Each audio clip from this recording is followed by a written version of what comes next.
7, 8.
So good morning. We've had a very successful summit so far, and the main messages are that we are now ramping up, and the alliance is the strongest it's ever been, and it will become stronger by the day.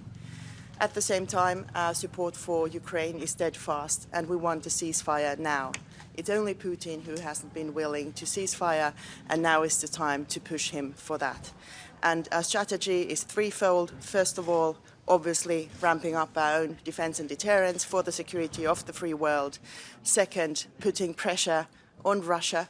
And here we need to work as individual countries, as the European Union, United States. We are hoping for the sanctions package, which is in the Senate, to go forward, hopefully next week. And third, of course, keep on aiding Ukraine, who is fighting for each and every one of us. So thank you so much. Looking forward to a fruitful day today. Minister, do you feel that actually unity is going to be hard to achieve today, and actually the United States is going to be incredibly upset at the behaviour of some nations which are struggling to get to 2%, let alone even promising to get to 3.5%? Well, first of all, it has to be said that unity at a lower level is much worse than discussions at a much higher level where we are now. I sense a very strong unity around the fact that we are going to reach 5% of defense spending. We are going to build a strong defense industry which covers the entire alliance with no room for protectionism of individual countries. And at the same time, of course, each country has their own concerns on how to reach the targets, but we will be easily fitting those in. And what has to be noted, again, we are in a much stronger situation now than we've ever been before. Minister, how concerned are you about the somehow unpredictable definition of Article 5 by President Trump? Well, you see, Article 5 is quite clearly spelled out in the Washington Treaty, and that is something that NATO relies on. And I am so certain that President Trump is also 100% behind it. At the same time, once Article 5 is activated, like we saw, the only time it has been activated for the help of the United States, it is, of course, political decisions by all the allies on how they want to contribute. And now, let's get the facts straight. We are so much stronger now with the capabilities we have today, the capabilities we are going to have tomorrow, that if such a situation would ever occur, we would be so much stronger together than ever before. And at the same time, of course, we are doing this to deter from war. So that's what we are working on. To state unequivocally, though, that he's committed to Article 5. He actually say very clearly that he's willing to stand by you. He isn't saying that at the moment. Everything we are hearing from the US administration is pointing to the fact that the US is a strong ally in NATO and extremely committed. And we had a very fruitful dinner last night with my colleague Marco Rubio, and we heard exactly the right words. Minister Valtonen, you mentioned Ukraine. Are you worried that we are forgetting Ukraine? Well, nobody's forgetting Ukraine. We actually had a very good dinner last night with our colleague Andrei Subia from Ukraine, and now I'm going to sit down with him together with my Nordic colleagues. And there's steadfast commitment to further strengthening Ukraine in its defense for its freedom, liberty, and the democratic values which it stands for. Minister, do you believe that Donald Trump will defend every single ally, regardless of what their spending on defence? Or do you think he's going to attach his ability to defend countries on whether they're meeting the new NATO spending target? Everything we hear from the United States is that they are extremely committed, and there is no doubt whatsoever.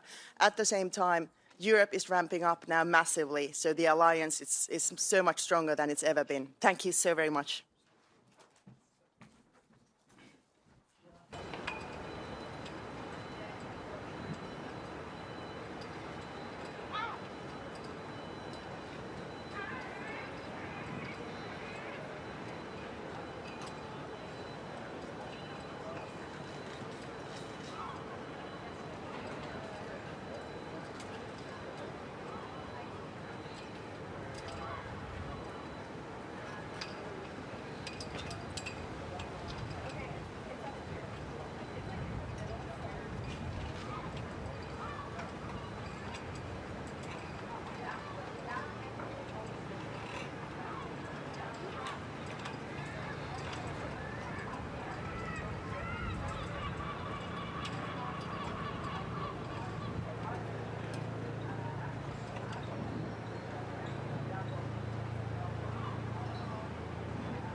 go through, we've got our own. No, we'll go.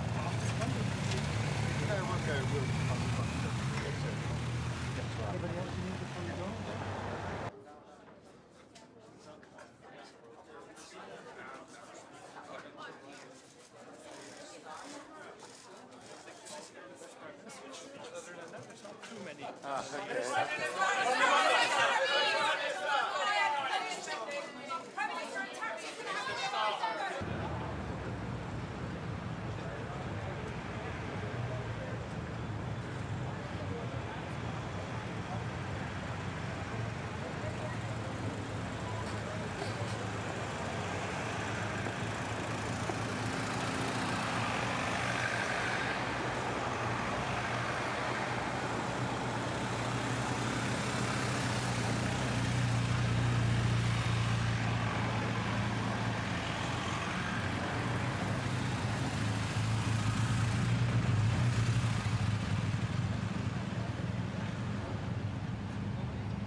if Germany can up its defence, can't the Spanish? Pardon? So if Germany can up their defence to reinvigorate the Bundeswehr, why can't the Spanish? I don't know, but I think they will. But do you think the Spanish sir will get anywhere near 3.5%? I'm convinced. My colleague Margarita. Convinced there'll be unity today, sir? Yes, I am, absolutely.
Good morning to everybody.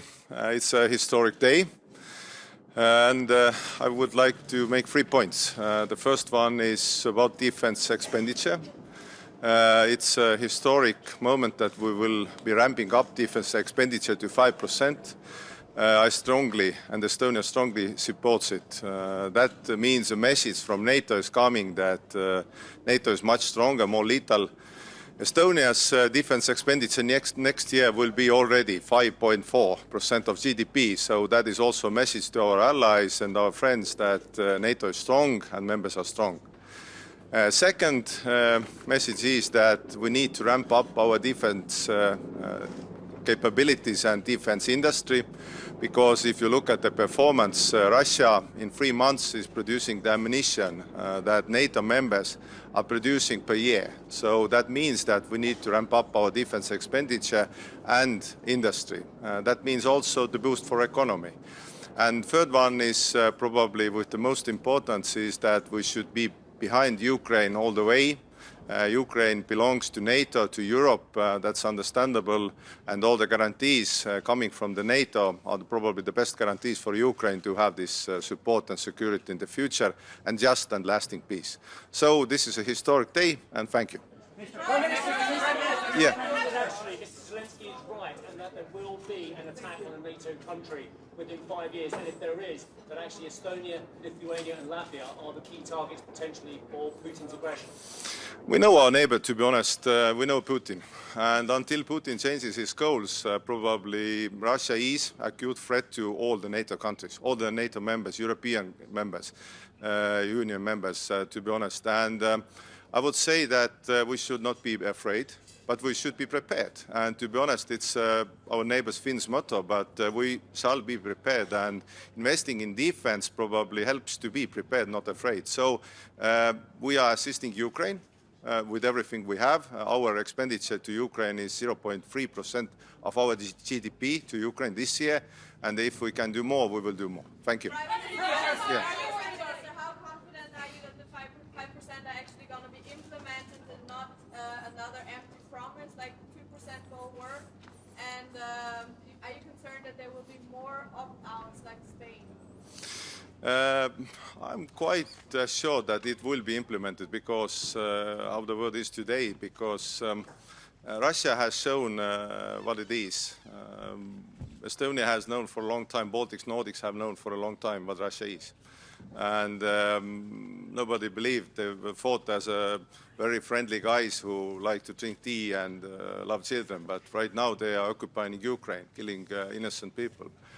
So I would say that ramping up defense expenditure is a must if you want to have freedom. And Europe is a free area. NATO countries like also their freedom. So I would say it's a must for everybody. And if you look at the numbers and figures, everybody is investing right now. And our expenditure, as already said, Estonia's expenditure next year will be 5.4% of GDP. So these are not empty words. We are doing what we can, and I hope that this is also example to other countries. Thank you. Yeah, yeah. Do you want Trump to commit to Article 5 unequivocally? Absolutely, but I would say that for me Article 5 is absolutely working, and I would say that every time also the states needs our allies and our assistance, we will be there. Thank you. Is 2035 not too late?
Minister.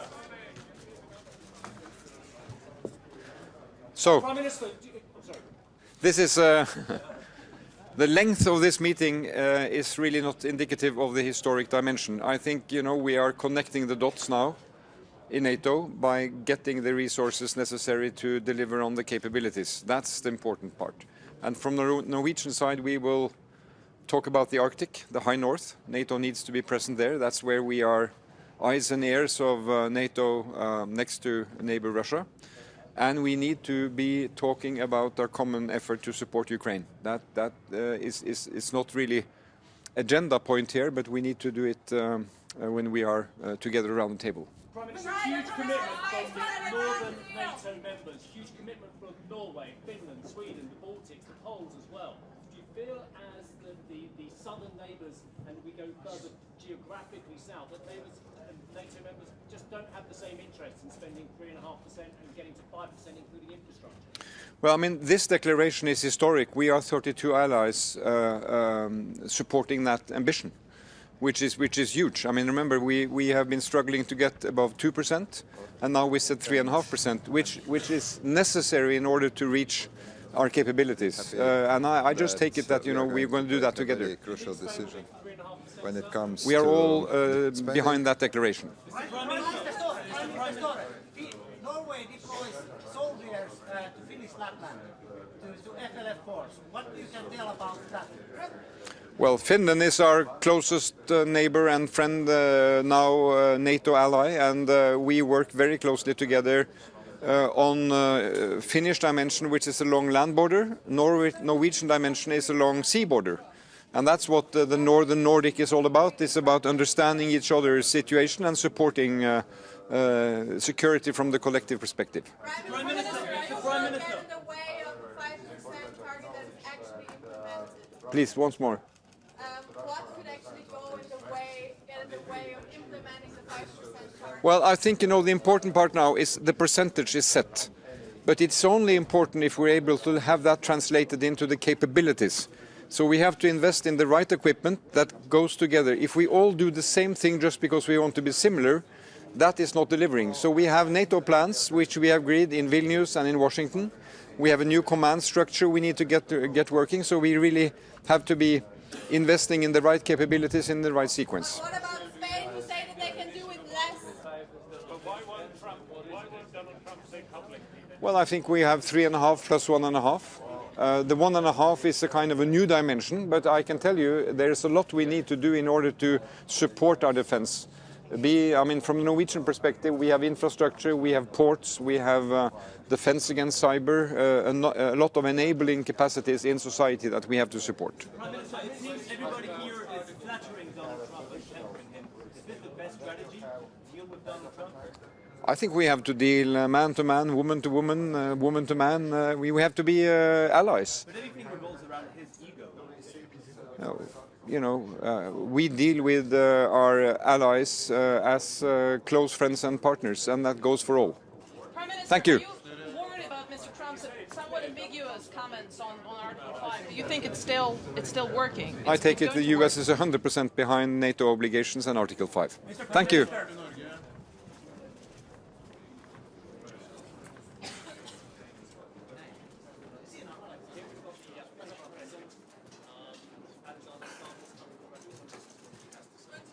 Good morning, everyone. Let me just begin by saying that I'm very happy to be here at my second NATO summit. I feel that Finland's been a NATO member only for a couple of years, but we are quite seasoned. We're a security provider, not a security consumer. I think this summit will be historic for three reasons. The first reason is that we go back to the roots of the alliance. In other words, functioning as a collective comprehensive defense system to deter Russia. The second one is that we go back to the defense expenditure levels of the Cold War, 3.5% plus 1.5. And the third reason is that I think we're witnessing the birth of a new NATO, which means a more balanced NATO and a NATO which has more European responsibility. So in that sense, I'm really looking forward to the conversations that we have. Mr. President, joined NATO after decades, centuries of brutality in order to face down the Russian threat because you believe there was an Article 5 assurance. Do you have concerns that Article 5 remains the same as when you joined and what you thought it meant? I do not have any concerns about that. And for us, defense is based on two very simple pillars. One is a strong, independent defense that we've been working on over decades because of the Russian threat. And the second one is NATO's Article 5, of which we are, of course, a strong part because after the war in Ukraine, NATO has doubled its border with Russia through Finland. So we have responsibility and we have full trust in Article 5. Wait, one at a time. We'll go like this and that. Yeah. How many times will you have to play golf with Donald Trump until he stops relativizing Article 5? I don't think President Trump is relativizing Article 5, and golf is a good way to discuss business. Does President Trump see Putin as the biggest threat to the NATO alliance? If we look at today's declaration of 5 points, it is quite clear that the number one threat to Europe and the alliance is Russia. We are not building up our defense expenditure because we are worried about any other European states. Finnish media. Speaking of the age of restlessness during the last 3 years that we're living through, do you believe that in your during your presidency, your lifetime, Europe is actually going to be able to relax and enjoy peace again? No, I think we're witnessing a change in the world order. It's very similar to the moment that we witnessed after World War I, World War II, and the Cold War. And of course, after World War I, we got it wrong. After World War II, the balance was more or less right. And after the Cold War, I think we got intellectually lazy. Now we need to sort things out, understand that the time of Western dominance is over. We're moving towards a world which is more transactional, which is more multipolar, and which is more disorderly. And this means, at least for a country like Finland, that we need to have close allies and we need to work on building up our security and defense. I'll take. Tämä on NATOlle hyvin keskeinen kokous, monella tapaa historiallinen 3 syystä. Ensimmäinen syy on se, että NATO palaa juurilleen, eli toimittaa vasteen Venäjälle. Toinen syy on se, että palaamme kylmän sodan aikaisiin puolustusmenoihin. Ja 3. syy on se, että syntyy uusi NATO, joka on eurooppalaisempi ja tasapainoisempi. Do you want me to translate?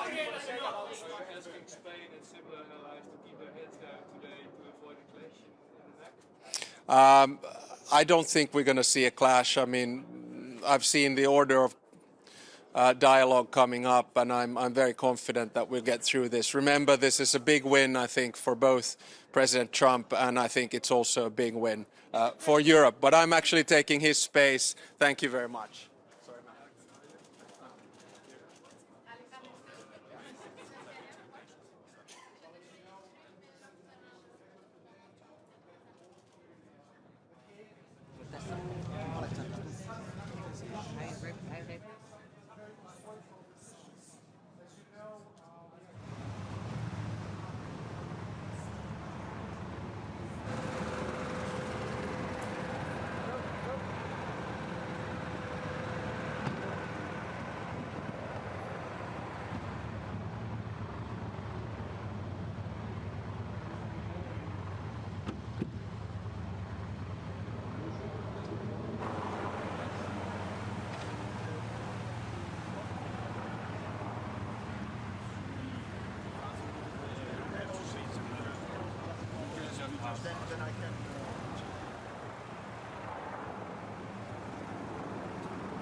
out that, so I have to... Fully discreet? Yes.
Morgen.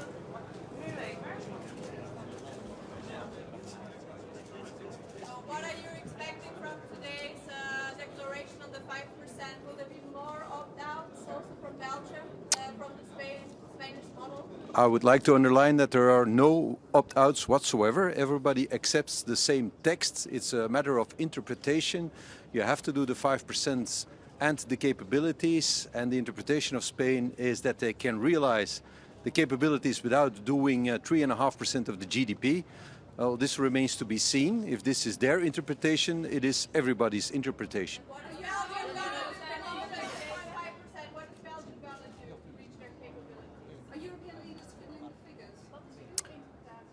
We're not fiddling the figures. I think 3.5% in 10 years' time is a realistic objective. It won't be easy to get there, but it is what NATO has decided as necessary to be ready for the threat that comes from Russia on the one side, and the other side there's also the burden shift, the reality that the United States is focusing on the Indo-Pacific theater, and that we as Europeans should take care of ourselves.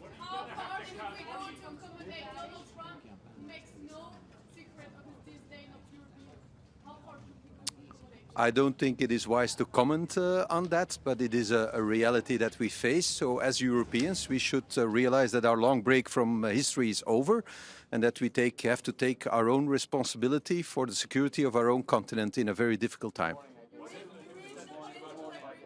Sorry? Well, there's the capability targets that we have to achieve, and if you can do it for less than 3.5% on the strict defense spending, that would be great. If we can do it, we will try to do it as well, but NATO is not foolish. If they say it's going to be 3.5 to get it done, it's probably true, but we have the evaluation in 2029 that is also decided. We'll see how the world looks like in 5 years' time. Not all at the same time. There can be no discussion on Article 5, I believe. It is crucial that Article 5 is not subject to interpretation. Ja, wij hebben niet gedaan wat we moesten doen. We zijn lang een beetje een freeloader geweest binnen de NAVO. Er zijn nog andere landen die de 2% niet hebben gerealiseerd. Daarom was het voor mij belangrijk naar hier te komen met de 2% gerealiseerd. En ook een strategische visie om dat ook daadwerkelijk vorm te geven. En wij hebben ook al een plan om boven de 2% uit te stijgen in de komende jaren. Wij hebben op dit moment nog geen planning voor de 3,5%, maar we hebben wel afgesproken na deze NAVO-top om daar terug over samen te zitten. We hebben 10 jaar tijd, we hebben een vrij budgetair traject en we hebben uiteraard de mogelijkheid om, als we onze capaciteiten kunnen realiseren voor minder, van het ook voor minder te doen.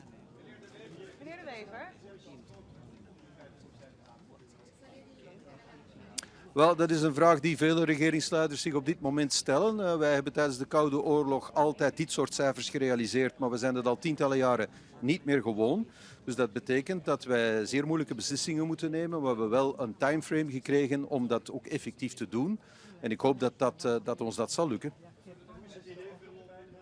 Wel, er is voorzien in die 1,5% dat daar natuurlijk alle mogelijke weerbaarheidsuitgaven ook in rekening kunnen worden genomen, ook voor infrastructuur. Dat is natuurlijk een heel breed palet en ik denk, en het is ook mogelijk dat ook andere entiteiten, niet alleen de lidstaten, maar ook de deelstaten eraan kunnen bijdragen, inderdaad. Meneer De Wever.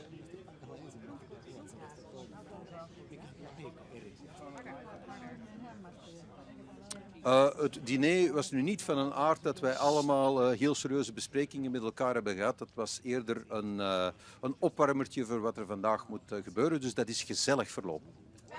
Meneer De Wever.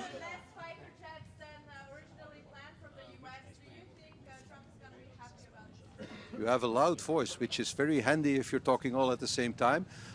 The fighter jets haven't been decided yet. We know that in the capabilities that Belgium is obligated to achieve, there is aerial defense, and we will achieve that capability. We just haven't decided yet on how we're going to do it, but certainly on the if we're going to do it, there's a decision.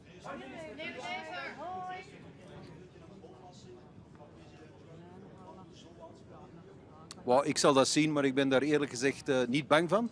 En als die er komt, dan zal ik er ook niet van onder de indruk zijn, eerlijk gezegd.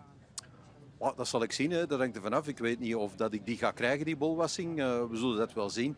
Maar ik maak me daar helemaal niet zenuwachtig over. Wij zijn een autonoom land en wij zijn geen kolonie van een ander land.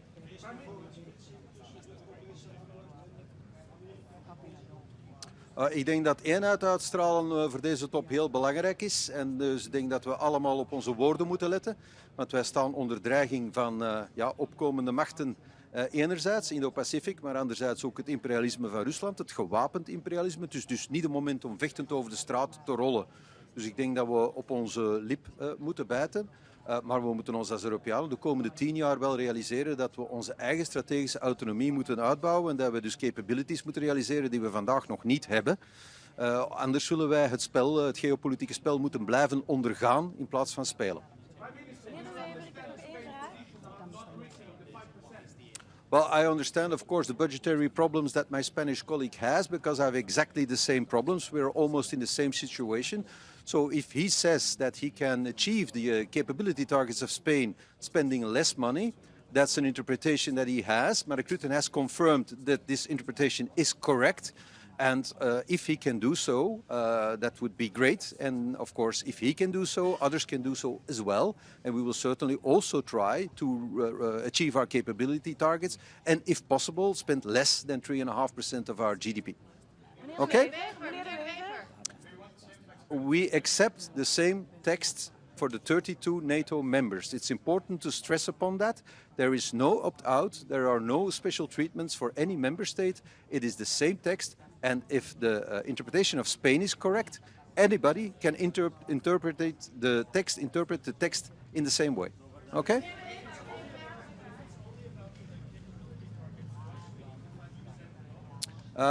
Because, of course, the strategists of NATO have calculated the amount of money needed with the prices of today to achieve the capability targets, and that should be around 3.5% of GDP of all the NATO member states to actually get it done. And I guess these people are not foolish, they know what they talk about, so probably they're right. It would be great to see that you can do what is calculated to be 3.5 for 2.1. as Pedro Sanchez has said. If he can do so, he's a genius. And of course, geniality inspires people. Okay?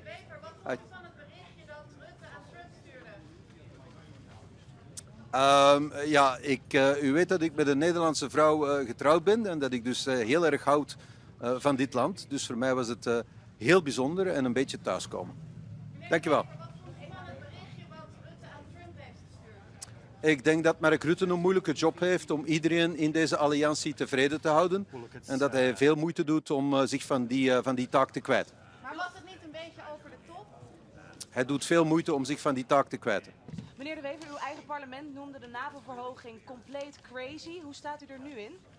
Ja, 5% van ons bbp uitgeven aan defensie, dat is nu niet direct iets waar je vrolijk van wordt. Maar als dat noodzakelijk is, dan zullen wij zien wat we kunnen doen. We hebben een langere tijdsperiode gekregen, flexibiliteit in het parcours en evaluatie in 29.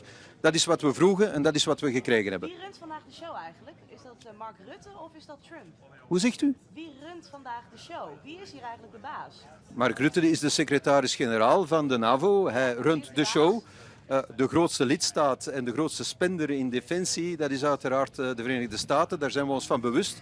En als wij als Europeanen meer gelijke tred willen houden, dan zullen we meer moeten uitgeven. Niet om plezier te doen aan meneer Trump, maar om op gelijke hoogte te komen en ons eigen continent te kunnen verdedigen. Dank je wel, Ed.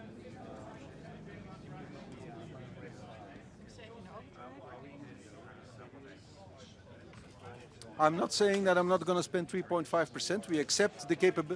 We accept the capability targets. We have already augmented our defense spending. We're planning to do more. We have a period of 10 years, and we will see what happens. We have an evaluation in 2029. We will see how the world looks like. But we want to be a NATO member that is loyal to its obligations. I think I already answered that question in Dutch. Okay, so we'll wrap it up. Thank you.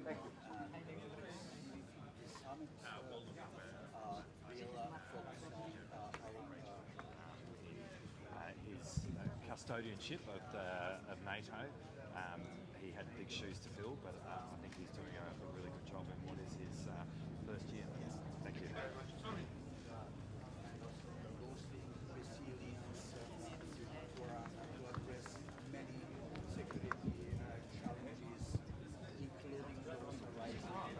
Dzień dobry, witam Państwa bardzo serdecznie. Szanowni Państwo, no, mój 11. i ostatni szczyt NATO. Bardzo się cieszę, że spotykamy się i cieszę się, że wszystko zapowiada jedność krajów sojuszu także i tym razem. Przede wszystkim w tej najważniejszej i ostatnio bardzo często rozważanej kwestii podwyższenia wydatków na obronność. Także mam nadzieję, że podejmiemy tutaj razem decyzję w tej sprawie, jak również i w innych kwestiach, które są dla nas bardzo ważne, jeżeli chodzi o budowanie przede wszystkim bezpieczeństwa wschodniej flanki NATO. Z naszego polskiego punktu widzenia to jest fundamentalnie ważna sprawa. Mówię tutaj o wypełnieniu planów obronnych, którego przyspieszenie jest konieczne. Mówię także o organizacji brygadowych grup bojowych, które także są decyzją jednego ze szczytów NATO, które były wcześniej. Natomiast dzisiaj rzeczywiście najważniejsza jest sprawa wydatków na obronność. To po pierwsze, tak jak mówię, mam nadzieję, że będziemy mieli jedność. Wszystko zapowiada, że tak. Natomiast druga kwestia dla nas bardzo ważna w Polsce to przedłużenie rurociągów prowadzących paliwo, strategicznych rurociągów NATO prowadzących paliwo, które dzisiaj kończą się w Europie Zachodniej, przedłużenie ich na wschodnią flankę NATO, bo to jest w tej chwili bardzo istotne do tego, żeby rzeczywiście zapewnić obronę. Oczywiście będziemy dyskutowali też o innych kwestiach, będziemy dyskutowali też o rozwoju przemysłów obronnych, co jak Państwo wiecie doskonale jest w tej chwili niezbędne. To pokazała zresztą też i rosyjska agresja na Ukrainę. Skala, w jakiej potrzebne jest uzbrojenie, a przede wszystkim amunicja, więc to będą te wszystkie tematy, które dzisiaj będziemy omawiali.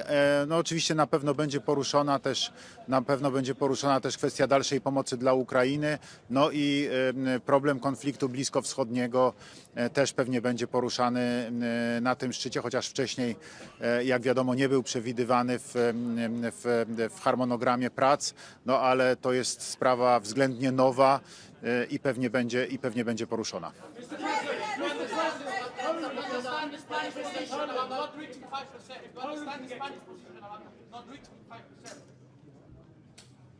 Mr. President, if Poland can get to 5%, why can't other countries get to 5%? What is your message to those countries, and do you think it endangers the alliance, sir?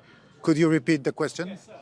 Poland, of course, is making great strides to get to 5% and beyond as a percentage of GDP in its military spending. If Poland can do it, why can't other countries? What is your message to those other countries? Do you fear that it endangers the alliance and the US involvement if they don't get to 5%? Precisely, I was the first leader who put this topic on the table. That was in March in the White House when I had a meeting with President Joe Biden. And I said to President, we have to increase military spendings in allied countries because it's absolutely necessary. We have to spend as much money for defense as we spent, as NATO countries spent during the Cold War. Because it's necessary. You see the threat of Russian potential aggression. You see the Russian imperialist policy, and this is absolutely necessary. So that was the first moment. Then in April 24, I talked with President Donald Trump in New York, in Trump Tower. The president was a candidate for the election. And I always repeated to him I'd also repeated to him that we should increase the military spendings. And I sent a letter to the Mark Rutte as a new Secretary General of NATO in March this year. Yes, that this topic should be one of the elements of the schedule of this NATO summit. So you see the discussion.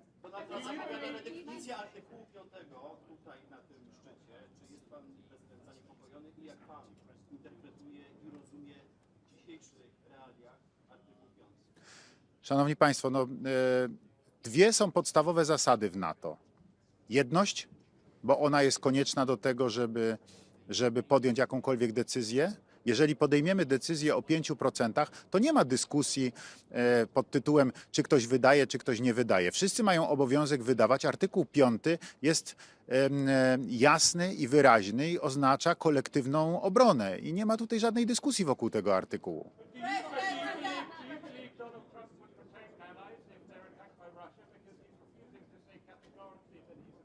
I'm absolutely sure. I'm absolutely sure.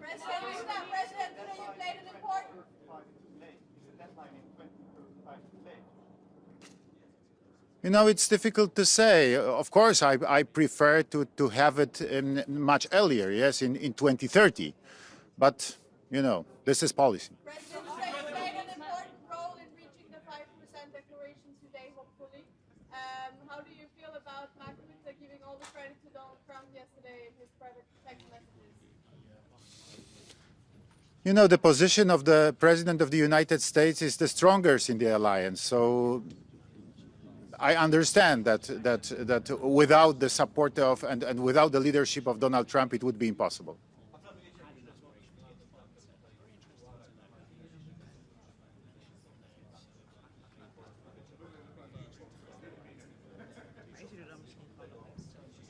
Szanowni Państwo, no są, że tak powiem, bardzo różne sytuacje. Były takie szczyty NATO, że mieliśmy z panem prezydentem Trumpem nawet kilkanaście, kilkadziesiąt minut do tego, żeby spokojnie usiąść i porozmawiać. W bardzo, bym powiedział, wręcz takich prywatnych warunkach. Trudno jest mi dzisiaj powiedzieć. Na pewno będziemy mieli jakieś interakcje, no bo będziemy razem na sali, będziemy na pewno rozmawiali w trakcie szczytu.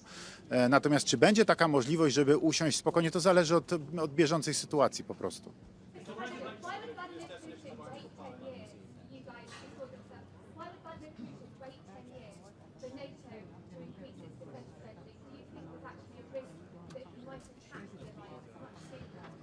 You know, I think that Russia is exhausted because of their aggression against Ukraine after this more than 3 years of aggression. Yes, and I don't expect that Russia is ready to attack other country now, but in the future, this is a real risk. So we have to prepare ourselves. We have to increase our defense, our spendings on defense, because it's absolutely necessary for our security and for a future. Mr. President, do you believe that you, Thank you. Polish leadership will be committed?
Good morning, Mr. Prime Minister.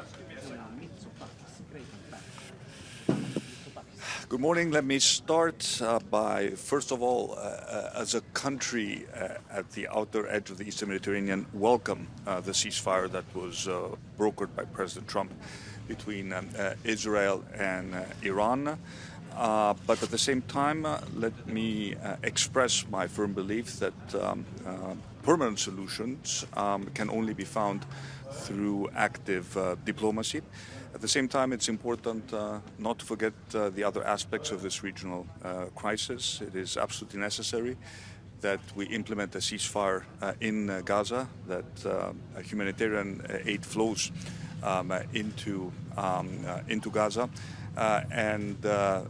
This is a big component of a permanent solution to the problem of instability in the region. Now, coming to the summit, I think it is very encouraging that we have all agreed to a significant increase in our defense spending. I have been a strong proponent of the need for Europe to step up our military spending and take more ownership over our own collective defense. Greece is a country which is currently spending more than 3% on defense, and we have consistently exceeded the 2% threshold even during the very difficult times of the economic crisis. So I welcome the decisions taken by the summit. I hope that all member states will do their part, because at the end of the day, this is an alliance which is based on trust and on fair burden sharing. Prime Minister, if Greece can get to commit to 5% spending of military of GDP, why can't the Spanish? We have very similar history, very similar recent history for Greece and Spain. Surely you can put pressure on Mr. Sanchez to agree to a deal. Well, first of all, let me say that, as I told you before, we are currently above 3%. So we have a plan to spend more than 25 billion over the next 12 years. So we will reach the 3.5 plus 1.5% threshold by 2035. But the point of an alliance is to make sure that there is a fair burden sharing, and that there is no sense that certain countries are sort of free riding on the defense commitment of other countries. So I think it is important to understand that these targets, I think, should be binding, and they should be binding for all 32 members of the alliance. Thank you.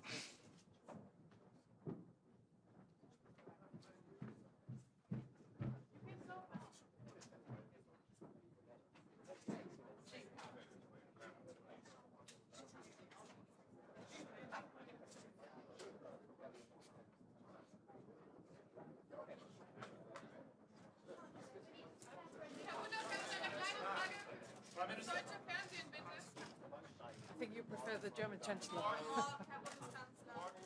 Wir sehen einem historischen NATO-Gipfel entgegen. Ich möchte zunächst einmal dem Generalsekretär Mark Rutte herzlich Dank sagen für die Vorbereitung, die sehr gute Vorbereitung dieses NATO-Gipfels. Wir hatten gestern Abend bereits Gelegenheit, mit den Staats- und Regierungschefs zu einem Abendessen zusammenzukommen und über verschiedene Themen miteinander zu sprechen. Ich gehe davon aus, dass wir heute eine gemeinsame Entscheidung treffen, die NATO in Zukunft mit wesentlich besseren Mitteln auszustatten. Wir werden einen Beschluss fassen, dass die NATO in Zukunft 3,5% und 1,5% zusätzlich für die Infrastruktur zur Verfügung stellt für unsere Streitkräfte. Dies alles wird in großer Übereinstimmung stattfinden, weil wir übereinstimmend feststellen, dass sich die Bedrohungslage geändert hat. Und die Bedrohung heißt insbesondere Russland. Russland bedroht nicht nur die Ukraine, Russland bedroht den gesamten Frieden, die gesamte politische Ordnung unseres Kontinents. Und deswegen will ich herzlich Dank sagen, dass wir in dieser großen Solidarität in der NATO heute zusammenkommen. Ich will ausdrücklich sagen, die Entscheidungen, die wir treffen, treffen wir nicht, um irgendjemandem einen Gefallen zu tun, sondern wir treffen diese Entscheidungen aus eigener Erkenntnis, aus eigener Überzeugung, dass die NATO insgesamt, und dies betrifft vor allem den europäischen Teil der NATO, in den nächsten Jahren mehr tun muss, um die eigene Verteidigungsfähigkeit zu sichern. Und deswegen gehe ich mit großer Zuversicht heute in diese Beratungen und freue mich darauf, die Kolleginnen und Kollegen in der NATO zu treffen. Herzlichen Dank.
Good morning, everybody.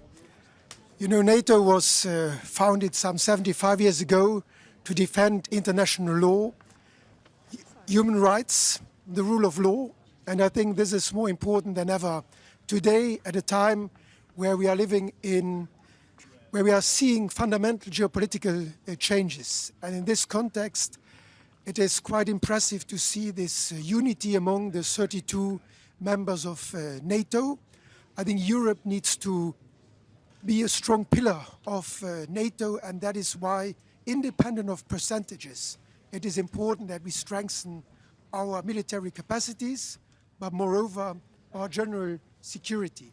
That goes cyber security, our competence to manage space, satellites, and indeed my country, Luxembourg, has some know-how in that area. So we need to put everything together so that tomorrow NATO will be a strong defense alliance, make sure that we can protect the way of life of our citizens, and to do that together with the United States is of course an asset, because there are many around us who do not like the way of life we have. So I'm happy to be here and to support this common effort for more security. How truly committed is Donald Trump to NATO, you think?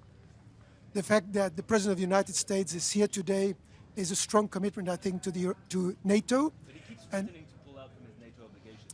I'm here to listen to the President of the United States and to all of the other colleagues.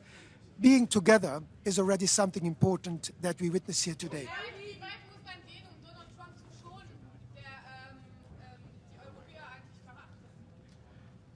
Wir sollten nicht nur nach Amerika schauen, wenn wir über unsere eigene Sicherheit nachdenken. Rund um Europa gibt es vieles, was nicht in Ordnung ist zurzeit. Wir haben Russland, wir haben den Nahen Osten, wir haben Ambitionen von China und wir müssen selbst in Europa für unsere Sicherheit sorgen. Natürlich ist, was in Amerika geschieht, wichtig für die Allianz, aber selbst ohne diese unterschiedlichen Positionen haben wir die Sorge, dass wir die Lebensweise, die Lebensart der Europäer, Rechtsstaat, Freiheit, Frieden, die müssen wir absichern, und darum geht es bei diesem NATO-Gipfel. Belgien und Spanien scheinen eine eigene Auslegung vom 5%-Ziel zu haben. Wie viel Flexibilität braucht man? Der Weg zu diesen Ausgaben, den muss jeder Staat selbst beschließen. Und ich glaube, das, was NATO-Generalsekretär Rutte Spanien geschrieben hat, gilt natürlich für alle. Das heißt, jeder muss souverän, eigenständig seinen Weg zu diesen militärischen Kapazitäten und allgemein zur Sicherheit festlegen. Wir haben 10 Jahre, um das zu tun. Und ich glaube, da muss jeder seinen Weg finden, auch angesichts seiner geografischen Lage und seiner Geschichte. Vielen Dank.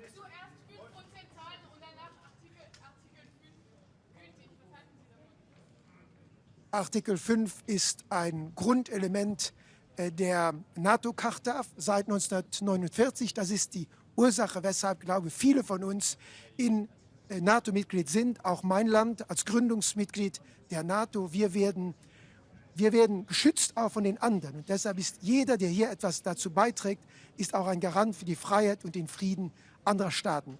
Und deshalb gilt Artikel 5, auch Artikel 3.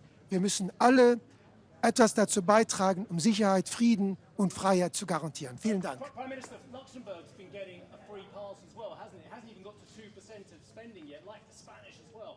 Why hasn't Luxembourg got to 2% spending? And what are the hopes to get to 3.5%, sir? My government has decided to, like some others, to spend 2% by the end of this year. So we are in line with many others. And our goal is to continue to increase our collective effort in the years to come. Thank you. Are you worried about Donald Trump's kind of predictable interpretation of Article 5? Valid for the USA? So, I would like to say that after the yesterday...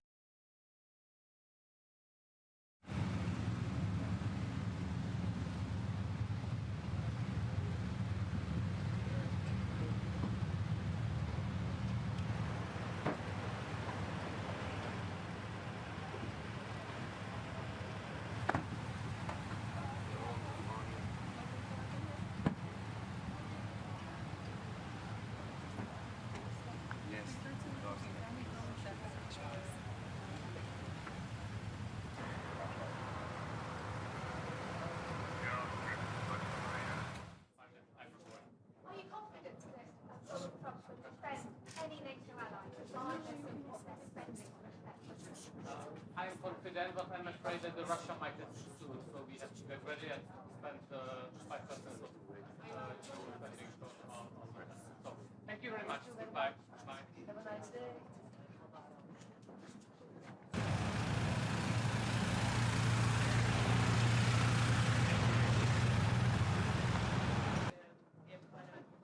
Estar, como disse ontem Marco Rutte, bom dia, na mensagem que trocou com Donald Trump e que tornou pública nas redes sociais.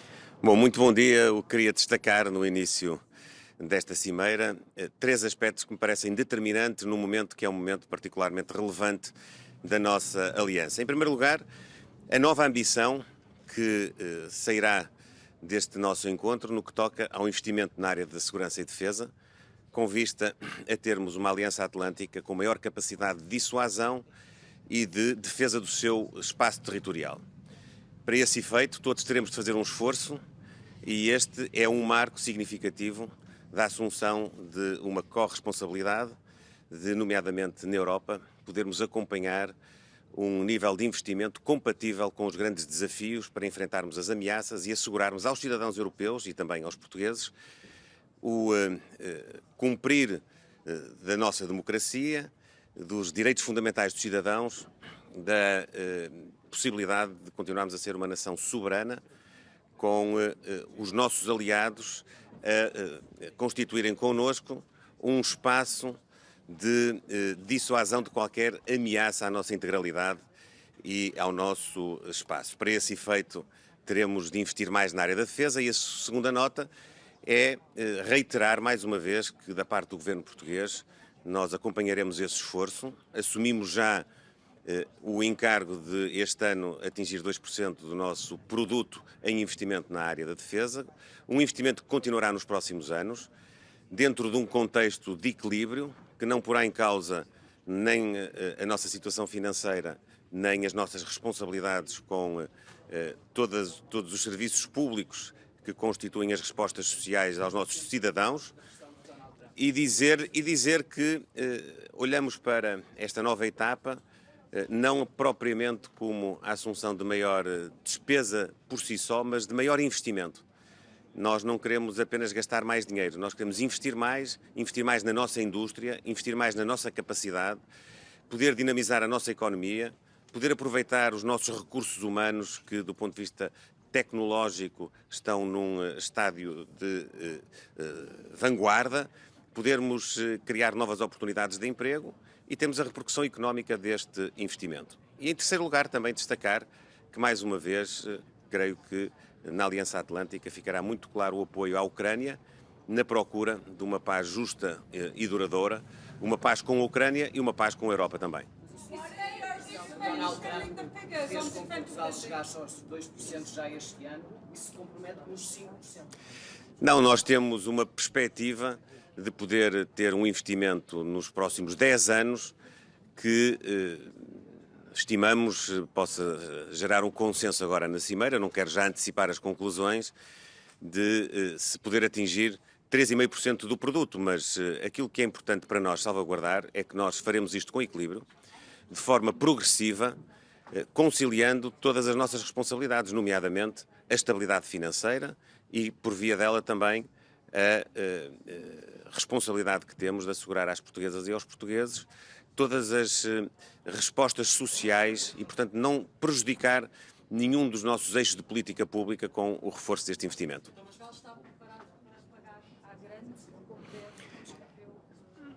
Portugal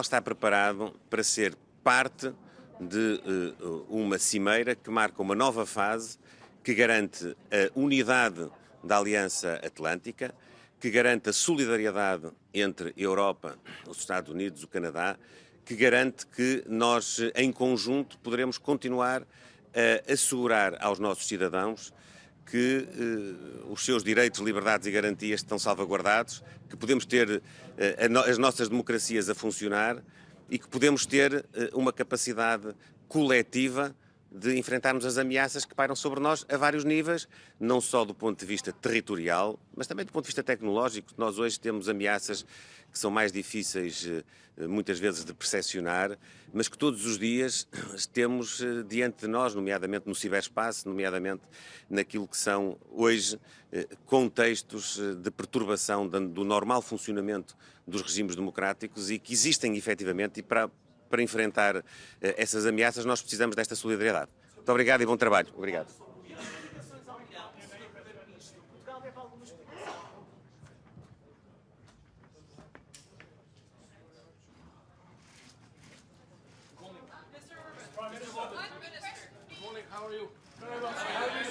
Good to see you. Mr. Prime Minister. You are the Hungarians over there, okay.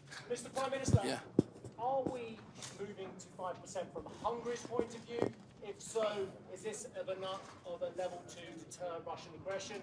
And is NATO creating more problems in its relationship? Too long. The question is too long. Sorry. Okay, come back to the 5%. Yeah. With one precondition. So we are able to do it. It's not easy, but the whole calculation of budget regulation of European Union must be changed. So if we keep the regulation as it is, nobody in the European Union is able to fulfill 5%, whatever they say. So we have to recalculate everything in a different method. In that case, we can do. Aren't you fiddling the figures? Sorry? Aren't you fiddling the figures? Creative accounting. You like it? Mr. Orban, isn't it concerning that our global security depends on one man's ego, Donald Trump's? I don't think so. The international order is more based on common sense.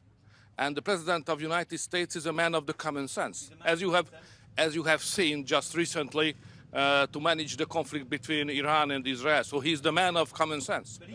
Which means that the new wars getting shorter and the old wars are running out of the fuel, which is the consequence of his activity. Sorry.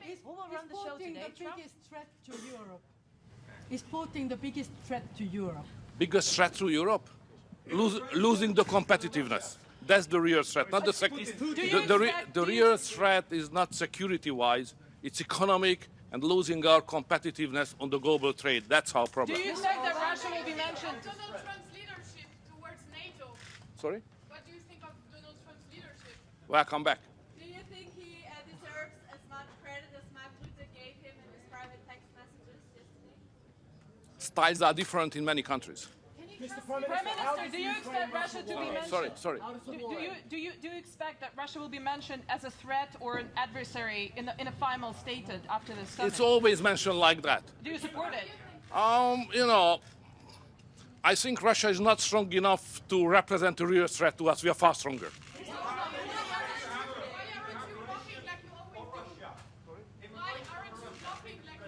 Blocking what? No, we don't block it. Are you happy that President Zelensky is being kept on the sidelines this time and there's no talk of Ukraine membership for NATO? You know, NATO has no business in Ukraine. Ukraine is not member of NATO, neither Russia. And my job is to keep it as it is. Thank you very much.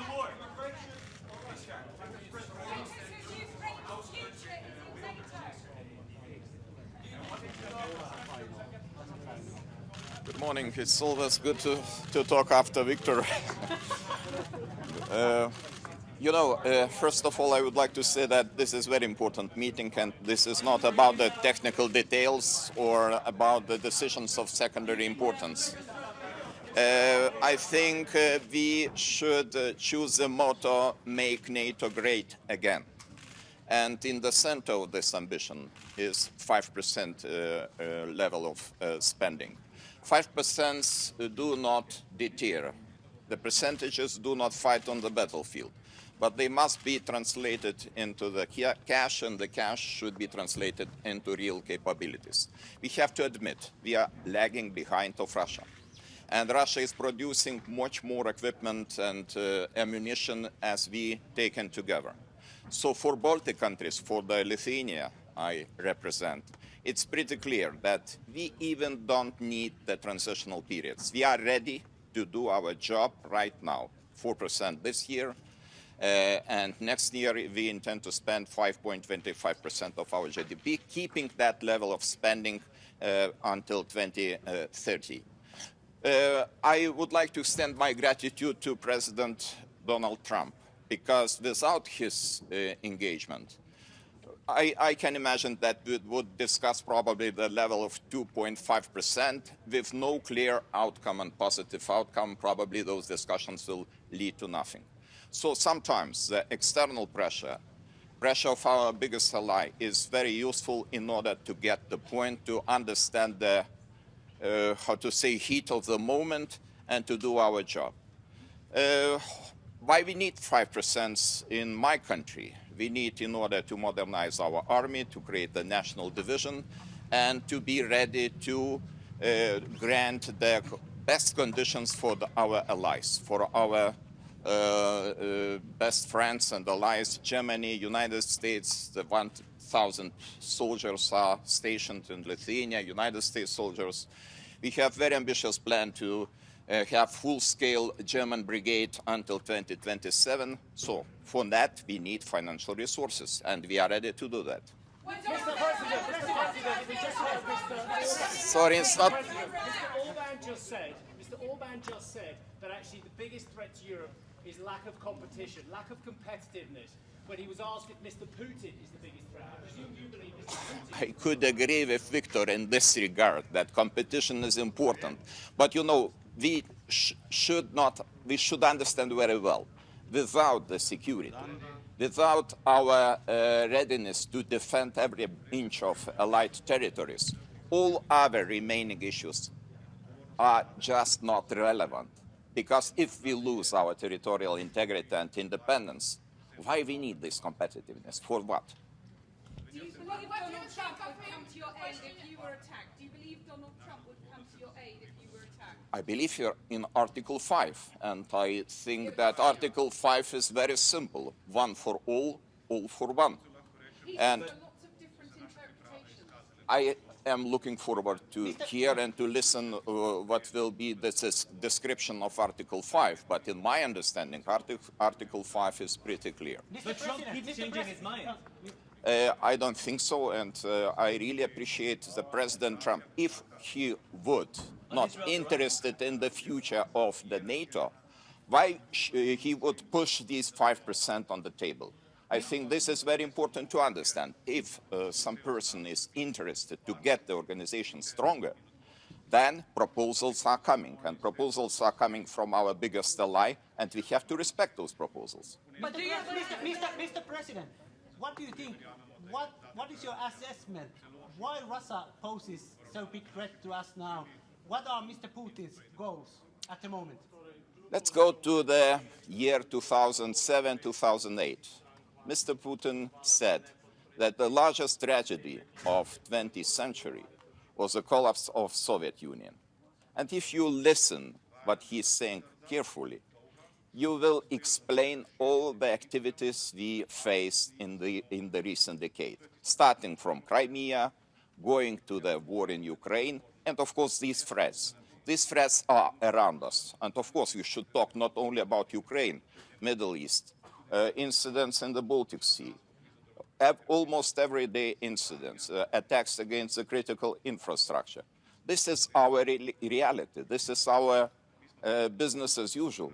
And this is because of Russian activities. And of course, close ally Belarus, because Belarus is another issue, and we have very long border with Belarus, and we face another kind of hybrid activities, for example, in the form of illegal and instrumentalized migration. Mr. President. I'm from the Netherlands. We have Dutch soldiers in Turkey. Do you hope that they follow the German decision? We appreciate very much your contribution, because this is an integral part of EFP troops in Lithuania, and we all are working as a one strong power. 2035, of course, looking from our perspective, it is too late, because as I mentioned, we are ready to spend immediately 5%, and we would be happy to see that our allies, our partners, we are ready to do the same. But you know, NATO, like the European Council, is the organization of the consensus. If they reach the consensus, and the consensus is 2035, let's be like that. And I hope that we will increase the financing every year, consequently, in order to reach this target. Mr. President, given that everyone seems to be... As a forerunner on defense spending, how concerned are you about the flexible interpretation of the 5% target from Spain and Belgium? Do you think this can actually jeopardize the declaration?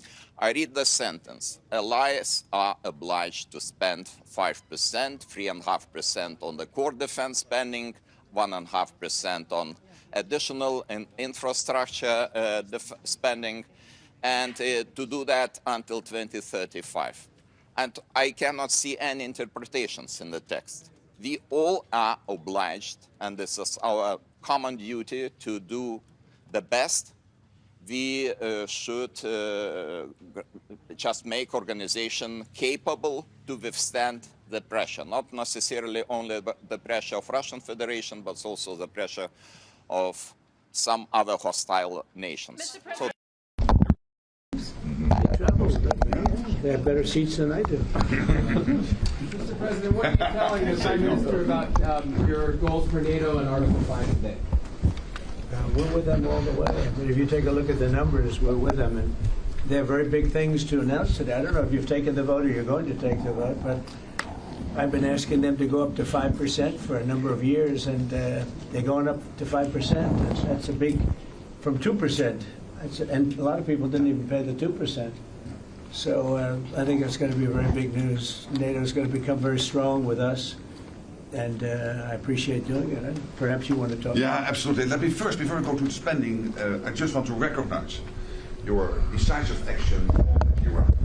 Thank you. You are a man of strength, but you're also a man of peace. And the fact that you are now also successful in getting this ceasefire done between Israel and Iran, I really want to commend you for that. Thank you. And I think this is important for the whole world. Then on spending, it's absolutely true. I want to state here, without President Trump, this would not have happened. In 3 stages. When you became president in 2016, 2017, you forced Europeans and Canadians to pay more. At this moment, result of that phase is 1 trillion extra aggregate defense spending by the Canadians and the Europeans. Then came phase 2, when you became president in January last year. Phase 2 is that all the countries not yet on 2% have now committed to the 2%. This is the old goal from Wales in 2014. 7 were not on 2%, some were saying somewhere in the 2030s. Now this year, all of them, including Canada, including Italy, including Belgium, they have all now committed to the 2%. And now comes the big splash. Today, we will decide to go to 5%. We have to keep ourselves safe for our adversaries, but also because it is fair to equalize with the United States. With this 5%, the Europeans and the Canadians will equalize their defense spending with the United States. So this is not about American taxpayers paying more. This is about Europeans, Canadians paying more. And again, this would not have happened. I'm really saying this here. And some people might criticize me, but then when I speak with them, they all say, yes, you're right. This would not have happened if you would not have been elected in 2016 and re-elected last year and back into office in January. So I want to thank you. Well, thank you very much. It's a great victory for everybody, I think. And we will be equalized very shortly, and that's the way it has to be. It's going to be a lot of money, too, a lot of defense. Trillions extra. Yeah, and we have a great relationship, and we've had a great relationship from the beginning. Highly respected man, and yeah, we appreciate you being here too, everybody. We really do. We have a tremendous group of people on my left and a tremendous group of people on my right. They might be even better than my people. I know. Let's have a fight. Let's figure it out. Anyway, but we appreciate it, and we've had a tremendous relationship, Mark and I, and we've really worked on this subject for a long time. Yeah. When Biden was here, it just died like everything else died. And now it's, you're going to take, I guess, a vote today, right? Absolutely. Today we will decide unanimously to do this. That's my absolute conviction. So we can't talk about it until the vote's taken, because sometimes, you know, strange things happen with us. But I think you're going to. I'm not too worried. I think you're going to do very well. Everyone's very happy about it. Go ahead. Yes. Mr. President, how is the Iran-Israel ceasefire going, in your opinion? I think very good. I think very good. Israel came back yesterday. I was so proud of them because they came back. You know, they went out because they felt there was a violation, and technically they were right, but it just wouldn't have worked out very well. And they brought the planes back. They had gone on to another journey because there was a little bit of a violation, and I said, you got to get them back. And they came back, and it was a great thing, and it's going very well. Mr. President, what are your sort of response to the foreign minister saying he still wants to enrich nuclear? Hello, Katie. She's so great, this one. Any question she asks, I'll answer. Well, maybe I better not say that. What was your question? What is your response to the Iranian foreign minister continuing to say Iran will enrich uranium and pursue nuclear weapons? Well, I don't know if they've said that, but I'll tell you, the last thing they want to do is enrich anything right now. They want to recover. And we won't let that happen, number one. Militarily, we won't. I think we'll end up having somewhat of a relationship with Iran. I see it. Look, I've had a relationship over the last 4 days. They agreed to the ceasefire. And it was a very equal agreement. They both said, that's enough. They both said it. But no, they won't do that. The last thing they want to do, Katie, is enrich. They're not looking to, they're not, can you imagine after all of that, they're going to say, oh, let's go and do a bomb. You know, there could be a day in the future, and then somebody else taking our place will be saying, don't do it. And maybe they won't do it as well, I don't know. But they're not going to have a bomb, and they're not going to enrich. And we believe all of the stuff is down there. We don't think they had nearly the time, because to get that out is a very difficult thing. It's not like moving a package or taking this carpet up and moving it. It's very difficult. It's very dangerous to do. We believe it's all down there. We had a tremendous victory, a tremendous hit. And because of that, I don't think they would have been down there, because they knew we were coming. When they know we're coming, they're not going to be down in that, 30 stories underground.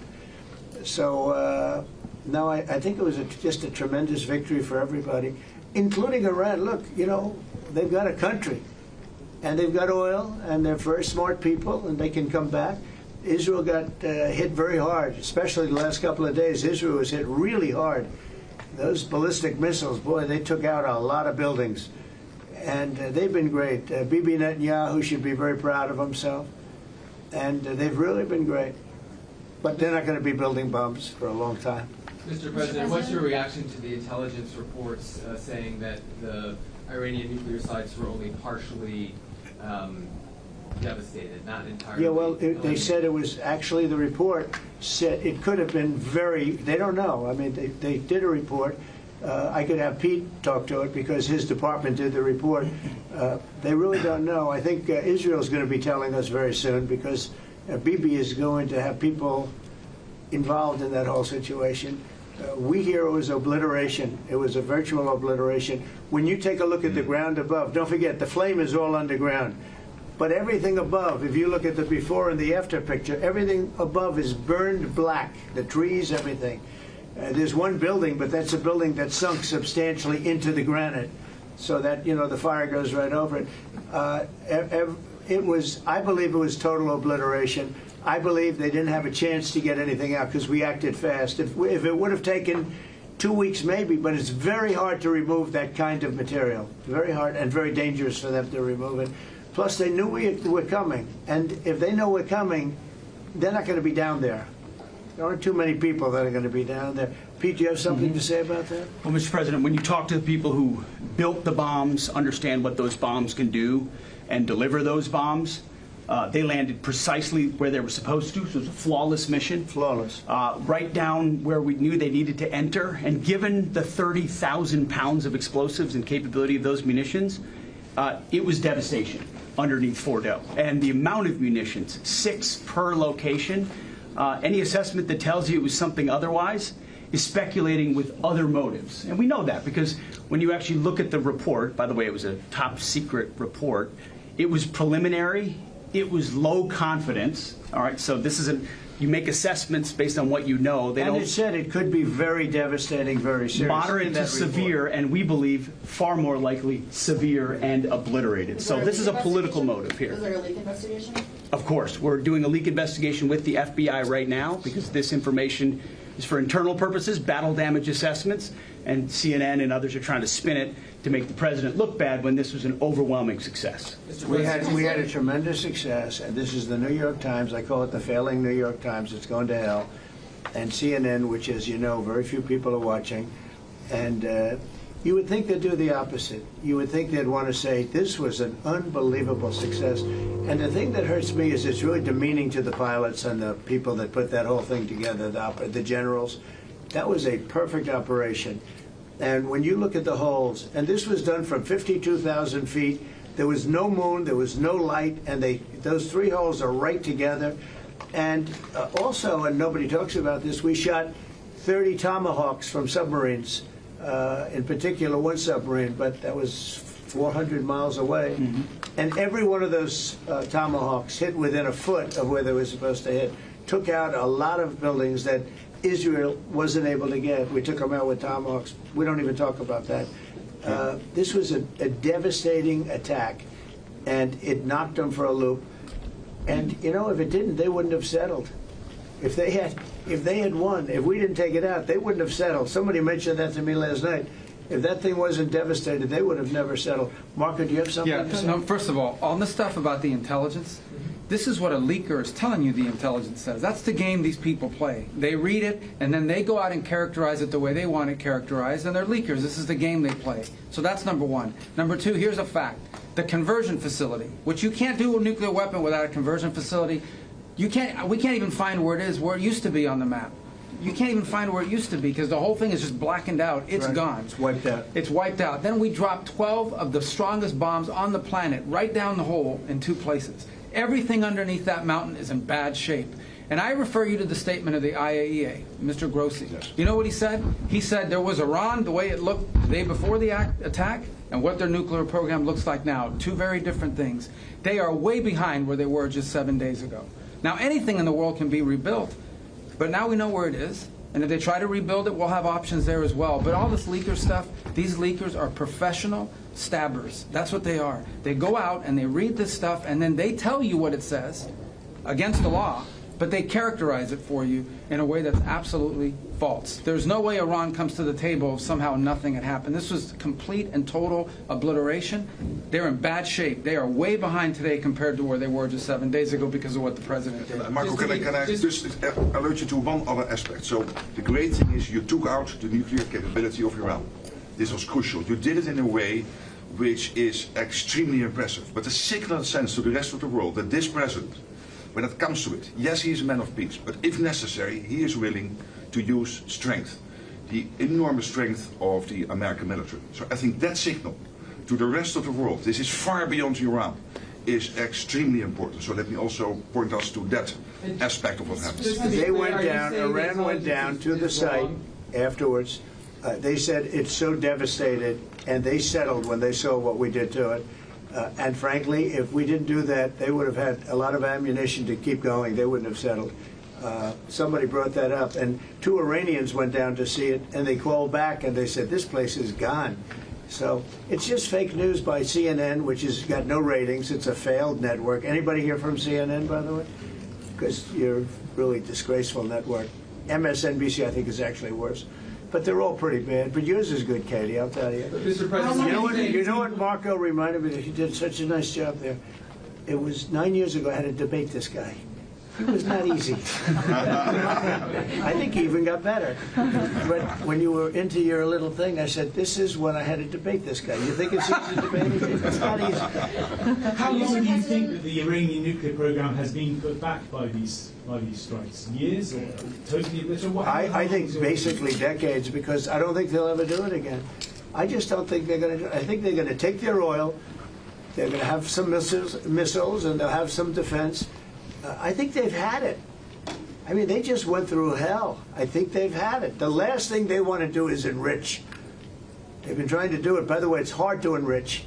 And, you know, when you look at a site like that, very, very hard to build. Very, very hard, very expensive. They spent trillions of dollars trying to do this thing, and they didn't come up with it. And we're actually getting along with them very well right now.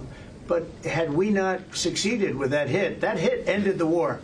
That hit ended the war. I don't want to use an example of Hiroshima. I don't want to use an example of Nagasaki. But that was essentially the same thing. That ended that war. This ended that with the war. If we didn't take that out, they'd be fighting right now. Mr. President? Yeah. If the Iranians do rebuild, would the United States... If they rebuild? Would the United States strike again? And I have also a question about Russia. But I'm not going to have to worry about that. It's gone for years. Very tough to rebuild because the whole thing has collapsed. In other words, inside, it's all collapsed. Nobody can get in to see it because it's collapsed. You can't go in to see a room that has, 10 million tons of rock in it. And the tunnels are totally collapsed. But if they rebuild? Well, they've already looked at the tunnels. This was an unbelievable hit by genius pilots and genius people in the military, and they're not being given credit for it because we have scum that's in this group, and not all of you are. You have some great reporters, but you have scum. CNN is scum. MSDNC is scum. The New York Times is scum. They're bad people. They're sick. And what they've done is they're trying to make this unbelievable victory into something less. Now, even they admit that it was hit very hard, okay? But it wasn't hit hard. It was hit brutally, and it knocked it out. The original word that I use, I guess it got us in trouble because it's a strong word. It was obliteration. And you'll see that. And it's going to come out. Israel is doing a report on it now, I understand. And I was told that they said it was total obliteration. They have guys that go in there after the hit, and they say it was total obliteration.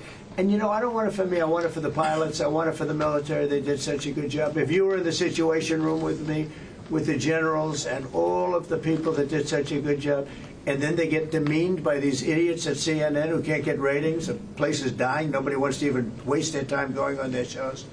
So they form with the New York Times, who's dying also. Without Trump, you wouldn't have a New York Times.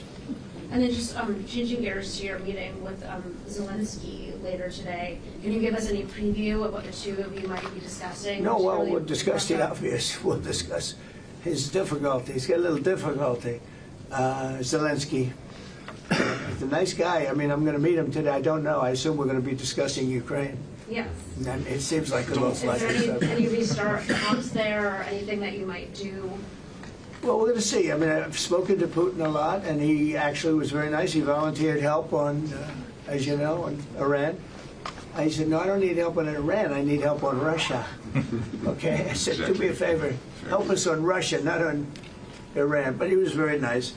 We're going to talk about that. We're going to talk. I think progress is being made. I think great progress is being made on Gaza. I think because of this attack that we made, I think we're going to have some very good news. I was talking to Steve Witkoff, who, by the way, is terrific, and who knows more about this subject than anybody, the subject of what we were just talking about. He was on last night with Jesse and with Laura and with Sean. And boy, Susie, he has a great take on it. He just explains it so easily. He's really very knowledgeable. But he did tell me that Gaza is very close. Mr. President, just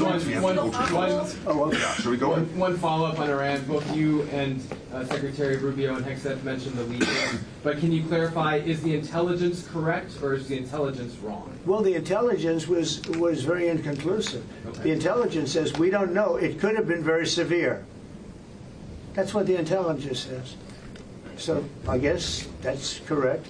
But I think we can take the we don't know. It was very severe. It was obliteration. And you'd think that a media outlet would say, isn't that a great thing? I mean, more importantly for the pilots, for the military, you take their guts out. You take their absolute guts out. They had a tremendous attack. It was a complete obliteration. The other team, the other group, Iran, said, let's stop this. And you know what? Israel said it too. Very smart. They fought like hell, and then they said, let's stop. And they're going to build themselves. And I really see it as sticking. I mean, we may do papers on it, Marco. Maybe we're going to do papers. I don't even know if you need them. They're not going to be fighting each other. They've had it. They've had a big fight, like two kids in a schoolyard. You know, they fight like hell. You can't stop them. Let them fight for about 2-3 minutes. Then it's easy to stop them. And then Daddy has to sometimes use strong language to You have to use strong language. Every once in a while, you have to use a certain word. I think we have to join the others. Yes, we're going to join some other group. Yes, thank you. Katie, one last question. Do you believe she's so good. That's the only reason. Thank you, Mr. President. She used to be very difficult, but now she's... Go ahead. Do you believe that this strike on the Iranian nuclear program will lead to the release of the hostages in Gaza? I think that it helped a little bit. It showed a lot of power. Yeah, I think it helped. But we're going to get separately, even before this, we were very close to making a deal on Gaza. I think this helped, yes. Okay? Thank you, Kevin. Thank you, Thank you, everybody. Thank you, guys. Thank you, Press. Thank you, Press. Thanks, guys.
His Excellency, Mr. Rosen Yelyaskov, Prime Minister of the Republic of Bulgaria.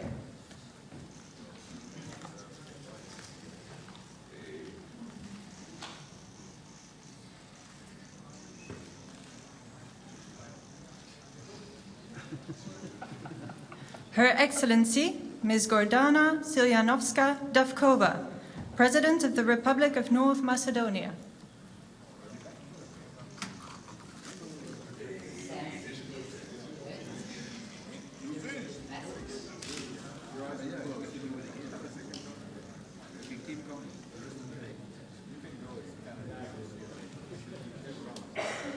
Her Excellency, Ms. Kristrún Frostadóttir, Prime Minister of the Republic of Iceland.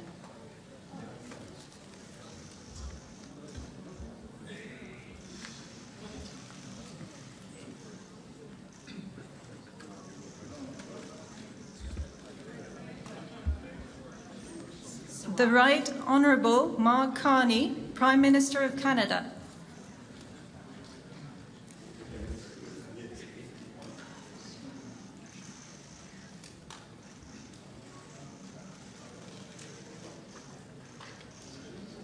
His Excellency Mr. Kristen Michal, Prime Minister of the Republic of Estonia.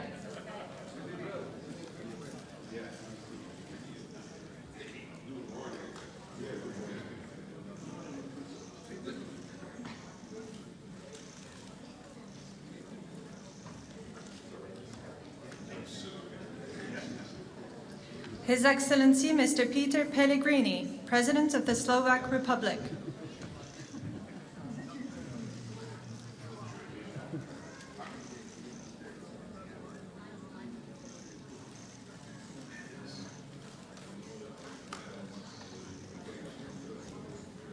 His Excellency Mr. Pedro Sanchez, President of the Government of the Kingdom of Spain.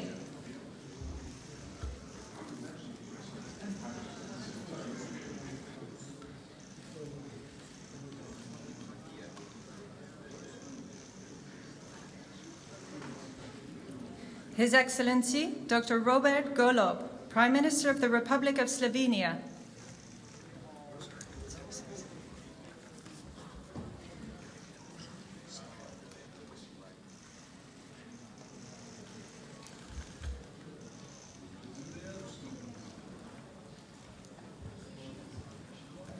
His Excellency Mr. Jonas Gahr Støre, Prime Minister of the Kingdom of Norway.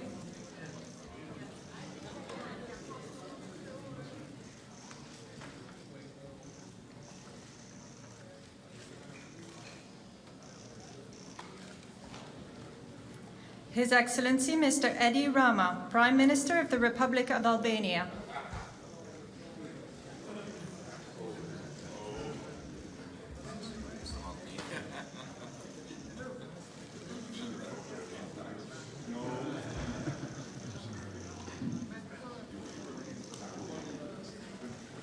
His Excellency Mr. Gitanas Nausėda, President of the Republic of Lithuania.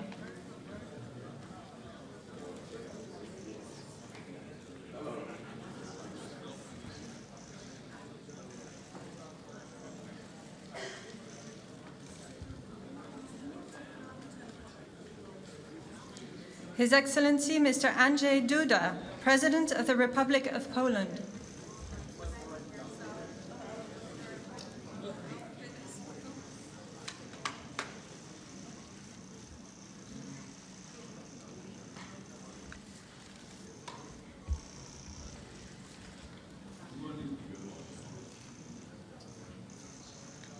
His Excellency Mr. Recep Tayyip Erdogan, President of the Republic of Turkey.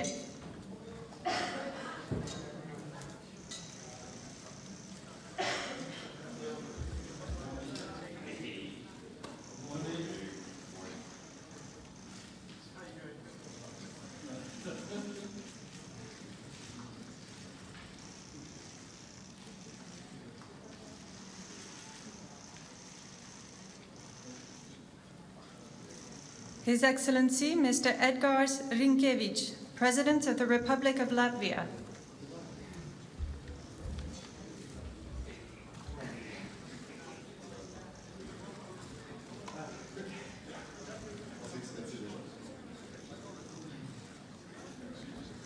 Son Excellence, Monsieur Luc Frieden, Premier ministre du Grand-Duché de Luxembourg.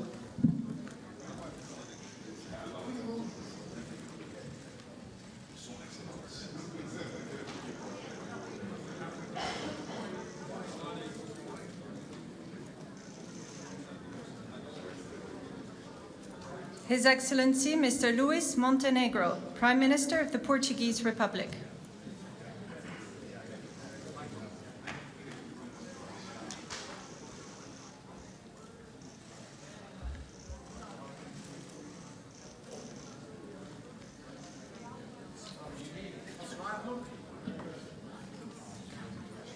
His Excellency, Mr. Ulf Kristersson, Prime Minister of the Kingdom of Sweden.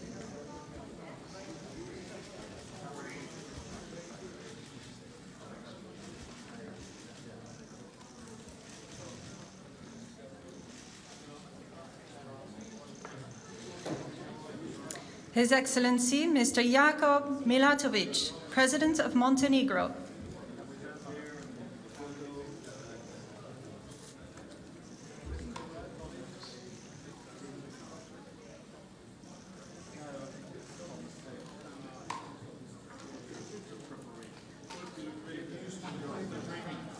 His Excellency, Mr. Peter Pavel, President of the Czech Republic.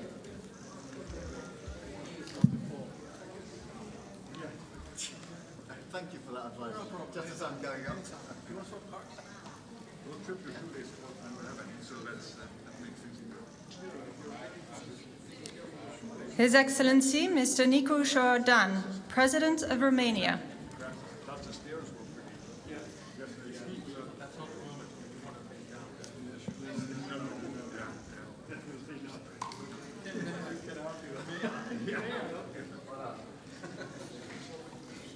The Right Honourable Keir Starmer, Prime Minister of the United Kingdom of Great Britain and Northern Ireland.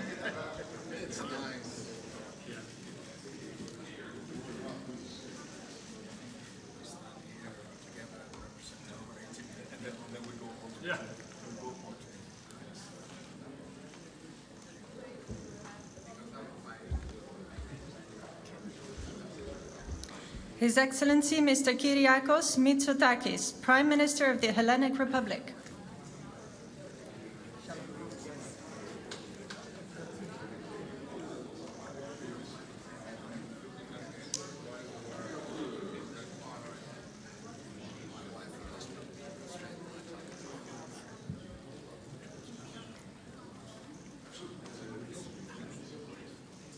His Excellency, Mr. Alexander Stubb, President of the Republic of Finland.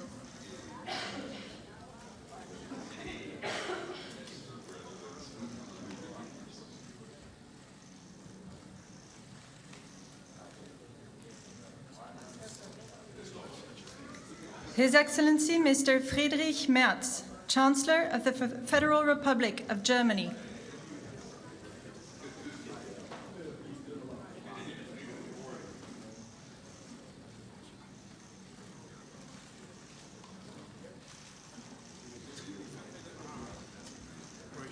Her Excellency, Ms. Mette Frederiksen, Prime Minister of the Kingdom of Denmark.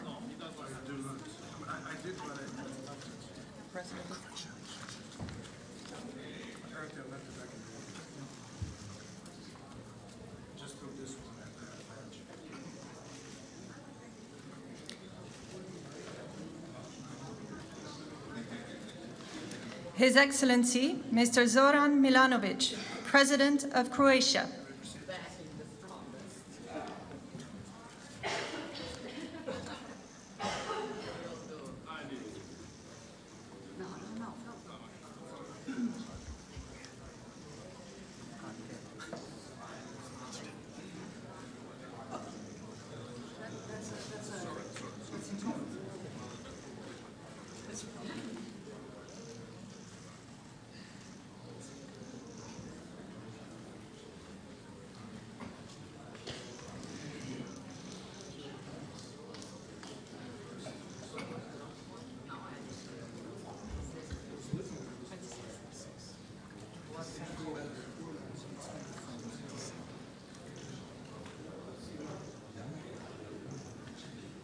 His Excellency Mr. Viktor Orbán, Prime Minister of Hungary.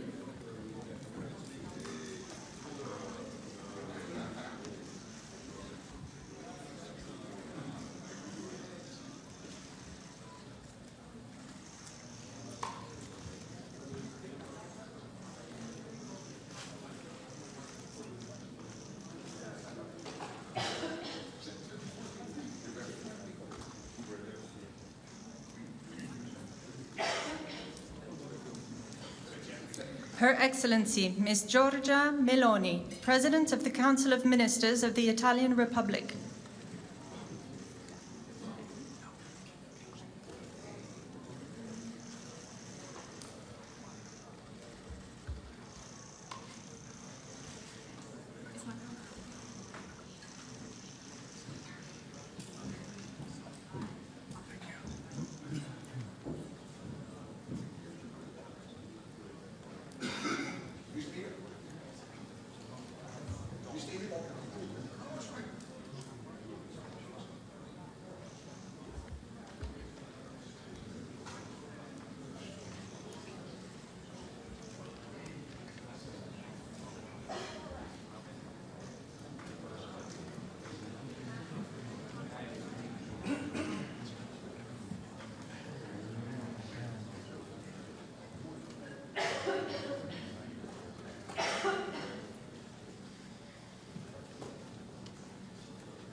Son Excellence, Monsieur Emmanuel Macron, Président de la République française.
Nee, doe maar door. Hier heb je mijn fototoestel. Ik ga er naar achter dat ik een beetje in het licht sta. Dat is fijn. Oh. Mevrouw, sorry, maar u bent. Even kijken, heeft u weer geen politiek? Nee, maar gewoon er tussendoor, dat maakt niet uit. Dan een stukje door. Ik kan niet heel lang. Ja.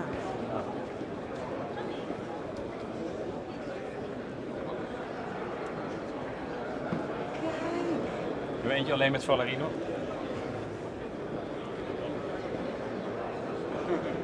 Doe maar dicht. Nee. Oh, dat kan anders. Ja. iPhone kan alles.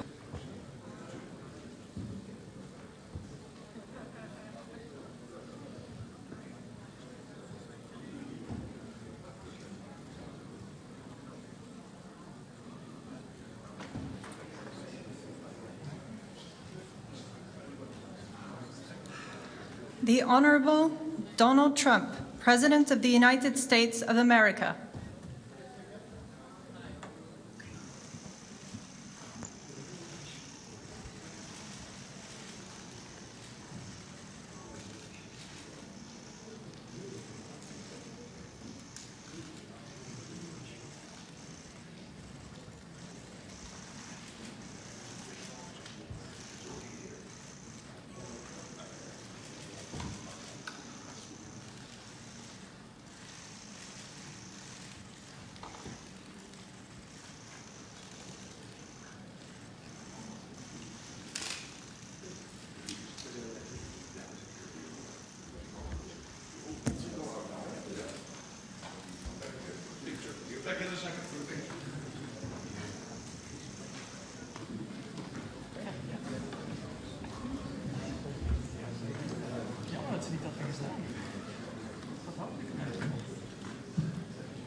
Ja, we wachten gewoon dus. Even kijken. Wij komen er nu aan. Schijnpartij 25 minuten. Oh, voor de komstrook. Ja, ik ga het. Ja. Doen we nog even de pers komen? Hoe lang blijven we hier staan? Korte week. Ja, nou, we staan lang genoeg. Hè, maar we zien natuurlijk in principe op het moment dat het zit, dan zie je het. Oh, ja, dan moeten we. Ja, dan. We hebben nog wel even een paar weken. Ja, want daar zit ik ook van. Iedereen zit. En dan kan ik een overzichtje maken en even er doorheen. Dat denk ik toch? Ja, fijn hè?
please tell me if you've got a screenshot? Can you see it?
The Netherlands, a small country shaped by water and by the people who refused to give in to it. For centuries, the Dutch have battled water as generations stood united against this force, because safety isn't a given. It's something you build together. In 1949, we stood at the cradle of NATO, bound by the belief that peace is protected. Peace is protected through unity and strength. Since then, NATO has shielded us, sparing 3 Dutch generations the horrors of war. As the Dutch unite against the sea, NATO allies unite to share the burden of defense and security. With deeper commitments and collaboration, we stand even stronger. Backed by partners around the world, 32 nations stand as one. We stand firm against our foes, on land, at sea, in the skies, in space, and cyberspace. Peace is our purpose, deterrence our shield, readiness our promise. NATO is not just about nations, it's about people, leaders, soldiers, citizens, each playing their part to protect the life we've built for ourselves and future generations. NATO, security through strength.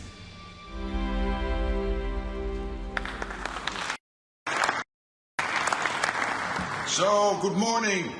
Good morning to you all, and welcome to this leaders session of the North Atlantic Council.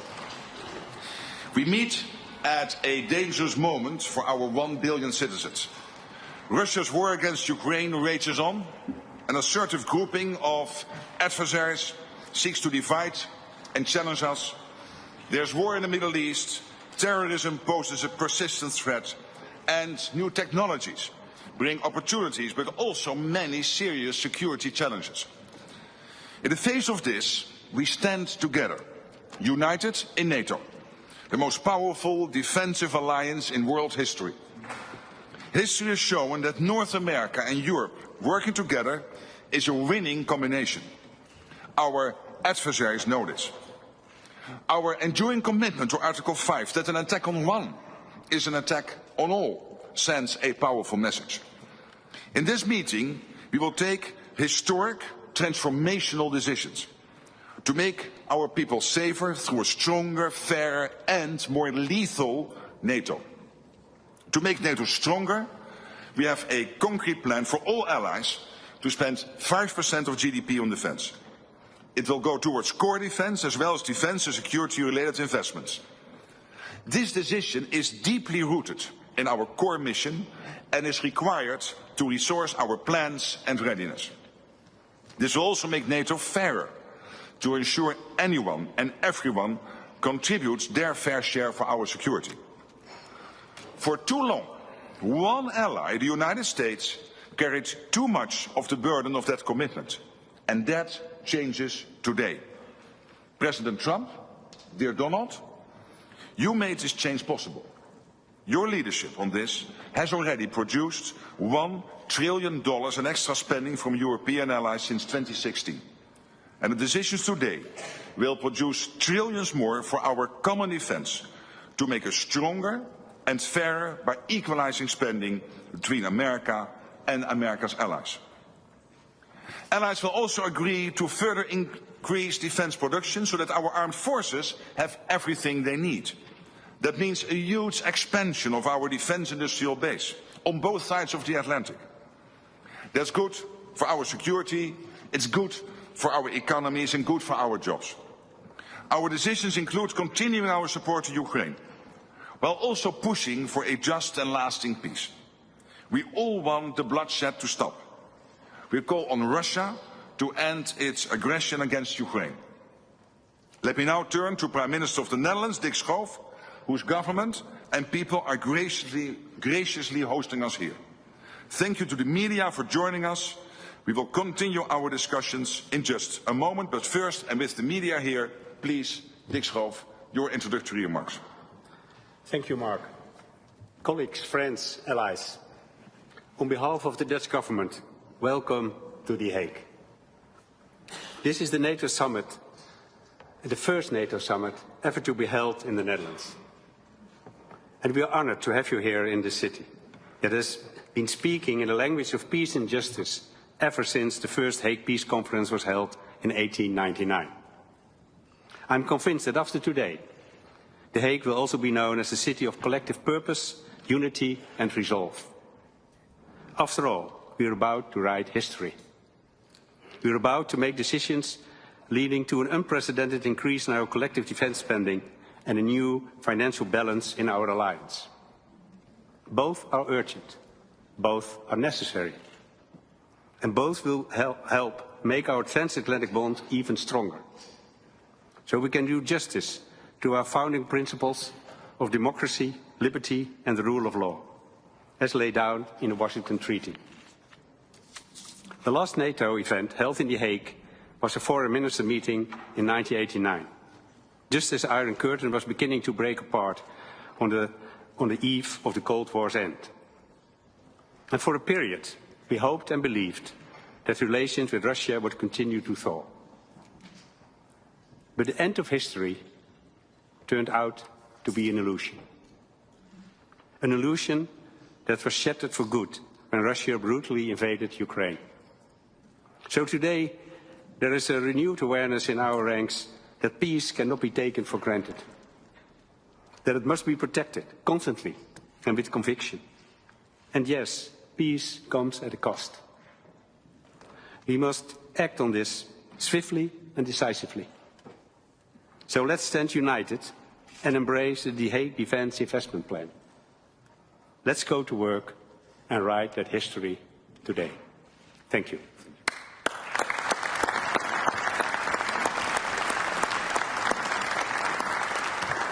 So thank you for the media for joining us, but in the spirit of democracy, I have to ask you to leave the room now. Thank you.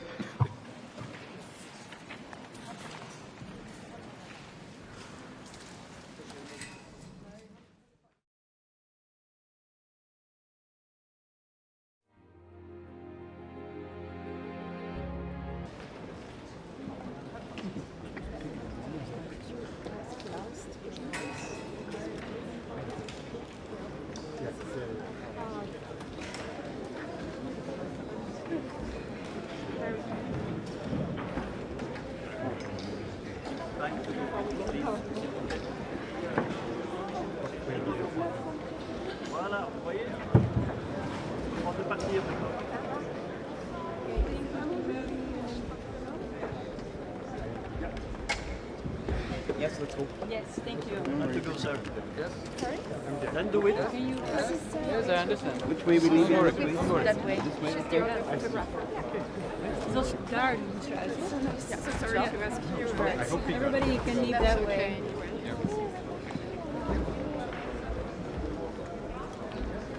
Please pack your stuff now.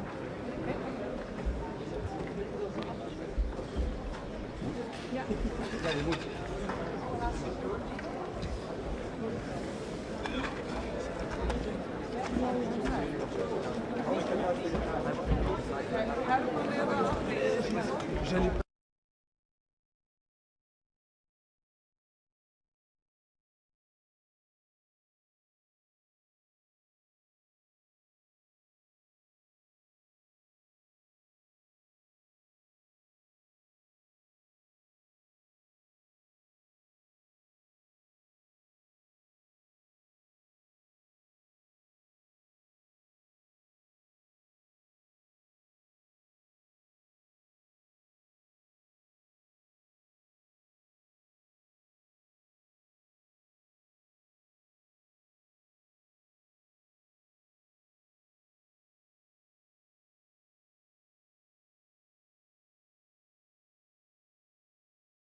us, and maybe it's going to speak outside and run and maybe just use it. Est-ce que c'est historique? Yeah. Sorry, thank you, bye-bye. Je sais pas, juste, je vois quelqu'un dehors. Il devrait parler à quelle heure? Entre 40 et 45. Mais comme vous voyez, on est obligé de venir avant, sinon... It's okay? It's okay? I just do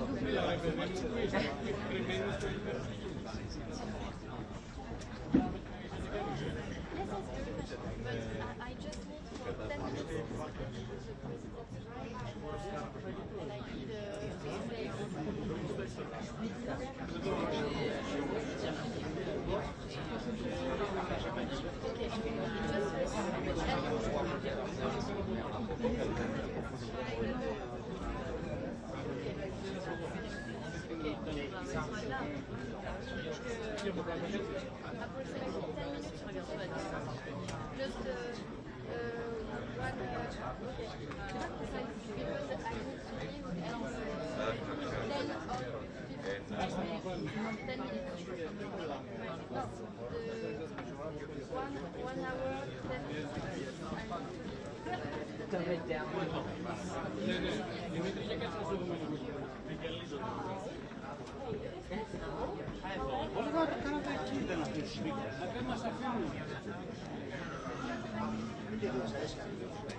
Μ' αρέσει, αλλά είναι καλό.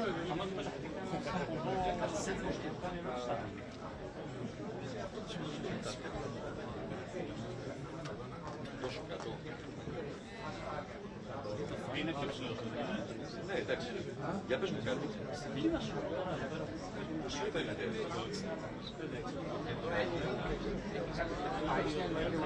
Next to me. Ένα-δύο. Πολύ ωραία. Ένα-δύο.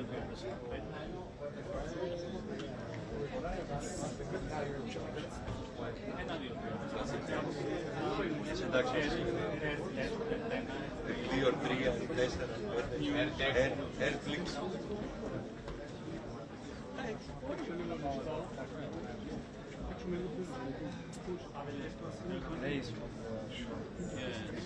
There's that on the wall. Then you check that when it doesn't hear. I was saying in the wall. I don't like it here.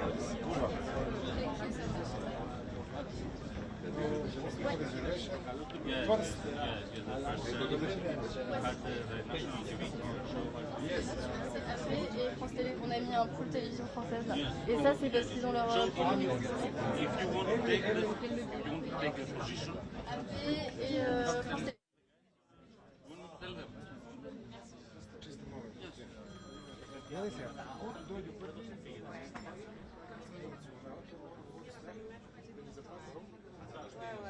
Όχι, απλά επειδή έχουμε ο αντίστοιχος ο Αλέξης είναι λίγο ζωντανός. Αν θέλει να έρθει να κάνει μετά την ηλικία μας, μετά την ηλικία μας,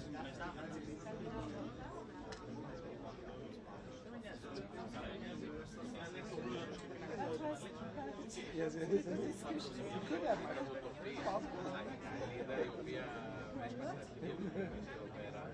είπε ότι έχει μία και τέταρτα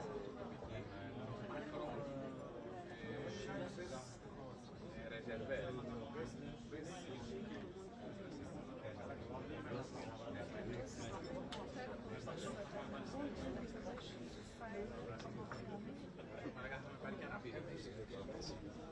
Και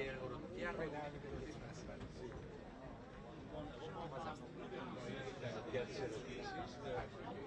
Θα αφήσεις εδώ κάμερες. Γιατί το άλλο περνάει από γενιά σε γενιά.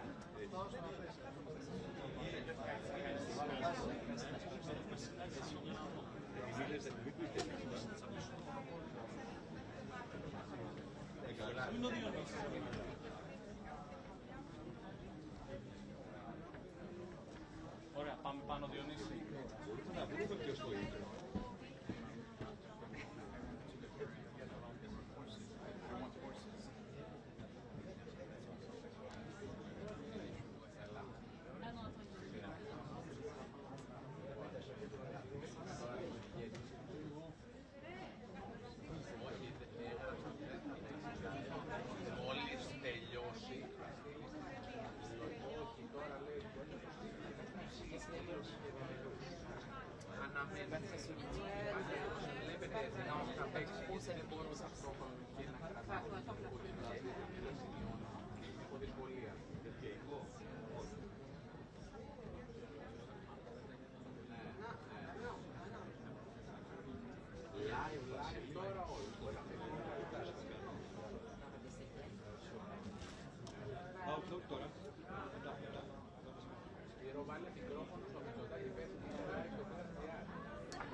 Και όταν μπεις μέσα σε αυτό το κτίριο, όπως μπαίνεις αριστερά και δεξιά μέσα. Ρε, εκεί που ήσουν απ' έξω, το κτίριο που είχες πλάτη σου, που έλεγε media briefing. Κατάλαβες. Και αν έχεις οποιοδήποτε πρόβλημα, εδώ μαλάκες εδώ έχει ένα κρέας.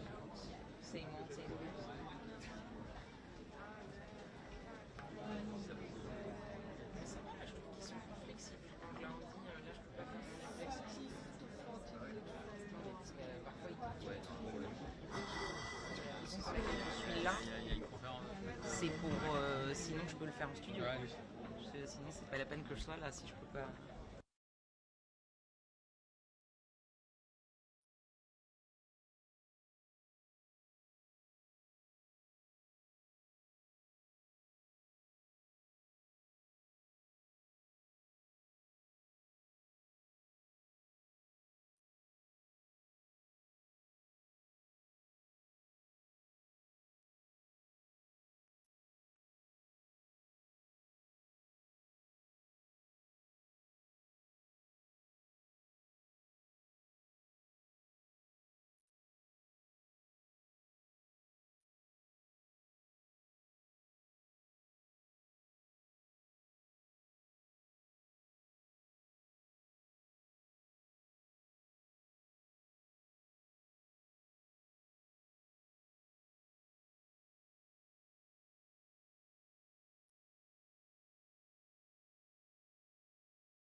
No, but it means it's not a meeting, two meetings.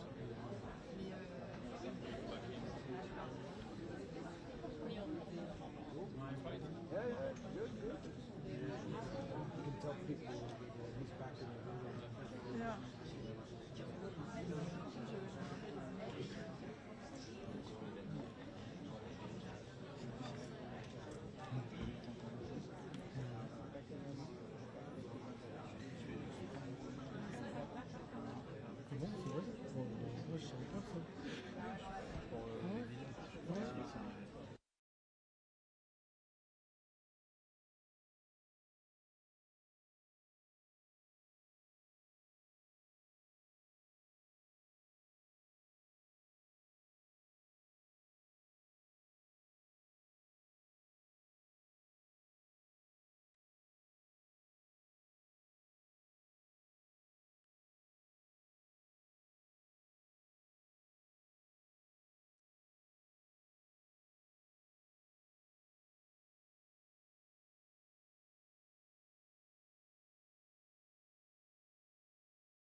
Il y a des choses à raconter.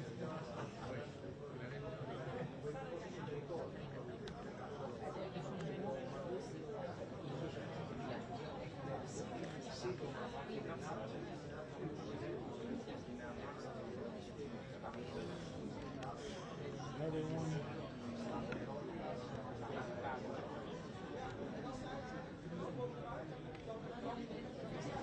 Another one.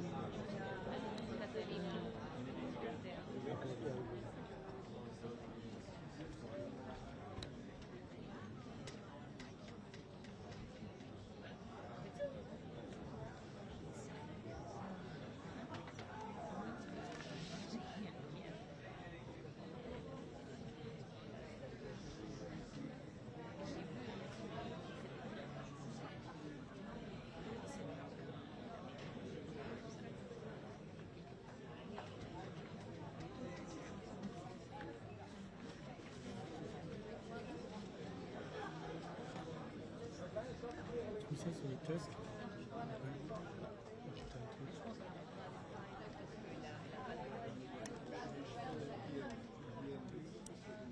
C'est le micro. 1, 2, 3, 1, 2, 3. Ça module bien, hein, impeccable. Tu peux couper, patron. J'entends cordial.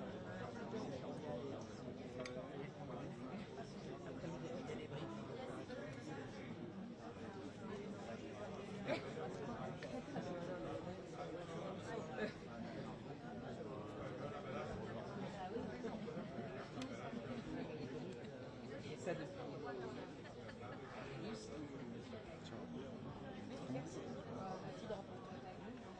Hein? Ah ouais, mais attends, je te dis que c'est pas fini. Peut-être une demi-heure de fin. C'est comme ça que ça marche. On se dit que le gars il va pas venir avant trop. Non, c'est sûr. Ouais,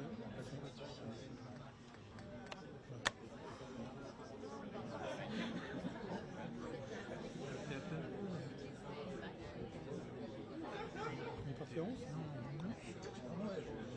Ah ouais, ouais. Ah non, mais je pensais pas qu'elle allait. Non, elle était sauce. On dit ça, mais putain, je croyais pas. Non, il exagère ou pas? Non, c'est.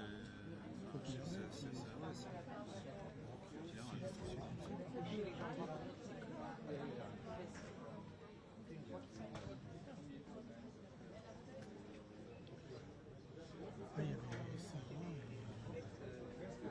également, ça qui clairement.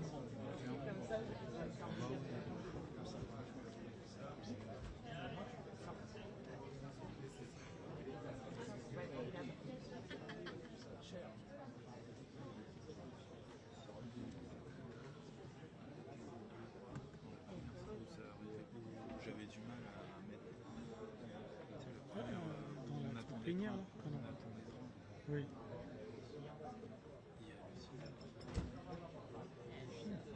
Oui, le TDH.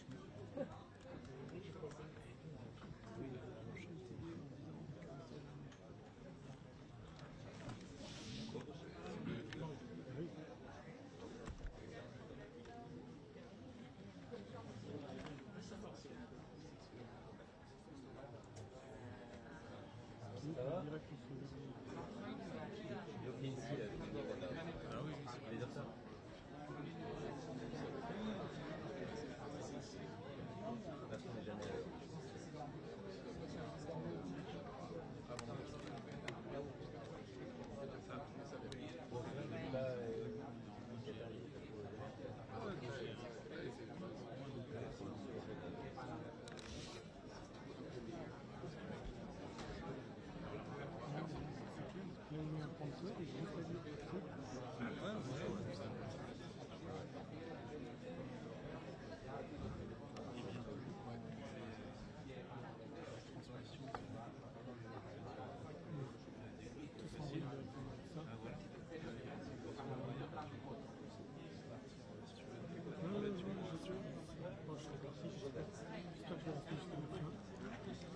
Avant qu'il me chasse.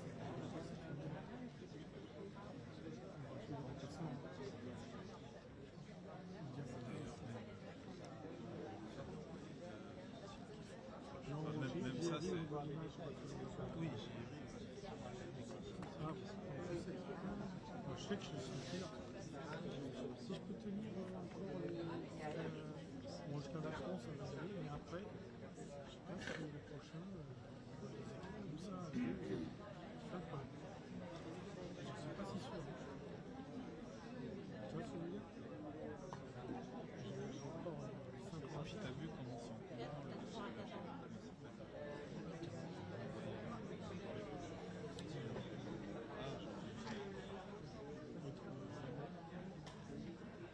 la Starlink? Voilà.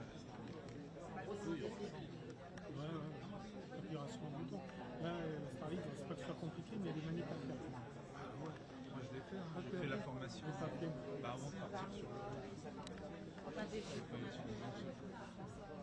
En Allemagne. utilisé une seule. J'envoie, ça fait, et ça fait. Je l'ai pas utilisé. Il y a même Avec une crème, avec Ah oui. Ah ouais. Ouais. Yeah. C'est une crème, ça. Macron is always late. Rutte is supposed to speak at the same time, so I don't know if Macron will wait or will just speak at the same time as Rutte. We'll see. Or the opposite, Macron may speak first. We see. Okay, that's why, yeah. I don't know. On my screen, does it say how much battery power I have? Si, Top right? Je bossais avec, ouais, ben voilà, je bosse avec Médard. What does that mean? Ça m'a surpris en fait. Je ne sais pas quel. Okay, so it's still doing the external battery. Perfect. Yeah, so it means it's draining the external battery first, so the internal battery is full. That's good. Means I have to go for more hours. No.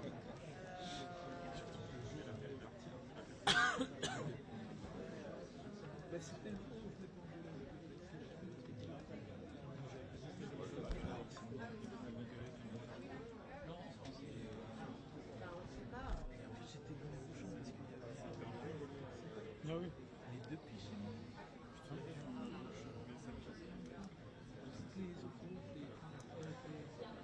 je l'appelle.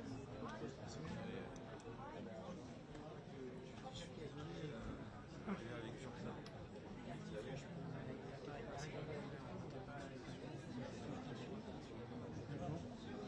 Au lieu d'avoir tu vois, plutôt une réaction négative comme ça,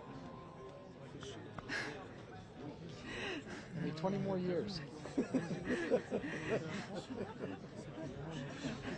Then you can retire. More than 20, probably. I'm at Not 20. that old. I'll make it. My goal is just to keep running 2 marathons every year, and when I get to the finish, it'll be easy. Maybe at some point I do, I don't know, sports, something like that. You should aim for a half marathon. It's a good goal to have. It is, it's nice. First time I did it was 4 years ago. Wonderful. Yeah, just got tired during the pandemic of everything, just started jogging. And then I worked my way up to 10K. And how long is a half marathon? 20K? Let's give it a try. And I did it. You did it? Yeah, and then I've done many half marathons now, and I've completed 5 marathons in the last 3 years. Last 2 years. Wow. It's just a social thing now. So I recommend doing it. It expands your brain for what is possible and the difficulties you can endure. So it's good for that. Recommend it.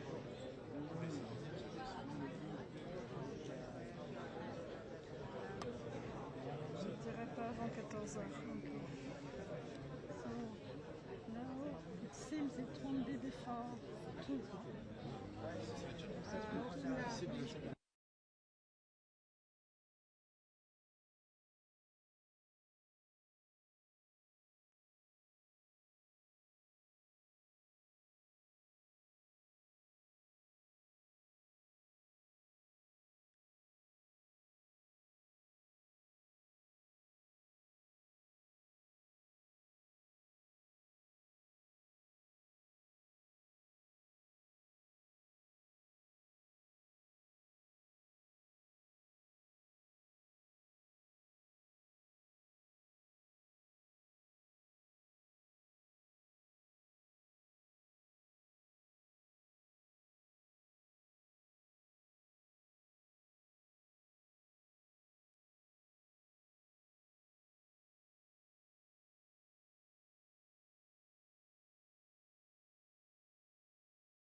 Latéral avec la mer chez nous, tu vois, on fait la même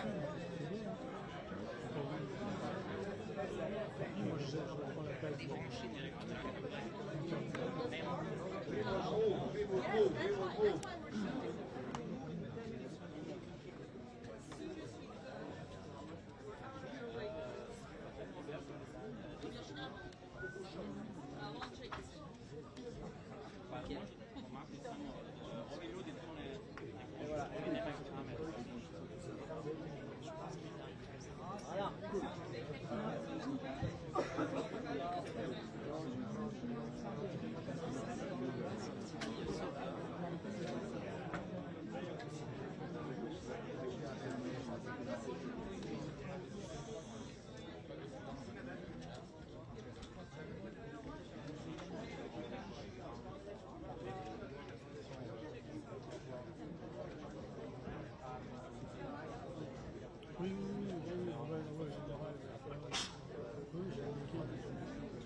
Ok.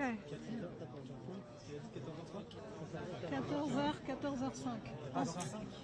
Il arrive entre 14h et 14h05. En 10 minutes. Ah, ça fait 15 minutes. Ça fait 15 minutes. Ouais, 10-15 minutes. Je préfère 10. So it's not even. Bah, on espère, mais il est tout le temps en retard. Donc, à mon avis, je vais plus dire 5 minutes.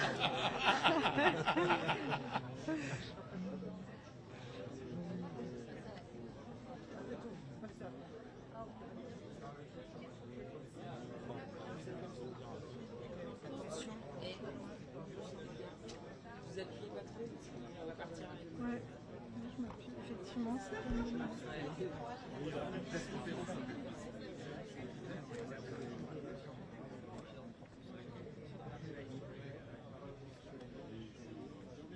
So I'm waiting now for my drink.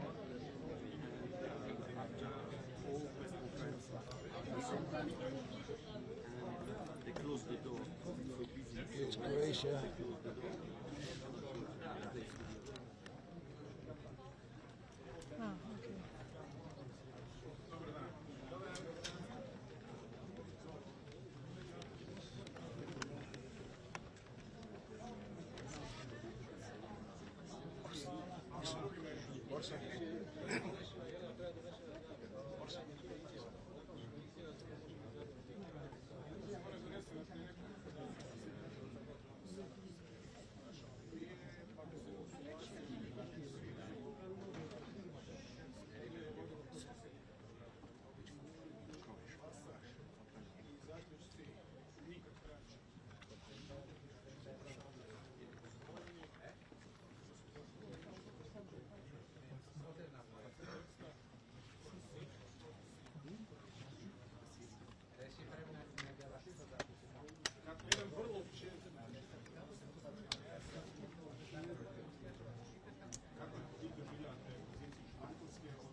kada govorimo o tim troškovima, o iznosima, jedino što me zanima koliko mogu daleko ja nisam dobro. Šopek, šta se to govori?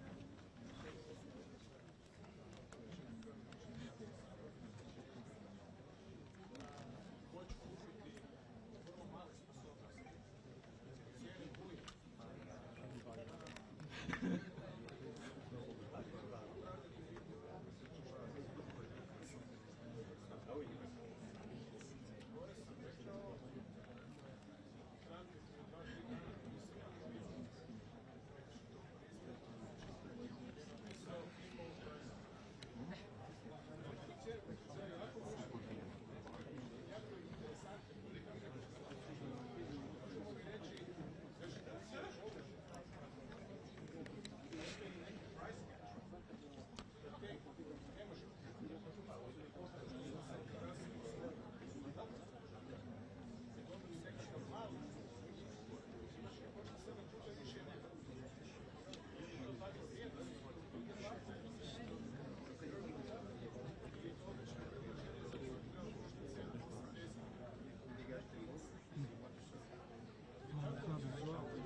So, Germany, sorry, it was scheduled to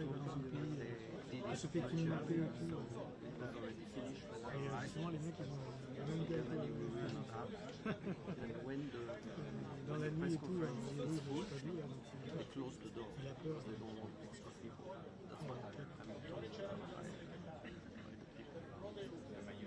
zato što ima malo ponuđača po cijenama koje će oni ono se vodi možete nam reći koji su novi ciljevi sposobnosti koje preuzimaju Hrvatska ranije brigada ta brigada će svačate li koliko je to velik novac? To je do jučer 2 godine od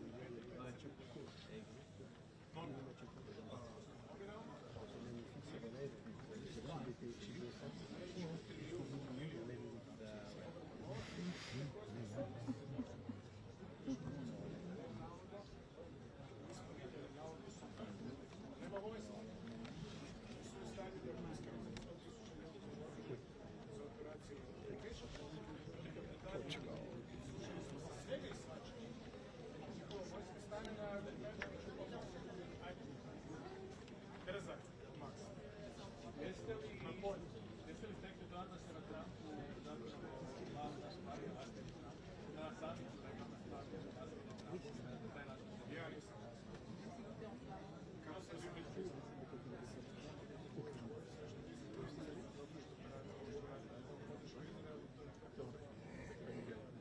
Tu vois, c'est ça quand t'attends avec les... C'est ça qui me fait rire. Il achète pas de mouiller, les bafouilles. C'est arrivé au moment où quand je suis arrivé ici, ça m'énerve. Ah ouais, vite. Ouais, tu sais comment aller. Non, ça s'en fait.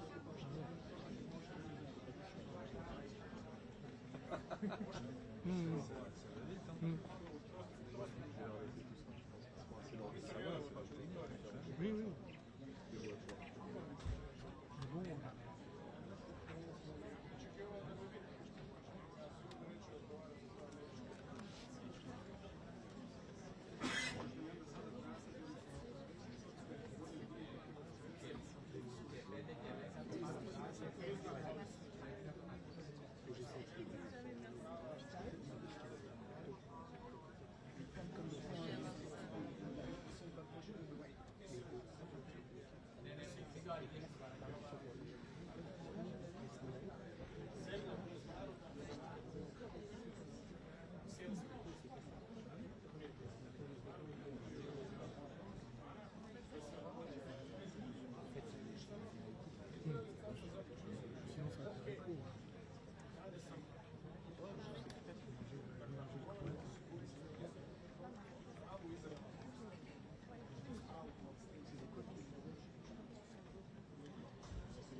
C'est difficile, mais quand il a eu, j'ai répondu comme ça.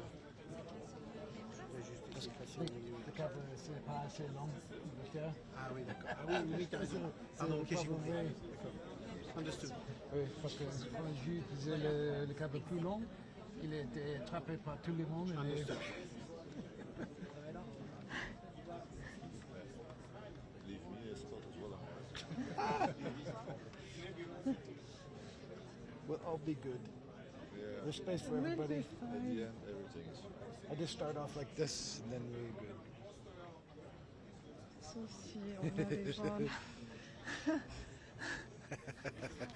They're wanting him to finish up the press point. Like, what happens when Macron talks? We don't want him to speed up. Non, non, c'est du fait, non, j'ai même pas, je suis en câble, Ah oui, d'accord. Mais je relevais tout à l'heure, parce qu'on refera un réglage là-haut, on aura le temps. Juste au moins le... Là, tu n'as pas allumé ta mixette, c'est ça? Non.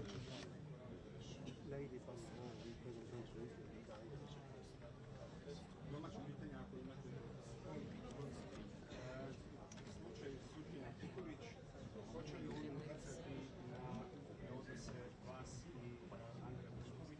I u kontekstu pitanja informacije koja mora zajedno. Položaj vrhovnog suda je častan, on je simbolički jako važan, on nije neka vlast.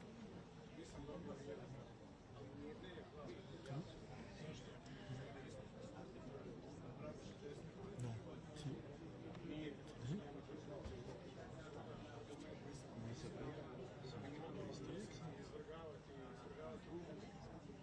C'était pas le... Oui, c'est ça. C'était le... Il y a l'image en... Ouais, j'ai entendu parler de ce oiseau. C'est pas le...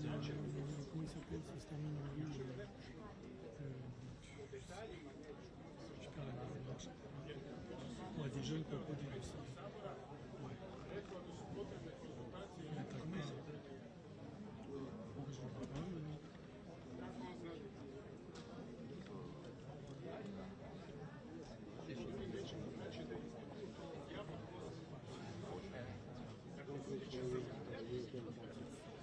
Non, je veux rentrer chez lui.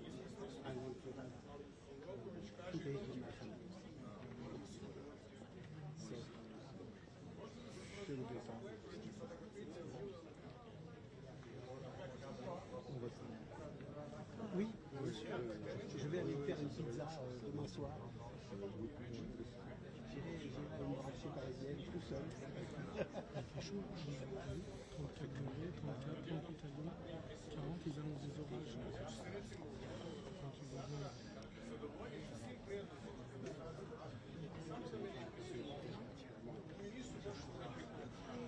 Je ne sais pas quand il fait trop chaud, toi. Moi non plus.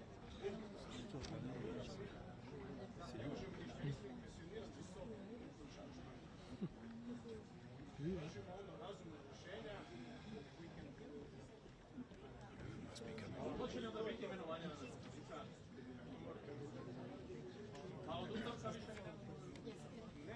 Il arrive, je pense.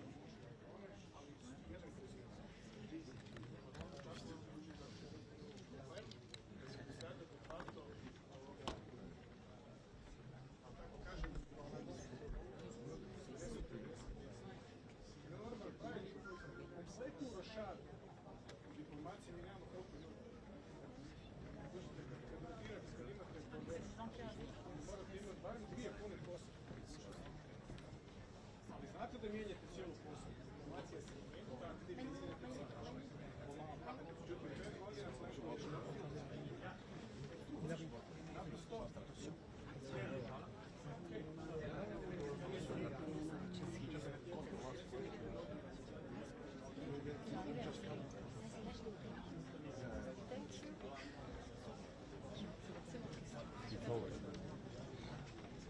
Thank you.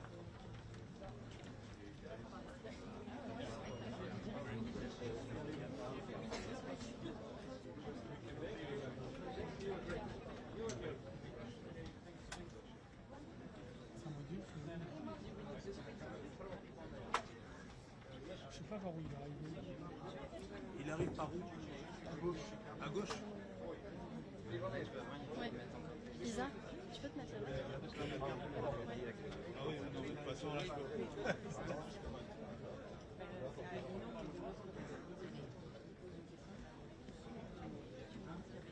Oui, non, je sais pas, on peut rester. Attends, non.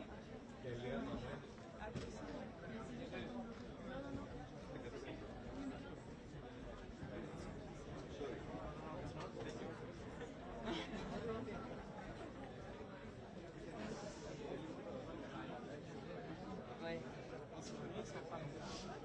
T'es quel sur?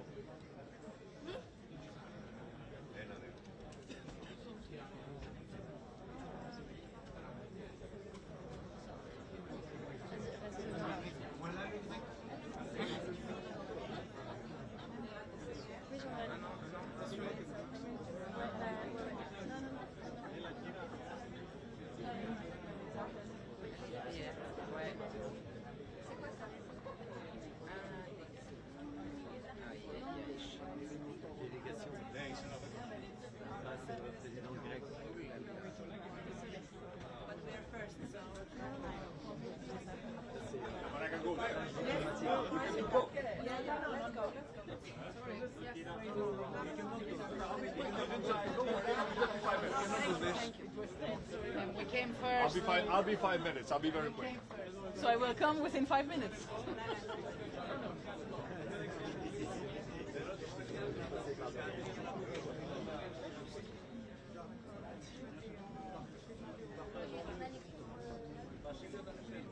La cam, on va bouger un petit peu. Non, c'est pas possible, on n'a pas vu que ça.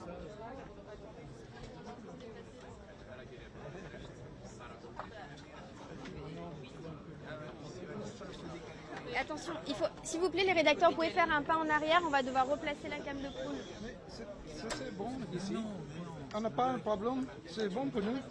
Oui, oui, reste ici, s'il vous plaît. Reste ici. Non, mais ça, dans tous les cas, ça va bouger. Est-ce que tu veux rester dans la cam? Reste ici. On a plein d'espace, c'est pas grave pour nous. Reste ici, c'est plus simple. Ils veulent pas. Reste ici, c'est plus simple ici. Bah oui, mais... Mais on a un micro, c'est pas grave, c'est pas c'est gentil, mais c'est pas nécessaire. C'est pas gentil, c'est juste qu'on peut pas parler juste à côté. Donc il faut qu'on se déplace là. Mais non, mais pour nous, c'est... Bah non, parce qu'il va arriver, il faut pas qu'il parle en même temps. Mais... Là, il faut... Bah oui,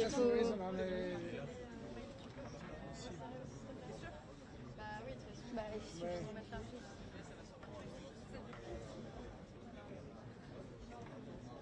Pourquoi vous l'avez mis tout là-bas? C'est trop loin. Mais est-ce qu'il faut la relancer de 5 heures? C'est là? Ici? C'était là? Ouais, c'était plutôt là. C'est là ou pas? Ouais, c'est là. Non, non, non, non, non, non. C'était là? Maïli, tu peux le remettre avec moi, s'il te plaît? Devant la caméra.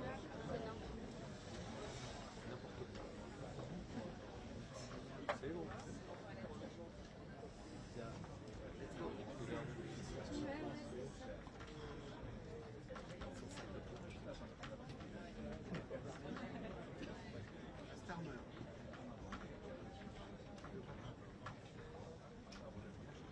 Mr. Prime Minister.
C'est là. Ouais, vous vous rapprochez pour le regard. Vous êtes un peu... Vous êtes décalé.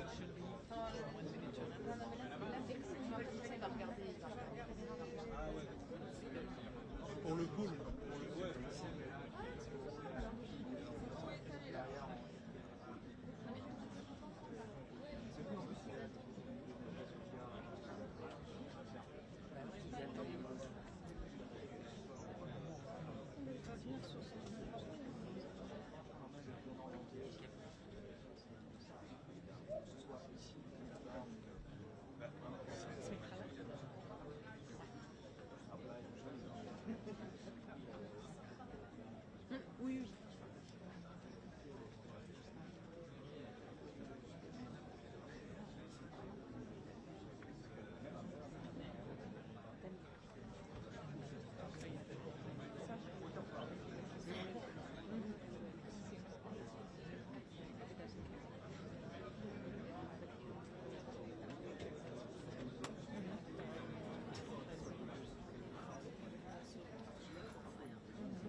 pas? Ou vous voyez pas là, c'est bon? Ok. Allez, c'est parti.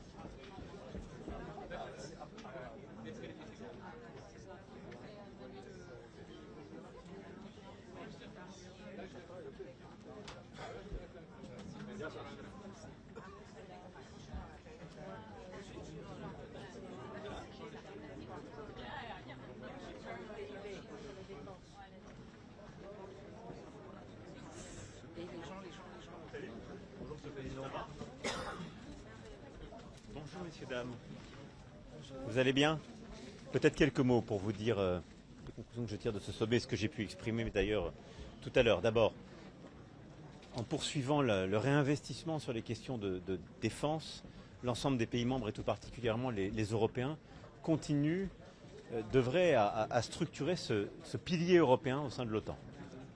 C'est ce que nous poussons depuis plusieurs années, avoir une Europe qui dépense davantage, qui prend davantage ses responsabilités pour sa sécurité, qui prend davantage de part du fardeau. C'est à la fois le souhait américain depuis plusieurs années, c'est une nécessité européenne, nous devons le faire pour nous-mêmes et pour être plus indépendants. Deuxième remarque, c'est que cet investissement doit aller de pair avec un durcissement des armées européennes, c'est-à-dire une culture commune, ce que nous avons lancé il y a quelques années avec l'initiative européenne d'intervention, créer des cultures communes, des déploiements communs, des exercices communs, c'est-à-dire des armées qui vraiment se battent, vont sur le terrain, comme on a su le faire au Sahel il y a quelques années, se déploient rapidement, comme on a su le faire il y a 3 ans, quelques jours après justement le déclenchement de la guerre d'agression russe, en structurant, en étant nation cadre en Roumanie. Et puis il faut développer avec cet argent une base industrielle et technologique de défense européenne, c'est-à-dire une Europe qui défend plus, c'est une Europe aussi qui doit développer de l'innovation et de l'industrie de défense, et pas simplement acheter chez les autres. Et à ce titre, ce qui a été fait ces dernières semaines au sein de l'Union européenne avec les programmes dits SAFE ou EDIP, qui réservent 65% de ses financements aux Européens, va dans la bonne direction, est un vrai changement de doctrine dont je me félicite. Le troisième élément, c'est que tout ça, on le fait.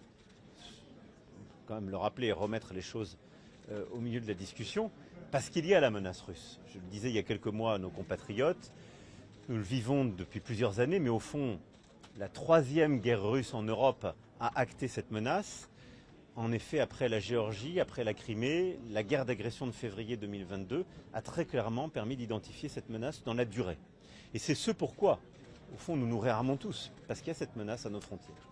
Et donc, c'est pourquoi nous souhaitons que, en effet, la guerre d'agression russe en Ukraine demeure une préoccupation, la préoccupation principale des Européens. Elle est celle qui justifie ce réarmement dans la durée, parce qu'il y a cette menace qui perdurera. Mais il y a aussi la volonté que nous avons ici réaffirmée d'agir ensemble et de manière partenariale pour arrêter cette guerre. D'abord, on a besoin des États-Unis pour obtenir un cessez-le-feu, par une capacité de dissuasion, en utilisant aussi la crédibilité des derniers jours liée au théâtre iranien.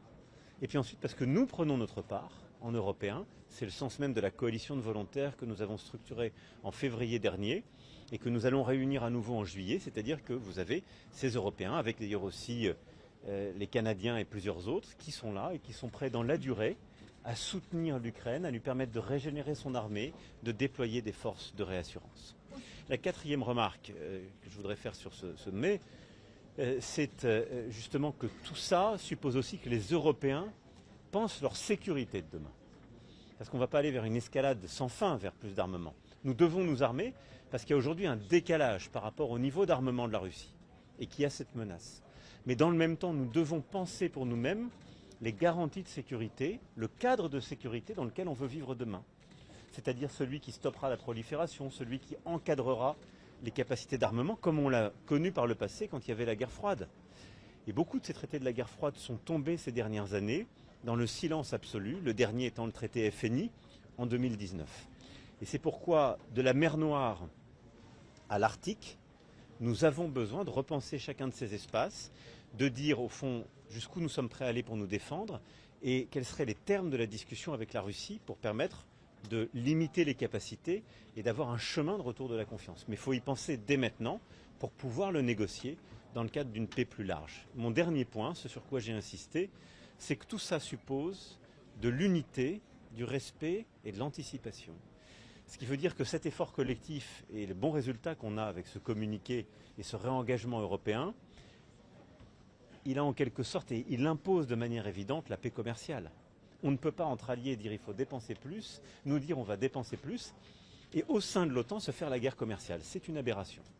Et donc c'est pourquoi il est très important qu'on puisse revenir à ce qui devrait être la règle au sein de l'ensemble des alliés, c'est-à-dire une véritable paix du commerce, et donc d'abaisser toutes les barrières tarifaires qui existent ou qui ont été renforcées. Ça suppose aussi d'anticiper les évolutions de déploiement des forces, tout particulièrement sur le sol européen. Et ça suppose enfin de ne pas oublier les termes de la guerre et les risques qui persistent pour nous. J'ai pu le dire, on a une guerre très territoriale, très terrestre, à haute intensité qui se joue aujourd'hui en Ukraine. Mais la menace, nous le savons, elle se déploiera de plus en plus sur le cyber, dans l'espace, en mer. Et donc c'est là aussi où il nous faut renforcer nos capacités et nous coordonner. Voilà les quelques éléments clés pour moi, à la fois de ce sommet de l'OTAN et ce que j'ai voulu aussi défendre avec mes collègues. Je vais maintenant répondre à Monsieur le Président Donald Trump. Alors, je n'arriverai pas à répondre à 3 questions en même temps. Un engagement concret de la part de Donald Trump sur cette question du respect de l'article 5, après les premières déclarations qu'il a faites hier. Alors moi, je vais vous dire, c'est très simple. Ce matin. Mon travail, c'est pas de faire l'exégèse de ses propos. Il y a des textes, il y a des juristes pour voir ces textes, et après vous lui posez les questions. Mais sur le fond, mais moi, je confiance aujourd'hui parce que mais moi, je veux dire, on est dans cette alliance avec tout ce qu'elle embarque, qui est une solidarité entre tous ses membres. Et donc quand mais ça, c'est pas mon job. C'est pas mon job, ça. On a l'impression. Moi, je vais vous dire très simplement, j'avance. Je veux que les Européens, il y a des textes, ils sont signés. Je crois qu'ils font pas tellement mystère. Et il n'y a pas tellement aujourd'hui, ni chez les juristes, ni chez les diplomates, l'article 5 implique une solidarité entre tous les membres, pas d'ailleurs d'un vers les autres, entre tous les membres s'ils étaient agressés. Donc je pense qu'il ne faut pas jeter le doute là-dessus.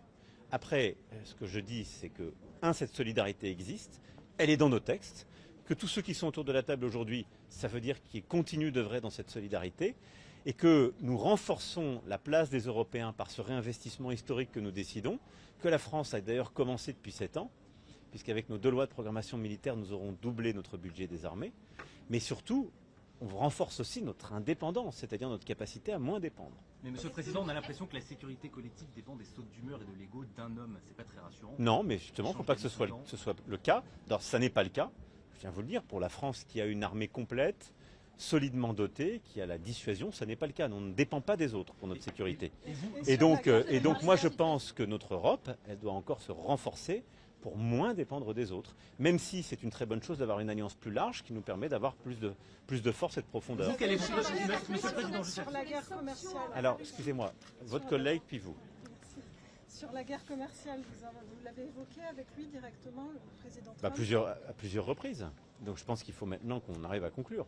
Vous l'avez évoqué ici lors du sommet. Je l'ai évoqué lors du sommet, je l'ai évoqué publiquement devant les autres, oui. Le président Erdogan d'ailleurs a fait de même, ou la première ministre Mélanie. Mais c'est de l'accord. Posez-lui la question. Posez-lui la question. Est-ce que vous avez parlé de la situation au Proche-Orient, Monsieur le Président, avec Donald Trump sur le cessez-le-feu entre l'Iran et Israël? Je n'ai pas eu l'occasion là d'en parler avec lui. Quelle est votre analyse des dégâts infligés Elle est encore en cours. Il y a des rapports qui disent qu'elles ne sont pas très lourdes. Le président Trump dit que c'est un anti pour des décennies. Où vous situez-vous? Premièrement, nous sommes en train de finaliser ces analyses en propre, pour ce dont nous disposons. Il y aura ensuite une confrontation avec l'analyse des autres pays intéressés, évidemment américains, les autres Européens, les Israéliens. Et puis j'aurai l'occasion tout à l'heure de voir le directeur général de l'Agence internationale pour l'énergie atomique, M. Grossi, et j'échangerai aussi avec lui sur ce sujet. Monsieur le Président, quelle est votre stratégie pour traiter Donald Trump? Lui être très flatteur, lui opposer de la résistance? On a vu beaucoup de chefs d'État faire preuve d'obséquiosité ici au sommet de l'OTAN, voire carrément lui. J'essaie toujours d'avoir la même. Traiter Trump. J'ai toujours fait pareil depuis 2017, c'est-à-dire en étant extrêmement direct, tout à fait respectueux, mais Moi j'ai toujours dit les choses, donc je les ai dit aujourd'hui et je les dis à chaque fois. Voilà. Les sanctions contre la Russie, est-ce que les Américains sont prêts à suivre les Européens pour un durcissement? Je ne suis pas président des États-Unis d'Amérique, donc je vous invite à lui poser la question. Mais pour ce qui est des Européens, je suis assez simple. Ce que je dis, je le fais. Et donc nous défendons le paquet de sanctions, le 18e paquet qui a été proposé par la Commission. Il a été fait en coordination avec les sénateurs américains. Et tout ce qui nous a été dit jusqu'alors était que ces sénateurs avanceraient, allaient dans les prochains jours déposer justement ce paquet de sanctions et qu'ils devaient avancer. C'est les prochains jours qui nous diront ce que les États-Unis feront. Monsieur le Président, il faut augmenter le PIB, la part du PIB consacrée à la défense. C'est un des engagements qui a été pris également par les différents dirigeants à l'horizon 2035, 5%. Concrètement, pour les personnes qui nous regardent, qui se posent des questions, comment on fait en France pour augmenter cette part du PIB consacrée à la défense dans un contexte budgétaire extrêmement tendu, avec aussi un risque qui arrive à l'automne, on le voit très bien avec ce qui s'est passé hier à l'Assemblée nationale, de renversement de ce gouvernement d'Amérique. Mais vous avez raison de le dire, simplement on le fait déjà nous. On n'a pas attendu. Et on n'a pas attendu non plus la guerre d'agression russe en Ukraine de février 2022, puisque depuis 2018, nous augmentons. Et à travers les 2 lois de programmation militaire, on a fait des investissements qui n'ont pas été remis en cause par quelque aléa politique que ce soit.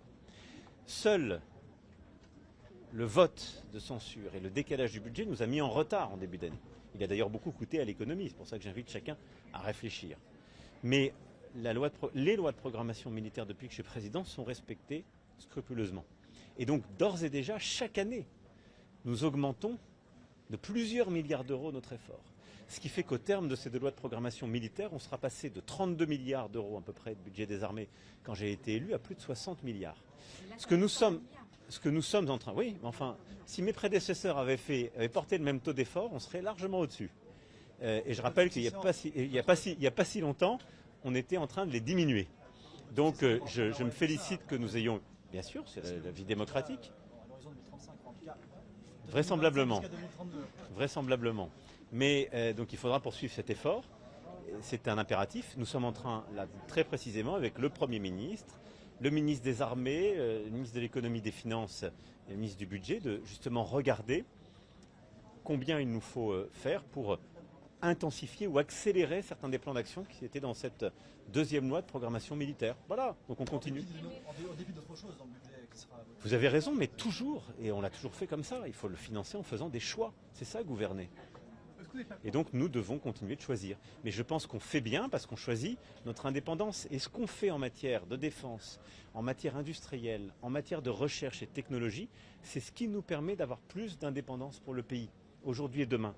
Et d'ailleurs l'indépendance que nous avons encore, qui avait pu être fragilisée par des choix plus récents, elle procède aussi de choix historiques qui avaient été faits dans les années 60 ou 70, qui avaient permis de doter la France de programmes ou d'équipements qui nous permettent aujourd'hui de ne pas dépendre justement des sautes d'humeur ou des aléas de l'autre côté de l'océan.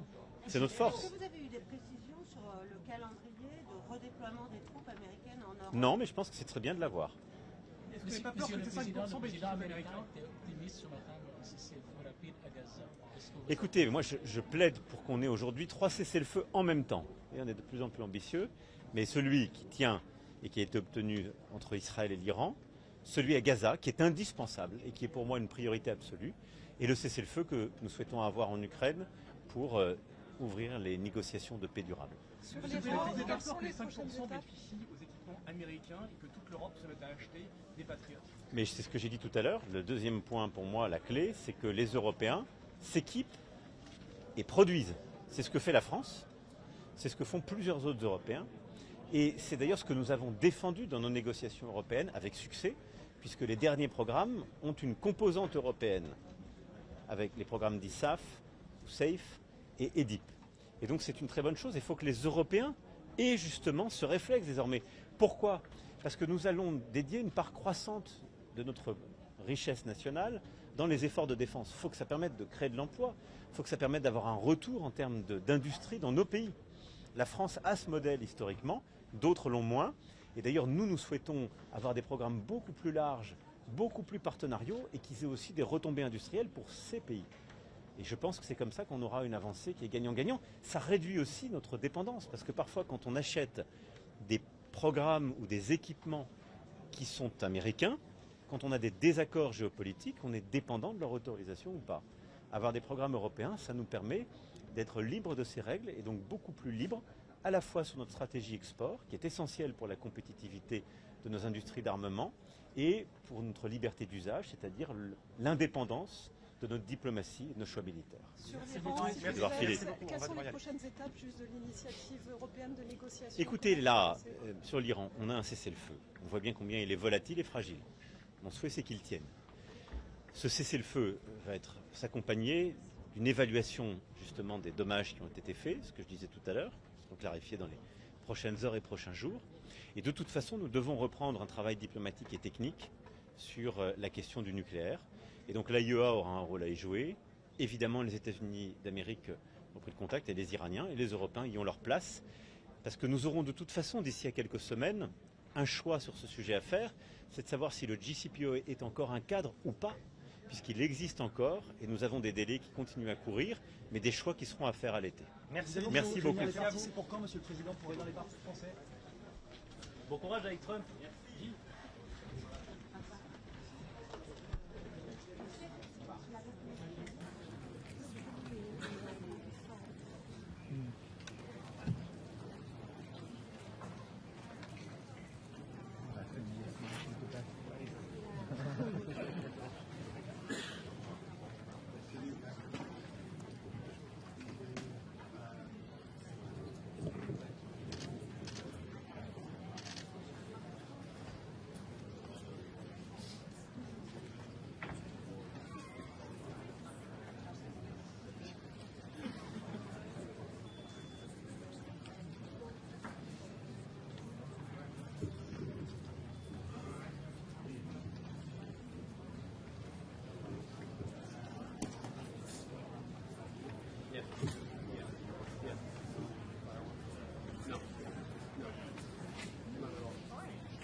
All right, good afternoon, everyone. We'll jump right in with a statement from the Secretary General, followed by your questions. Yes, good afternoon.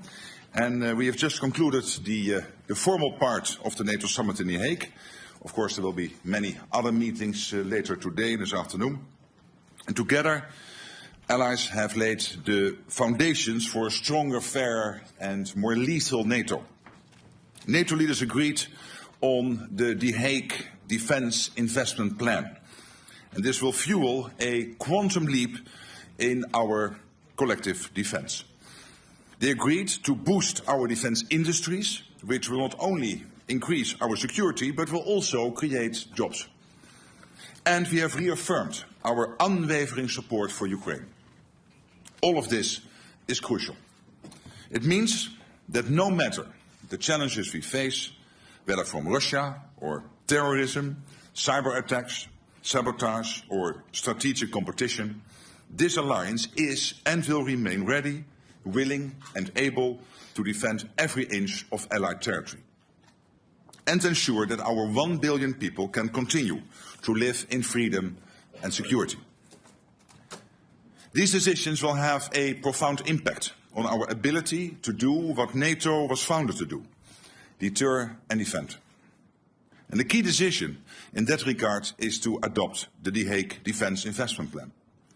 With this plan, allies have agreed to invest 5% of GDP in defence. This is a significant commitment in response to significant threats to our security. It includes at least 3.5% of GDP invested in core defence requirements, a benchmark that until today was set at 2%.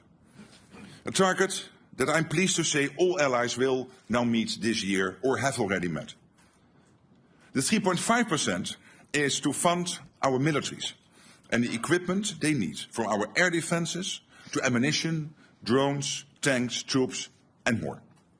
In addition to the 3.5% for core defence, the plan includes 1.5% of GDP that will go towards investment that support our defence and security. All to ensure we can effectively deter aggression and defend ourselves and each other should anyone make the mistake of attacking. Allies recognize the severity of the threats we face, and in response they have come together to agree an ambitious but essential new defence spending commitment. Our decisions today show, from the Mediterranean to the Arctic, from the west coast of North America to our eastern flank, all allies are united in understanding that we need to step up to stay safe, and they are acting on it. President Trump has been clear. America is committed to NATO.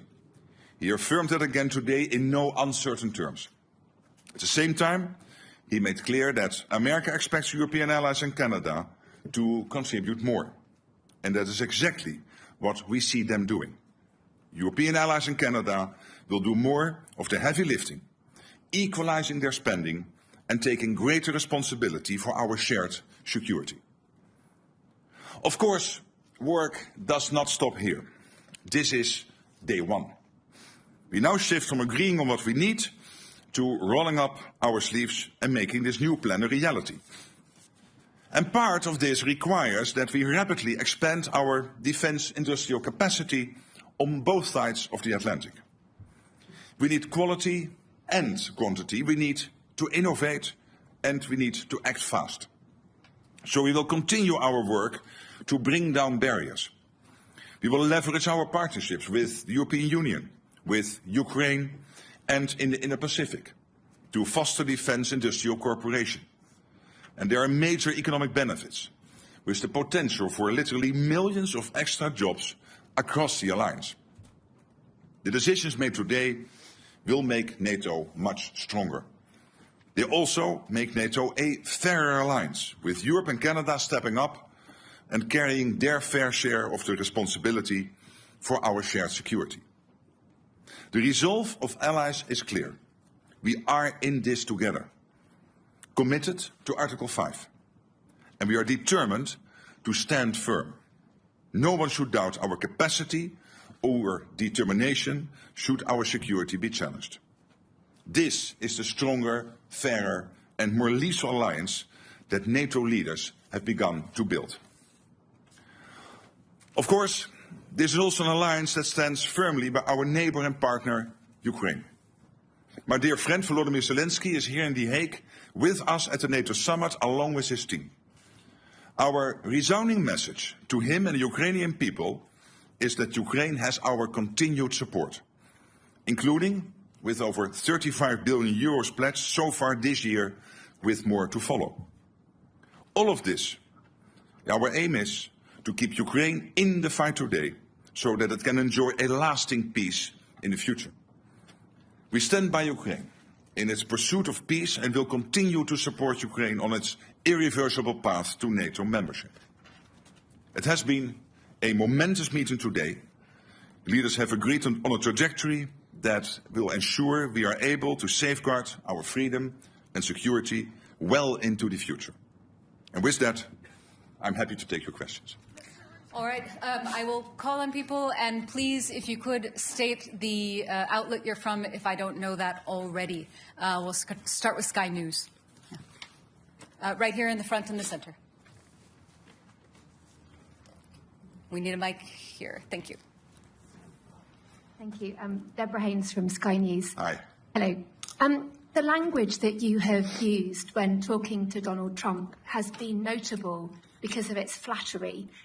Today you called him Daddy, and you sent a text message to him that was gushing with praise. Is this the way that you feel that you have to act when doing business with the US president, through flattery and praise? Isn't it a bit demeaning, and doesn't it make you look weak? No, I don't think so. I think it's a bit of a question of taste, but I think he's a good friend. And when he is doing stuff which is forcing us to, for example, when it comes to making more investments, I mean, would you ever think that this would be the result of this summit if he would not have been re-elected president? Do you really think that 7 or 8 countries who said, yeah, somewhere in the 2030s we might meet the 2%, we've now all decided in the last 4 or 5 months to get to 2%? So doesn't he deserve some praise? And when it comes to Iran, the fact that he took this decisive action, very targeted, to make sure that Iran would not be able to get its hands on a nuclear capability, I think he deserves all the praise. All right. Next question. Let's come to the front here. I think it's BBC. Yes. Yes. Well, wait for the mic, please. Jamal Musawi from BBC Persian TV. You said that attack against Iran was illegal and in accordance with the international law. But today, Haya said she is not sure that it was legal and in accordance with international law. Is there any kind of disagreement between you in NATO? No, there's not, but there will be many views always about international law. I think what the US did last weekend is justified. This is preventing Iran, and this is a request NATO has had for a long time, a position NATO has taken for a long time, that Iran should not get its hand on a nuclear deterrence. So I think it was totally justified what the US did. And I think it's also important that the American president is very much now working to get the ceasefire not only today and yesterday, but to have that ongoing over the coming weeks. All right. I see FT in the halfway back.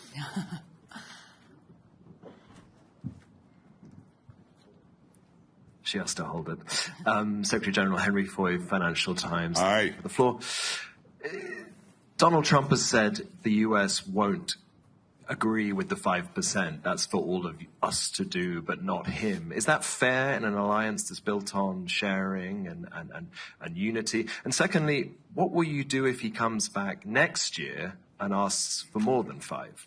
Thank you. Well, but when it comes to the 5%, there are the two elements. One is the 3.5% core defense spending. The US is more or less there. And when it comes to the 1.5% defense-related spending, we can safely assume that the US is doing that. When you look at their enormous capacity when it comes to fighting cybercrime, hybrid threats, when it comes to their infrastructure investments, when it comes to developing the defense industrial base. So I think we can safely assume that the US is more or less at that 5% already. All right. Next, I think we'll go over to the left side again, about halfway back, Washington Post. We need a mic.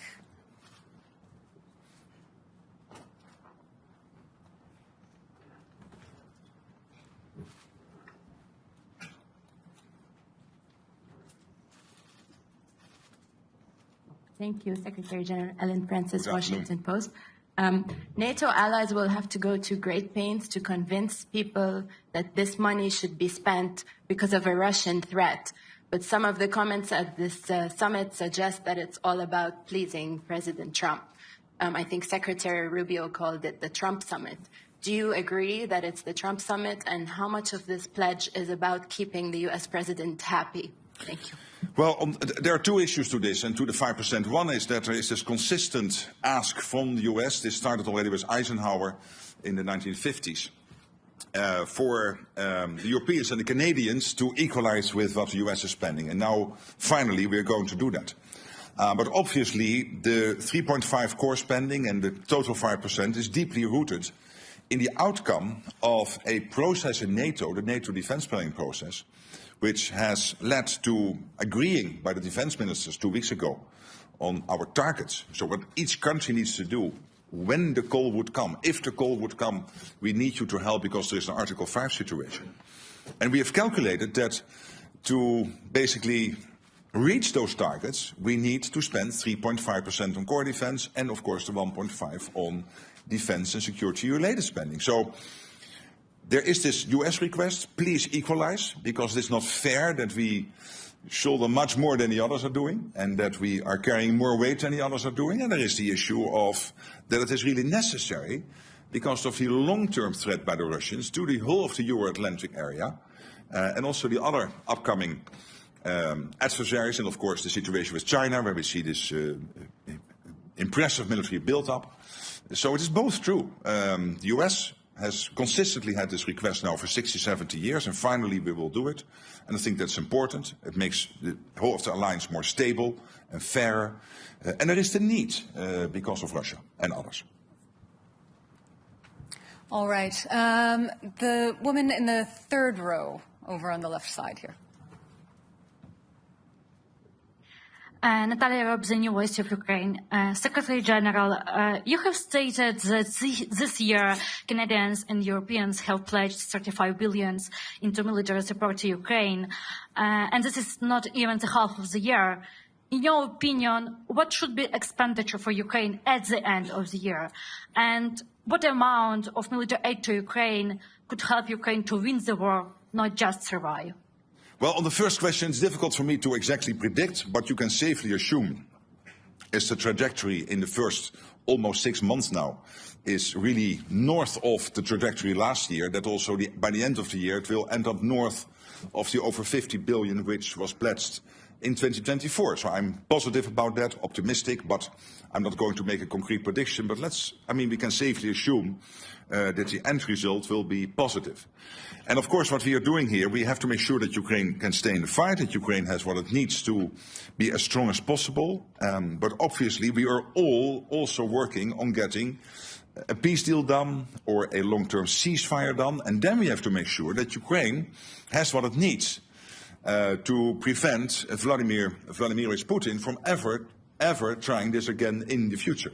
And the first layer of that, making sure that Ukraine can defend itself post a peace deal / a long-term ceasefire, obviously is also the support we are now providing to keep them in the fight, which has to do, of course, with training, it has to do with delivering military equipment, so the command in Wiesbaden, but also the various streams of money going into Ukraine, developing Ukrainians' defense industrial base, which still has about a 35 billion spare capacity.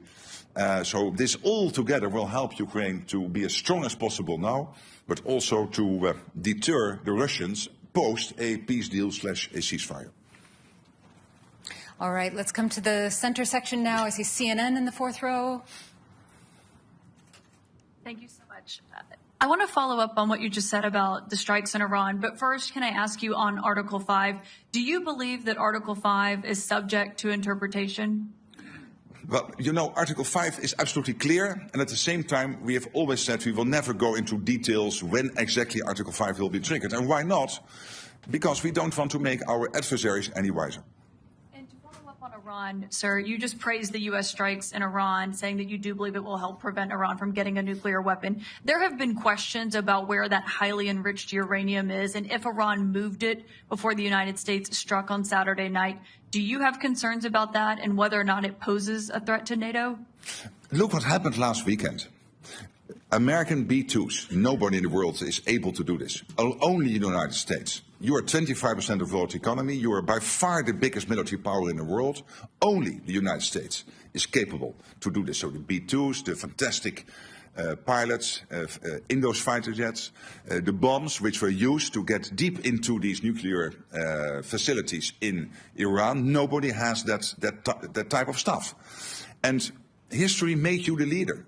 History made you the ones who have to take action when it is necessary. And I think what President Trump did here is take a very targeted, chirurgical operation to take out as much as possible Iran's capability to get to a nuclear weapon. And I commend him for that. And obviously it's now up to all the studies being done and all the details look into what exactly has been the effect of this. But I'm personally very optimistic that this has dealt a massive blow to Iran. All right, we have a very full room and limited time. Next question to the front row. There's a mic coming. Oh, that's good. Yeah. Hello, Eelco Bos van Roostal, Nieuwsuur, Dutch TV. You're dealing with a very unpredictable president or friend who has been all over the map on Article 5 in the past. In his first term, he threatened to pull out of NATO, which he doesn't seem to do anymore. But how are you certain that the Trump you're dealing with right now is the same version of Trump that you'll be dealing with for the rest of his term? I've now known him for almost 10 years. He's a good friend. I trust him. He was totally right that Europe and Canada were not basically providing to NATO what we should provide, and that the US was spending so much more on defense than the Europeans and the Canadians. Now we are correcting that. We are equalizing. I think it is a man of strength, but also a man of peace. You've seen that basically now with Iran. The man of strength being able to command his B-2 bombers to go into Iran to take out that nuclear capability, but also the man of peace who is then immediately following up with making sure that Israel and Iran will commit to a ceasefire. And I think this is exactly what you want the American president to do, provide that type of leadership. And so I find him very predictable. Next question, all the way in the back. I don't think so. DPA. Ansgar, the German press agency, DPA. Secretary General... We were speaking, Uncle. Here. There you are. No. Yeah, in fact. I cannot see you. I can only answer the question if I see who is. Can you stand up? Oh, you're really in the back. Sorry, yeah. Please. Thank you. Secretary General, I would like to come back to Article 5.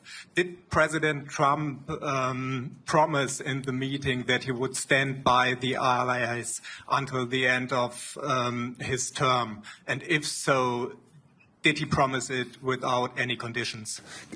Can I ask you, and not you, you're a journalist, so you are totally, of course, free to ask all those questions, but through you to some politicians in Europe and Canada to stop worrying. The United States is totally committed to NATO. The United States is totally committed to Article 5. How many times do we want them to say this? And as I said before, we have now had half a year when we constantly ask the US, are you with us, with NATO, with Article 5? So let's look for another country in NATO, one of the other 31, Iceland, the Netherlands, France or Canada, for the next half year to answer that question. All right.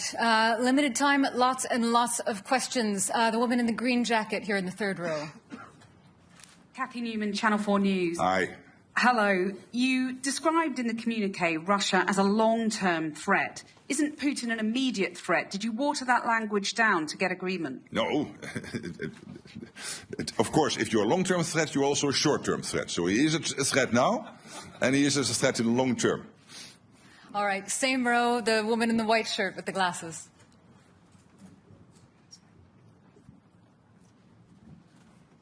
Thank you. Ida Hallikainen from Ilta-Sanomat, Finland. Mr. Secretary General, Russia has expanded its military infrastructure near Finland's eastern border. What is Russia aiming to achieve with this, and what is NATO's message on the matter? And second, if I may, is Spain now serious about the defense spending goal? Yes, on the last question, I believe so. As you know, there is disagreement to disagree that they think they can reach the capability targets by 2.1%. NATO is saying it has to be 3.5%, like for all the other allies. All allies will report on how they are getting to the capability targets, so we will see, and in 2029 we will anyway have a review of all of this. On your first question, well, let's not be naive about Russia. Of course, they are fighting this totally unprovoked war against Ukraine. But at the same time, and this is what we have been hearing, open source from many senior military leaders in Europe, including the Chief of Defense in Germany, they are building up their armed forces and reconstituting their armed forces at such a pace that they could be ready in 3, 5 or 7 years to attack NATO.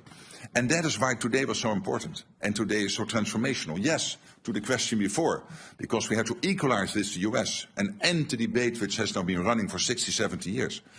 but particularly also because we know that there is this Russia threat, short-term, long-term, whatever, but the Russia threat is there, and we have to make sure that we can defend ourselves, and that is why we are doing this. Okay, we just have time for a few more questions. NHK, so fifth row here.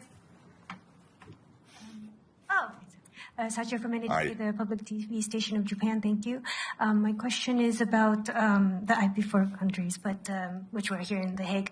But so I know you've been mentioning that you won't lecture the whole world, but since you were able to make this historical decision today, do you think this would trigger other countries like the IP4 countries to think twice about their threats around them and their defense spendings?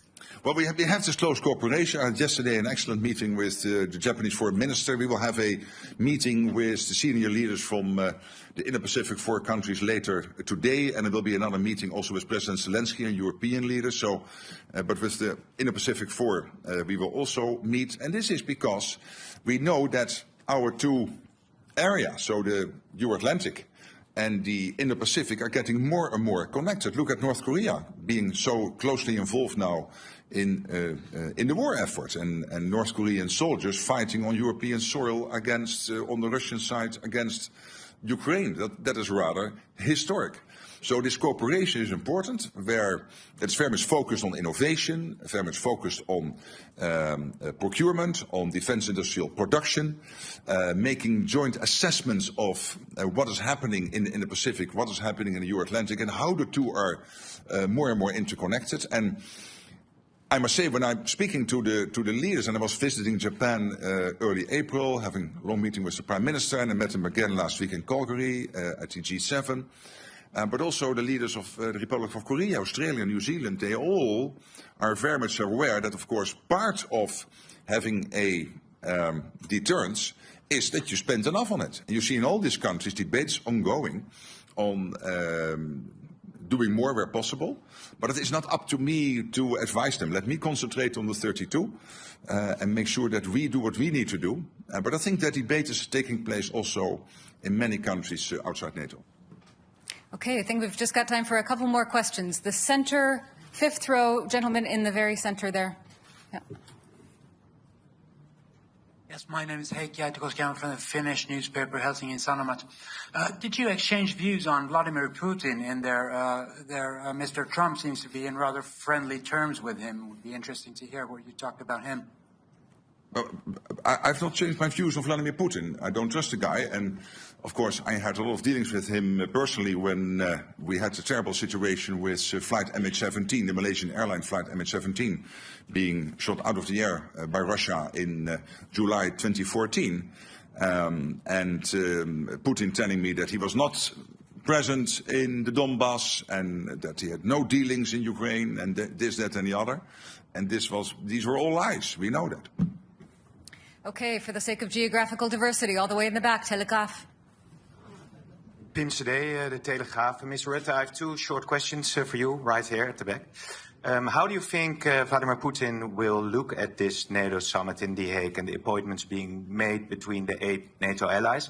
The other question, completely different one, but how big is the role of the Dutch King, Willem-Alexander, the Queen, and also Amalia in organizing this NATO summit and making it into a success? A big role. Last night was really amazing, and I mean, we are both Dutch, and we can be very fortunate to have this royal family. Of course, they have that overview which many politicians who are there for 1 or 2 terms can never compete with. So we have a king here in the Netherlands who is now in that position for 12 years. And you sense that. I mean, the breadth, the benefits from which he is speaking, including with the American president and other leaders, is really impressive. And I've seen the same before with his mother, Queen Beatrix. So that is one of the huge advantages of having a monarchy. And I would say, well, to your and my country, let's be happy and let's be glad and grateful that his family is willing to do that. On the other question, I mean, look what Putin achieved. He wanted to divide the West, and now Finland and Sweden have joined NATO. He wanted to divide the West, and now we have committed to a 5% spending target. So he cannot be very happy, and he should not be very happy. All the way in the front, on the left. Never give the microphone away. Give it up so that you can see me. Dejan Šejnović, Nezavisne newspaper from Bosnia and Herzegovina. Thank you very much for this opportunity. So for the West Balkans, for the first time, long time, it hasn't been mentioned in the communique. What does it mean for our region? You yourself were several times talking about the importance of the region for the alliance. What can you tell us why it's not mentioned? Yeah, but again, this is not your traditional communique which you would see in the UN or in NATO in the past, where you would have 60 pages, 90 paragraphs, basically talking about the world from the birth of Jesus up to today and everything in between. I mean, that's done. We try to focus. So we are still very much concerned. KFOR is there in Kosovo. EUFOR is there in Bosnia and Herzegovina. I was visiting the region, had extensive talks with the leadership in Bosnia, in Kosovo. I had a dinner in Brussels with the president of Serbia. So we are very much involved as NATO. The EU, of course, is very much involved. We closely coordinate with Kaja Kallas and Ursula von der Leyen on the European side. But what we really want to do here is not to recall all the language, like the irreversible path of Ukraine into NATO. It's still there, nothing changed. But really to focus on three core issues in 5 paragraphs. And one of the paragraphs is about the next meeting. So basically 4 paragraphs. And that is about, as you know, production, spending, and Ukraine. Okay, final question to the young reporters in the front. Yes. We'll get a mic to you. Just a moment. Thank you very much for this opportunity, Secretary General. We are the youth correspondents. Absolutely. And you are here now for 2 days, and you've been marvelous. Yes, thank you. There's a lot happening in this world, and many children worry about it. Do you think we children can also fight for peace? Or should we trust that you could bring peace to the world? Thank you. But I cannot personally bring peace to the world. What we can do collectively is to make sure that we are so well prepared, we are so strong, that nobody will ever attack us. So the best way to preserve your future and that our children can live in a democratic, free, open society where you can be who you want to be, think what you want, have free press, what we basically have in the West, and let's be honest, it's fantastic, is to make sure that we spend enough on our defense, particularly if we know that we have some adversaries who are really trying to get at us. So that's the best way to preserve your future. And that's what we try to do today, to make that commitment. But you standing here is really touching, and we've seen each other now for 2 days. We know each other for some longer time. I really want to thank you both, and in you, all the free press sitting in this room, for your fantastic work, and see you soon in Brussels or elsewhere. Bye-bye. Take care. Thanks. Thank you all very much. That's all we have time for today.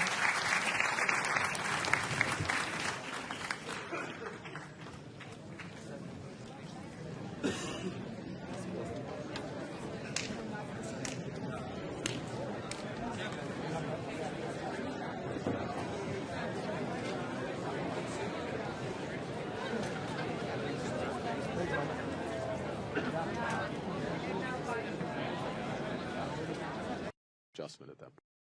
The follow-up question is more of a reflection on the trip and what you hope to accomplish overall here. You said the other day that Canada is the most European of the non-European countries.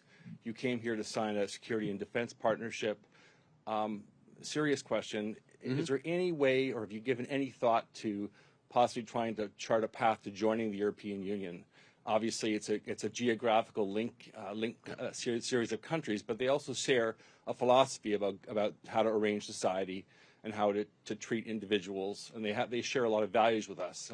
So is that door completely closed to us, or is there anything like being an observer or something that we can get to? Because I have to say that question comes up a lot in talking to Canadians these days. Interesting. I haven't heard it expressed to me by Canadians, or many Canadians.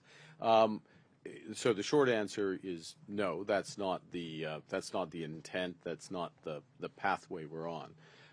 But much of what you said in your question, I would subscribe to, which is that most European and non-European nations. That's not necessarily a comment about the historical makeup of the country, but it's the relative value set, the value on liberty, the value on democracy, the importance of solidarity. We have similar social welfare systems. The importance we put on sustainability, our ability to mutualize, in other words, to work with others and protect, our belief in a rules-based international system, which the footprint of that is shrinking, but it's not immaterial, and we're helping to build that with Europe. And the way we see it, if I could frame it, final comment, and this could be a bigger discussion at the right point. Europe, part of what Europe is focused on as members of the European Union is a so-called ever closer union. We're looking for a closer partnership with that union. So yes, we cooperate much more clearly and broadly to our mutual benefit, but not as a member, but along that continuum. That starts to answer. I don't think that's a final answer to your question, but it's an important element of building out the system, the way I would say. Hi, Mr. Carney. Mackenzie Gray with Global News. Previously, you've spoken about the idea that Canadians will need to make sacrifices to pay for defense spending. Can you outline what sacrifices you're expecting Canadians to make? Well, I think right now we're in the the people who've been making sacrifices have been the men and women of the Canadian Armed Forces because they have not been paid to reflect what we are asking them to do. They haven't been operating with the right equipment in many cases. Many cases their equipment hasn't been working. So the first sacrifices have been there, and we're making up for that and level setting that, and that's an important part of just what we're doing this year in terms of the increase in defense.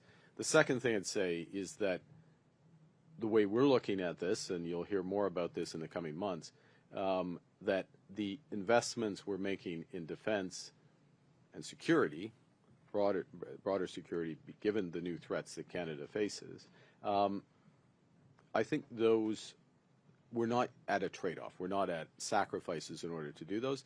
These will be net additive. In other words, more of this will happen in Canada. More of it will help build our economy at the same time as it improves our defense, and we'll get the benefits.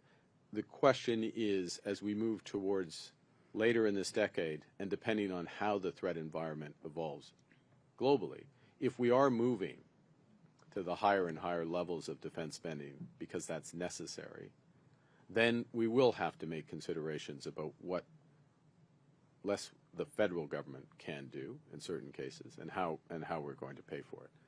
Those trade-offs, I'm going to give you false precision around this, but those trade-offs happen towards the end of the decade into the next decade, and we will be much, much better informed. And if I can go back to Steve Chase's question, the social license element of that, there's going to be a very clear and open conversation about that based on facts and based on what Canadians want. So in terms of the spending on the 3.5%, it seems as though you're saying that Canadians should not expect that there's going to be a substantial increase in defense spending. Of course, not saying what you've done now, but those things will be coming much later down the line. I think it'll be, look, one of the things we're very conscious as a government, and I know you were there, I think it was described perhaps by you as the most boring, and I know there's competition for that, but the most boring campaign release during the campaign when we spent a day on defense procurement and how we were going to restructure defense procurement. And part of the reason we're doing that for several reasons. First and foremost, value for money for Canadians. Second, you do, it was you, wasn't it? I'll take your word. And second, and you're in NATO. This is like really important. I don't remember that. And secondly, to have maximum spillovers, like benefits in Canada of that spending to get jobs and others. But thirdly, this issue about how quickly we move up, because one of the things, it's in anything, it's not just in defense, if you all of a sudden start spending a lot more money in one area, you can end up spending a lot more money on rising prices and choke points. That's part of the reason why we're cooperating more closely with the Europeans. Part of the reason why, we continue cooperation with the U.S. in the right areas, but also part of the reason why this increase will happen at a measured pace, or we'll try to do it at a measured pace, and that it has that consequence. There you go. Bonjour, M. Carney, Valérie Gamache de Radio-Canada. c'est quand même substantiel comme marche à monter en termes de dépenses militaires. Est-ce que vous allez demander aux Canadiens de se serrer la ceinture à un moment donné pour y arriver? Est-ce que vous devrez demander aux Canadiens de se serrer la ceinture, ou pour reprendre le terme de Marc, avez-vous l'impression que vous devrez demander aux Canadiens de faire des sacrifices pour y arriver? OK. Dans ce contexte, pour le moment et pour les prochaines quelques années, jusqu'au... et c'est pas exact, mais on peut pas être assez précis que ça, mais je veux dire que jusqu'au fin de cette décennie, c'est pas des grands sacrifices, parce que les grands montants vont augmenter notre économie en même temps que nous allons les dépenser. On va investir, par exemple, dans les minéraux critiques. On va investir dans des brise-glaces, des navires brise-glaces qui sont créés ici au Canada, bâtis ici au Canada, pardon. Alors, pendant les prochaines années, oui, ce sera comme ça. Et le rythme d'accroissement va être assez lent au début, parce qu'il faut être prudent. Le gouvernement doit être prudent au début. Il faut ramasser de l'information. Il faut augmenter la capacité industrielle au Canada et dans d'autres pays de l'OTAN. Et on a eu l'impression dans ce sommet que le secrétaire général de l'OTAN a tout fait pour plaire à M. Trump. Il lui a dit qu'il jamais de président avait réussi ce qu'il réussissait aujourd'hui. Est-ce que c'était trop? Est-ce qu'il en a trop fait, le secrétaire général de l'OTAN, pour plaire à M. Trump? Oui, je peux parler pour le gouvernement du Canada. Nous faisons des mesures pour les Canadiens et les Canadiennes. Et c'est afin de mieux protéger les Canadiens et les Canadiennes, premièrement, afin de défendre nos intérêts et contribuer à la défense de nos alliés. C'est pour tout cela. Dans un monde où les menaces, malheureusement, continuent à augmenter. Est-ce que c'est trop? On verra. On verra en 2029. Parce qu'il y a un moment que tout l'OTAN, c'est au sein de cet accord, cet engagement, il y a un moment de faire une revue du montant et de la division entre le promis, c'est quoi le pledge? C'est engagement industriel de la défense et le montant en total. Alors, on verra, et si c'est trop à ce moment-là, si le 5% est trop, on va la réviser. Okay. Next question. Good afternoon, Mr. Prime Minister. Jeremy Sharon, CTV News. Do you have an estimation of what 3.5% of GDP will look like in 2035? Well, that's a great question, and there's two ways to answer it, and in both cases I'm going to say no, in effect, but it's going to take me a bit of time. And the reason is this, is that, and this is a crucial point that we have been making, the ambassadors here have been making, the ministers have been making, as officials have been making, I make in the room and in bilaterals, is the world is changing quite rapidly. We all know that in terms of the threats. The nature of warfare and defense is also changing quite rapidly. You just look at the experience on the front lines in Ukraine, drone technology, the revisions to drone technology, the integrations of drones with radar surveillance, the targeting. These are 3-month cycles, product cycles that are happening in terms of the changes. The cost footprint is potentially substantially less. It is substantially less in terms of much of what is being fought. We have not, Canada, the NATO more broadly, have not yet integrated those learnings. And that's first thing. People know they need to do that, but that's part of the questions that's going to evolve over time. Secondly, the other threat environments, cyber, I'll group them under cyber, but the scale of cyber, which will only be augmented by quantum, the risks be augmented by the development of quantum, that's changing very rapidly. So we don't know how much we're going to be spending and how we're going to spend, both in terms of, I'll call it, drones are both air and battlefield tank defenses wrapped into one. So how that's going to evolve, how the cyber warfare is going to evolve, what the relative spend is going to be on that, and what's the most efficient way to do that. That's the first element. The second element is whether the threat environment itself changes, because we should spend for the environment, not for some what could be an arbitrary number. Key point. The fact that we are doing this today, the fact that we're united, the fact that the United States is fully behind this, the fact that we're working together, is going to reduce the threat environment 10 years from now. Certainly, now, we'll never be able to precisely answer that, what it would have been versus what it is there, but the deterrence element of NATO has just gone up substantially, and it's crucial. And we would really feel it if we went in the other direction. My follow-up's on the Middle East. Have you seen intelligence from the U.S. attack on Iran's nuclear sites, and do you know how far set back Iran's nuclear attack was, or set back their nuclear capabilities were by this attack? Yeah, I don't have intelligence that I can share with respect to that. I will say that the U.S. attacks degraded Iran's nuclear capability, nuclear weapons capability. Crucial point here. We're now all talking about what we should be talking about, which is this was nuclear weapons capability that they were developing, and that has been degraded. And that shift, with some other factors and the clarity, I think, of the U.S. actions and the intent, and I would add to that the neutrality, not quite diplomatic language necessarily used by the president yesterday, but it was neutral language that the president used yesterday. The combination of those factors have contributed to a ceasefire, which is in very early days, and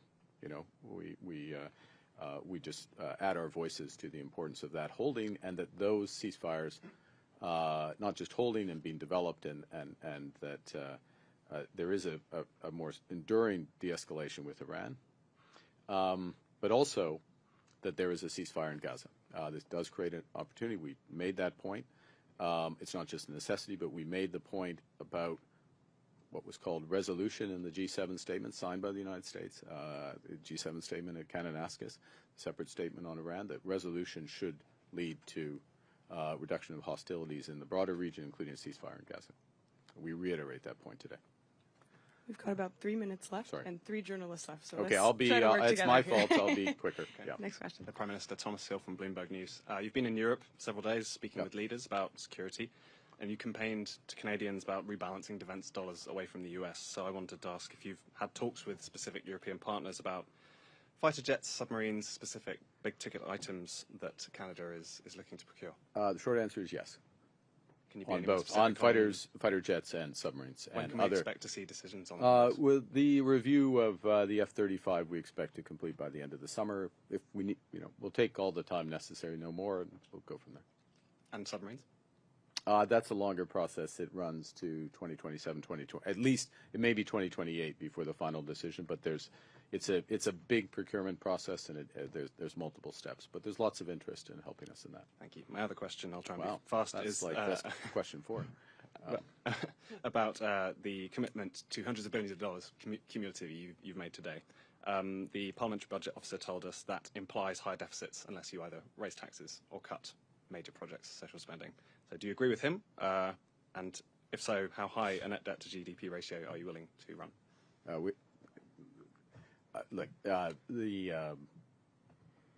We will grow this economy. We'll grow this economy. We'll balance our operational budget in 3 years. That's our commitment. But we will also invest in this country, including in our defense industry. Thank you. This country being Canada, not Netherlands. Yeah, thank you.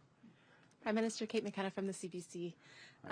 In your platform, you made some very specific promises related to defense procurement, including artillery and other things. I'm wondering, is that your roadmap to hit this 3.5%, and will it get you there, or will you have to do additional things? Thanks for the question. No, it's your question's on point. Those commitments, the elements that were identified in the platform, and it's obviously questions of amount, but that they would be consistent with defense spending in the low twos percent of GDP. So there's additional capacities that would need to be developed. Yeah. And my follow-up, did you pick the 2029 review because Donald Trump will be out of office? Will he be out of office? Oh, in January. I didn't realize that. Okay. Look, it's a natural time to review. We'll have enough information at that point. I think we all recognize Canada. Well, I'll speak for Canada. We have more to do given the threats that we face, so we can see an increase in both defense spending and defense industrial spending for the next few years. We'll lay that out in more detail as we work it through. But that's a reasonable amount of time. We'll have enough information. We can do a course correction individually and collectively at that point. Yeah. We'll have time for one last question. There we go. Hi, Prime Minister. Murray Brewster, CBC, batting cleanup. There you go. I want to pick up on a couple things that you've been asked already about defense procurement. There are a number of legislative and authorities that the Canadian government has to be able to speed up defense procurement. Do you anticipate on some of the high-value projects using those authorities? It's a great question. The first thing we look to do is change the machinery of defense procurement, if I can put it that way. This new defense procurement agency with Secretary of State Fuhrer is the Secretary of State responsible for that, obviously working closely with both the Department of National Defense and what's called the Department of Government Transformation, but basically Procurement Canada. So that's the first. There are elements of that, though, that we've identified where we will look to make adjustments with appropriate authority, but make adjustments to our ability to buy Canadian and our ability to buy more rapidly as appropriate. My final question relates to the other half of the summit that was talked about, and that's Ukraine. Should Ukraine have been in the room, especially when Allied leaders were talking about it, and at the table for some of the important decisions that were made on its behalf? Yeah, I think, well, there were no, the fact of the way the summit was organized, Murray, was that the focus was on what we've been talking about, the 5%, the nature of it, why have a review, how work together. Our big emphasis, by the way, one thing I will emphasize, I'm just going to take this opportunity, which is because the threat environment is changing globally, and for Canada, I keep coming back to the Arctic and the threat to the Arctic. That's something, our view of the threats in the High North, as High North being a term that, say, the Norwegians and the Swedes and others would use, the Icelandic countries, the whole Nordic group of countries. There's a much greater focus on that. And one of the points we're making in the room is NATO needs to take that into account as it develops its thinking about what are the responsibilities of the members, what are the capabilities we need to develop. We don't need a bunch of Black Hawk helicopters up in the Arctic, right? We need icebreakers. We need radar. We need submarines. We need people on the ground, etc. Okay, you get my point. So the point is that I use that as an example, but that was the nature of the discussion in the room and much of the nature of the discussion in the corridors, the core of the decisions that were taken. So in that regard, Ukraine, Ukraine didn't need to be part of that discussion. That said, would we have preferred, Canada have preferred, a special session with NATO, with Ukraine? Absolutely. It's why we invited President Zelensky to the G7. I sat at dinner with President Zelensky last night. I had a separate series of conversations with him. I made points in the room, in this case, and a few others did, about Ukraine and what next steps. I took the opportunity to emphasize the importance of comprehensive by which I mean all NATO members, financial sanctions against Russia. And there is a huge opportunity here. Europe's considering their sanctions this week, their 18th package. There is legislation ready in the U.S. Senate under Senator Graham's sponsorship in the U.S. It would be very powerful if they, in both those jurisdictions, EU and the U.S., joined Canada with our latest sanctions. And that would really help tip certainly the economic balance in this struggle. So yes, it would have been better to have a session. We didn't have it, but in the actual session, myself, several others made points, but the bulk of the discussion was about the core decision. Thank you. Thank you. This was our third press conference. C'est ce qui m'a fait la conférence de presse. Merci. Merci. Merci. Thank you.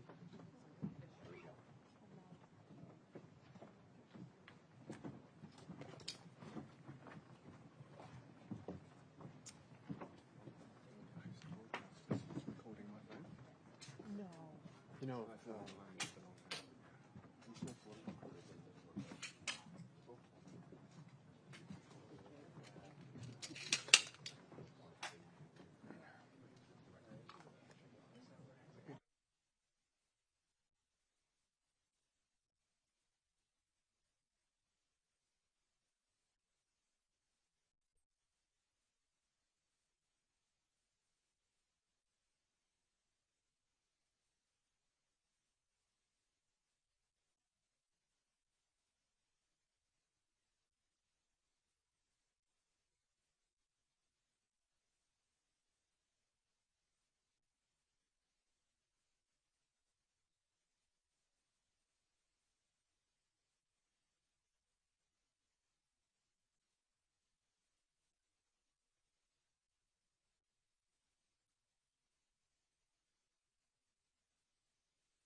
No, this is just host broadcast.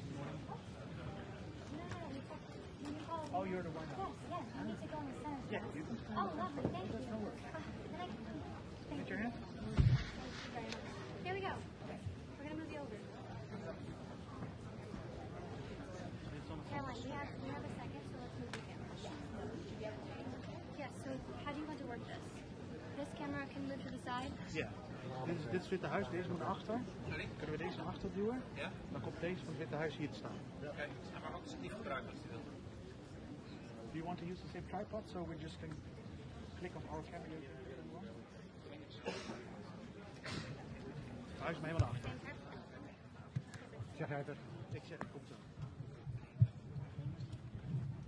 Plek gemaakt wordt voor Witte Huis.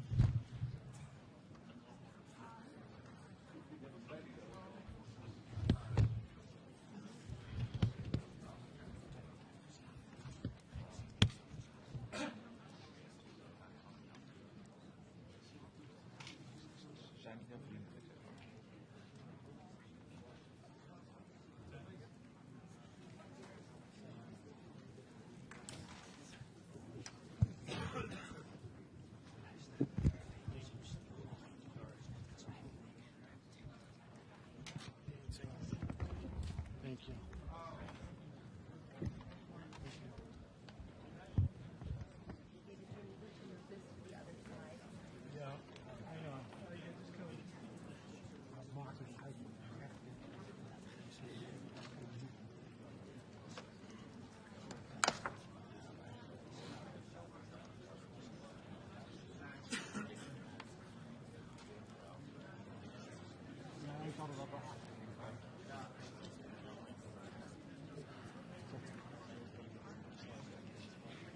dan gewoon een eigen ding.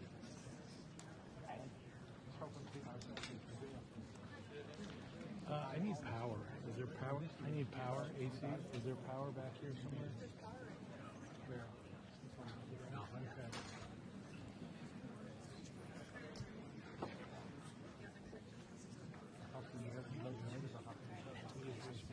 It's English. It's on chat. Okay. Thank you. What else do you need?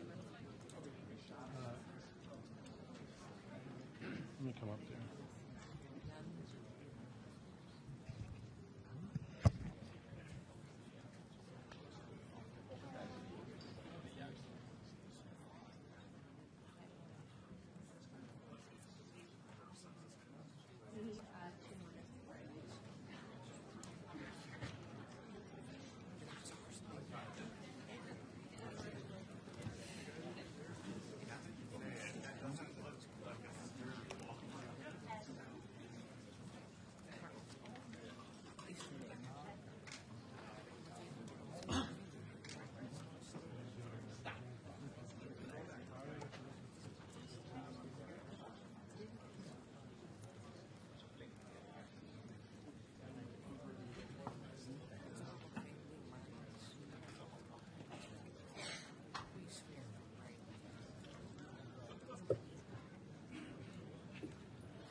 zijn ook wel waarschijnlijk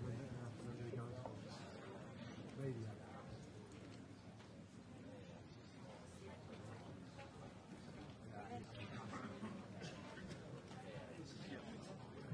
Thank you. David, Ethernet is right behind you. Ja, dat kan ik verstaan. Thank you.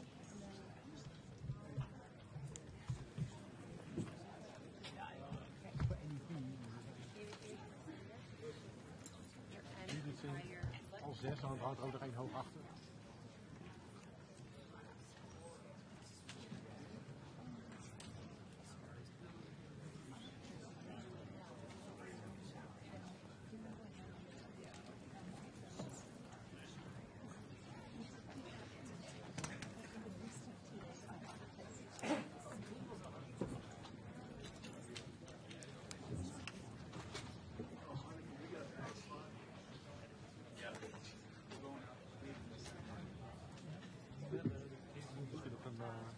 Of zo, dan mogen ze gaan staan. One that you said is this also mine?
Sorry.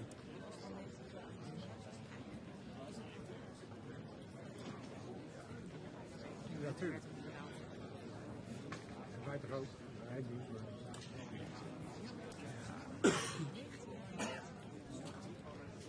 Zeker. Ja.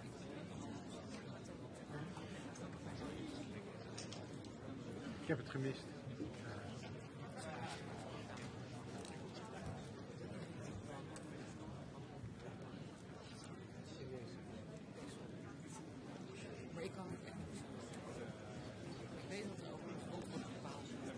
Tuurlijk, dat iedereen.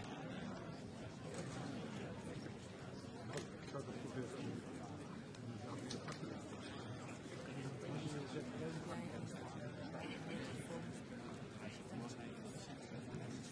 Iedereen maakt het ook goed. Ja.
De laatste dat is nog steeds. Oh ja.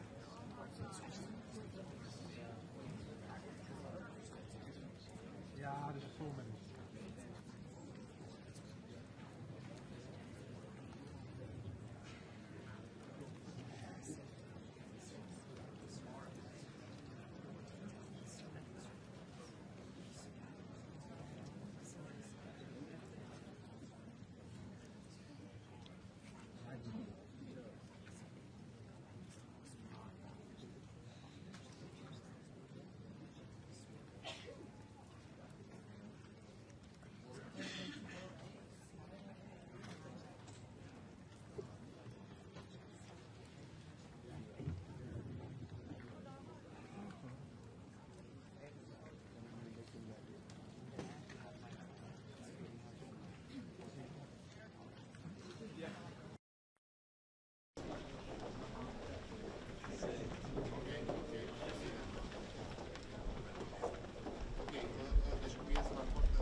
Well, thank you very much. This has been an honor.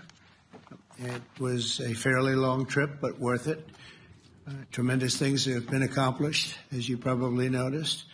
Listened to a lot of wonderful speeches from the heads of a lot of wonderful countries. But I want to thank you for joining us at the conclusion of a highly productive NATO summit in the Netherlands. I want to thank them for the royal treatment they've given us. Couldn't have been nicer. And it's a beautiful country, really a beautiful country. Coming in, I saw the most beautiful trees. In fact, I want to bring some back with me. I want to also thank, I had breakfast this morning with the King and Queen, and they're incredible people. I said, you're central casting, beautiful people, great people, big, beautiful heart. And I enjoyed that. And also NATO Secretary General Mark Rutte, who's been terrific. He's been a friend of mine, used to be right here running this wonderful country. Now he's the NATO Secretary General. He's doing a fantastic job. And the Prime Minister, we appreciate everything you've done. And as you know, last weekend, the United States successfully carried out a massive precision strike on Iran's nuclear enrichment facilities, and it was very, very successful. It was called obliteration. No other military on earth could have done it, and now this incredible exercise of American strength has paved the way for peace with a historic ceasefire agreement late Monday, and we call it the 12-day war. Spoke to a few people. I guess that just sounded like the right name. It was a 12-day war. And we think it's over. I don't think they're going to be going back at each other. I don't think so. Not only have we dealt decisively with the critical threat of Iran's nuclear program, which was what I wanted. I said, Iran cannot have a nuclear weapon. I've said that for 15 years, long before I decided to do the political thing. But we've also reasserted the credibility of American deterrence, which is like no other. The people at NATO said there's never been anything. You know, I rebuilt the entire military during my first term. And we have a great military. We have great generals. I got to know the good ones and the bad ones. We kept the good ones. Over the past 2 days, I was honored to participate in the NATO leaders meeting and also had extremely good individual discussions with the King and the Queen, Secretary General Rutte, and the Prime Minister. Great discussions. Very knowledgeable people. Major focus of our conversations at the summit was the need for other NATO members to take up the burden of the defense of Europe, and that included the financial burden. As you know, it was 2%, and we got it up to 5%. And they said, a couple of them came up to me. One in particular said, sir, we've been trying to get it up to 3% for 20 years, and we haven't been able, and you got it up to 5%. So they're going to be, most of them, I guess almost all of them, are going to be contributing now 5%, a number that people are surprised at, but you need it today. The United States accounts for 2/3 of all NATO defense spending. And since I began pushing for additional commitments in 2017, believe it or not, our allies have increased spending by $700 billion. I said to people, you don't have any money, and a lot of them weren't paying. And so I started the process, and I picked it up as soon as I got back, which is 6 months ago. And following my election last November, almost all have accelerated plans to reach the 2%, 3%, 4%, and then ultimately, very quickly, 5%. And all of this is going to be done very quickly, almost immediately. You probably know this as well as I do. I'm sure they've been talking about it. It's really been a big focus. In a very historic milestone this week, the NATO allies committed to dramatically increase their defense spending to that 5% of GDP, something that no one really thought possible. And they said, you did it, sir, you did it. Well, I don't know if I did it, but I think I did.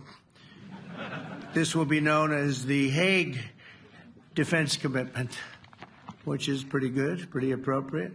When the allies reach this number, it will add more than $1 trillion a year. Think of that, $1 trillion per year to our common defense. And this is a monument really to victory, but it's a monumental win for the United States, because we were carrying much more than our fair share. It was quite unfair, actually. But this is a big win for Europe and for actually Western civilization. For years, past administrations failed to get most allies to contribute even the 2%. I remember when I came here, we had 4 countries that were up to 2%, and I remember Poland was there. A couple of them were there, and but most of them were. We had 28 at the time. As you know, it's increased a little bit, and they've agreed now to more than double their budgets in all cases. And Europe stepping up to take more responsibility for its security will help prevent future disasters like the horrible situation with Russia and Ukraine, and hopefully we're going to get that solved. Last week they lost 7,000 soldiers, mostly soldiers, but they're also getting hit in Kiev. They're getting hit in some of the towns also. And that means life. Life is disappearing also in the cities and towns. Should have never happened, would have never happened if I was president. I said it 1,000 times, and it never did happen. It's never even thought about. But it's vital that this additional money be spent on very serious military hardware, not bureaucracy, and hopefully that hardware is going to be made in America because we have the best hardware in the world. You saw that where 14 missiles were shot at us the other day. And they were very nice. They gave us warning. They said, we're going to shoot them. Is 1 o'clock okay? They said, it's fine. And everybody was emptied off the base, so they couldn't get hurt except for the gunners. They call them the gunners. And out of 14 high-end missiles that were shot at the base in Qatar, all 14, as you know, were shot down by our equipment. Amazing stuff. Amazing that they can do. It's like shooting a bullet with a bullet. It's the same thing if you think about it. 14 out of 14, and they weren't even that surprised. I said, do you do that well often? They say, we pretty much do, sir. The Ukraine crisis has also highlighted the urgency of rebuilding our defense industrial base, both in the United States and among the allied nations. We cannot afford to be dependent on foreign adversaries for critical minerals. And as you know, we made a deal with Ukraine to take a vast amount of the land they have for minerals. We need it. And once again, I want to thank all of the people in the Netherlands, incredible people. It's a great place. And all of the NATO allies for the tremendous summit that we just had. A letter just came in, and a statement came in from the Atomic Energy Commission of Israel. And I just wanted, this is an official letter, and they're very serious people, as you know. The devastating U.S. strike on Fordo destroyed the site's critical infrastructure and rendered the enrichment facility totally inoperable. It was devastated. We assess that the American strikes on Iran's nuclear facilities has set back Iran's ability to develop nuclear weapons for many years to come. This achievement can continue indefinitely if Iran does not get access to nuclear material, which it won't. It's so sad that that whole thing had to go. But I just want to thank our pilots. You know, they were maligned and treated very bad, demeaned by fake news CNN, which is back there, believe it or not, wasting time, nobody's watching them, so they're just wasting a lot of time, wasting my time. And the New York Times, they put out a story that, well, maybe they were hit, but it wasn't bad. Well, it was so bad that they ended the war. It ended the war. Somebody said in a certain way, you know, that it was so devastating, actually. If you look at Hiroshima, if you look at Nagasaki, you know, that ended a war too. This ended a war in a different way, but it was so devastating. Also, they have, out of Dubai, just came that Iran's foreign ministry spokesman, this is Iran's foreign ministry, says its nuclear installations were very badly damaged by the American strike. So what bothered me about these reports with fake reports put out by the New York Times, failing, I call it the failing New York Times because it's doing terribly. Without me, it would be doing no business at all. But, and by fake news, CNN and MSDNC, all of these terrible people, you know, they have no credibility. You know, when I started, they were at 94% credibility, the media. Now it's at 16%. And I'm very proud of it because I've exposed it for what it is. But when I saw them starting to question the caliber of the attack, was it bad? Well, it was really bad. It was devastating. They obliterated. In fact, you can't get into the tunnels. They just put that over. That just came out. They can't. There's nothing. There's no way you can even get down. The whole thing is collapsed in a disaster. And I think all of the nuclear stuff is down there because it's very hard to remove. And we did it very quickly. When they heard we were coming, it was, you know, you can't move it. Very hard, very dangerous, actually, to move to. And they also knew we were coming, so I don't think too many people want to be down there knowing we're coming. With the bunker busters, as we call them, we're the only ones that have them. We have the best equipment, best nuclear equipment, and we have the best equipment in the world. And by the way, we can't forget our submarine, which was out there, submarines actually, but submarine was out there. We shot 30 rockets into an area, every single one of them. I think it was almost 400 miles away, I think, Pete, right? 400? And long. It was in the ocean, long ways away. And we shot a total of 30. Every single one of them hit within 9 inches from where it was supposed to be. It took that a lot because we didn't do just Fordo. We did 2 others in addition, which hadn't been completely destroyed. So we hit them with a submarine from hundreds of miles away. Amazing, just amazing equipment. Greatest submarines in the world. Nobody's even close. They're 20 years behind us when it comes to submarine technology. So that's one, and the other was from the Atomic Energy Commission, and they have about 3 or 4 of them now coming in from atomic energy commissions from various places. But the one that we have that just came out, we released it a little while ago, was from the Israeli Atomic Energy Commission, but numerous of them are getting to see the site, and the site has been demolished. And again, we had these brave patriots, these incredible flyers, these people that can fly a plane better than anybody can fly a plane, going into very hostile territory, flying into the territory that has got more missiles and things pointed at it. But it was very stealth. They didn't get to see it. It was dark. That's the amazing thing about the shots. They hit the shots perfectly, and yet it was dead dark. There was no moon. There was no light. It was virtually moonless. It was very dark, and the shots were hit perfectly. But when they get demeaned, and they were very upset about it because they knew how strong it would be. Back in Missouri, the pilots flew about 36 hours, 2 ways, far distance, and in those incredible B-2s. And we then had the F-22s, and we had the F-35s, and we had other planes, and we had, I think, a total of 52 tankers. That means the big tankers, because the refueling was a lot for all of the different planes that we sent. Incredible operation, and I have to say, General Raisin Cain was incredible. That's why he beat ISIS, and we beat ISIS in a matter of weeks. I was told it would take 4 to 5 years. We did it in a few weeks. And he was great. That's why he's the head of the Joint Chiefs of Staff right now, because I had a very good experience with him. He knocked out ISIS in a period of literally a few weeks. Amazing. And it was supposed to take a few years, 5 years to be exact. So we had a great victory there, and we then came here, and I think we had a great victory here. But this is an ongoing project. This is the safety of Europe, the safety of the world. And they've raised it from 2% to 5%, something which nobody, and you're talking about over $1 trillion a year. So we're talking about a lot of money coming in from countries that we're not paying nearly enough to be effective.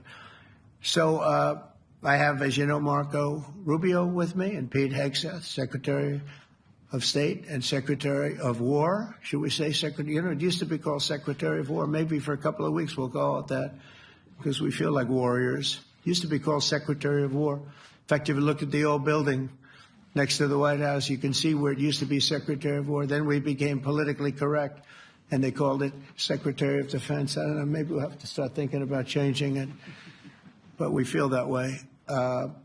Do we have any questions, please? Wow. That's a lot of questions.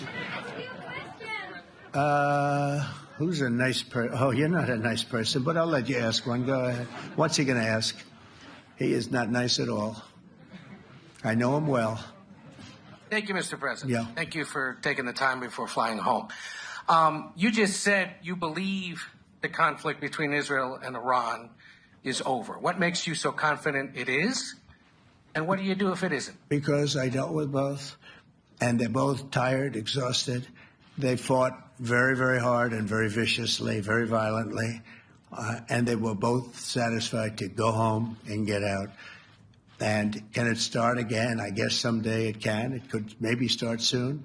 I think a big telltale sign was when, as you know, Iran somewhat, by not much, violated the ceasefire, and Israel had the planes going out that morning, and there were a lot of them, 52 of them. And I said, you got to get them back. And they brought them back. They didn't do anything. They brought them back. It was very good. I thought it was amazing, actually.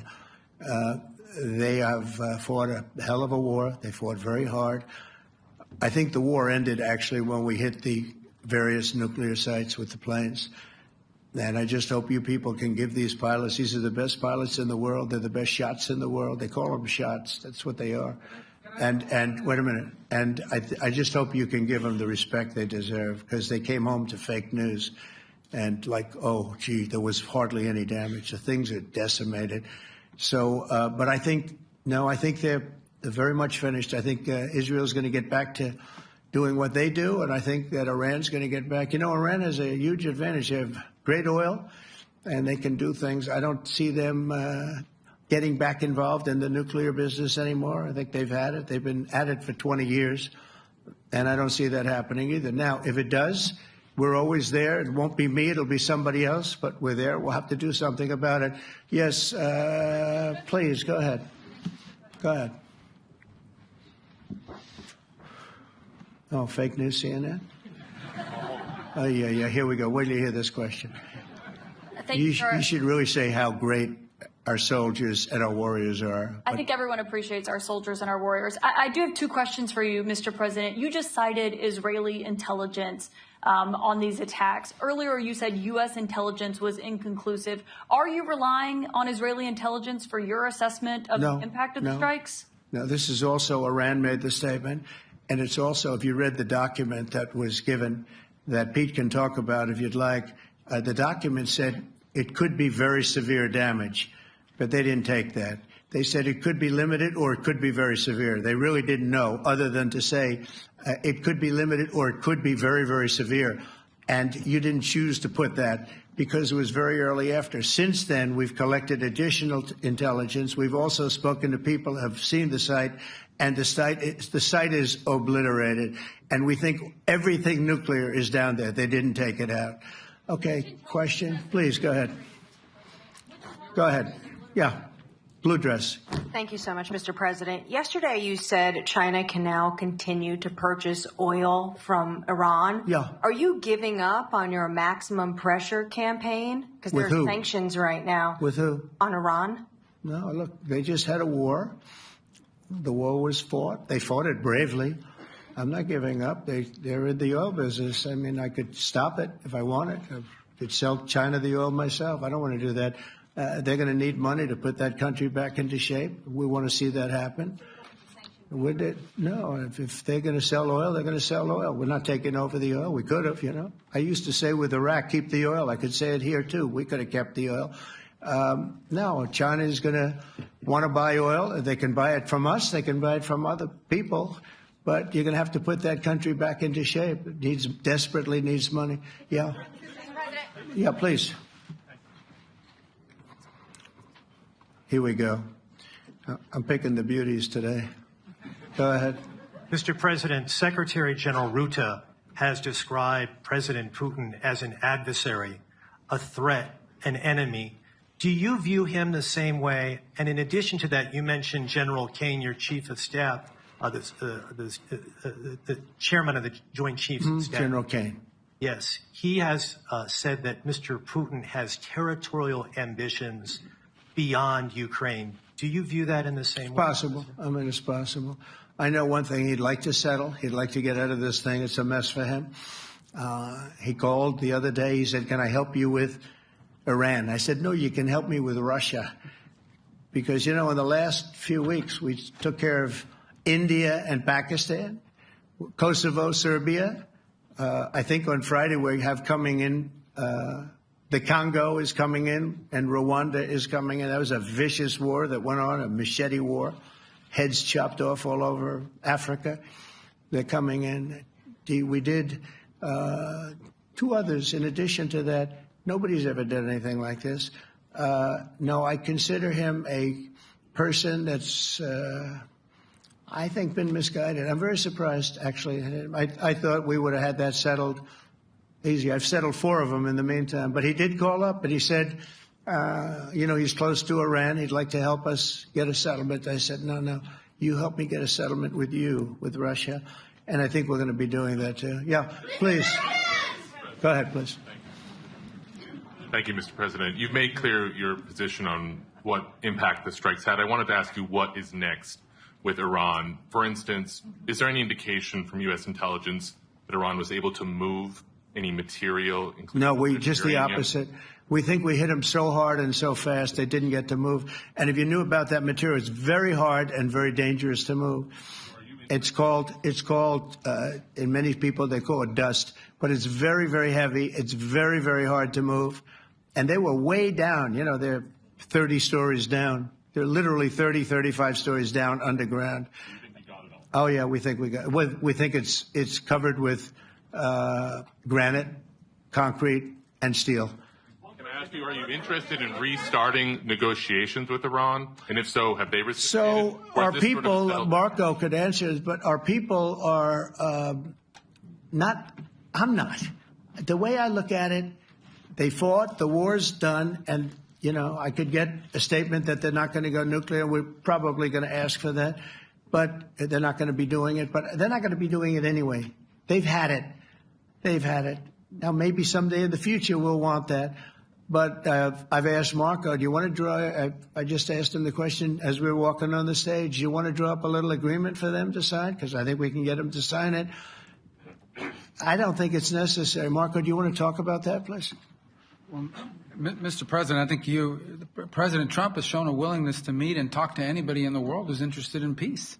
I don't know of any president that's been as willing as he has to meet with anyone and talk about peace. We'd love to have peaceful relations with any country in the world. And so obviously that'll depend on Iran's willingness not just to engage in peace, but to negotiate directly with the United States, not through some third country or fourth country process. But I know of no president, probably in our modern history, that's sought peace more than President Trump has.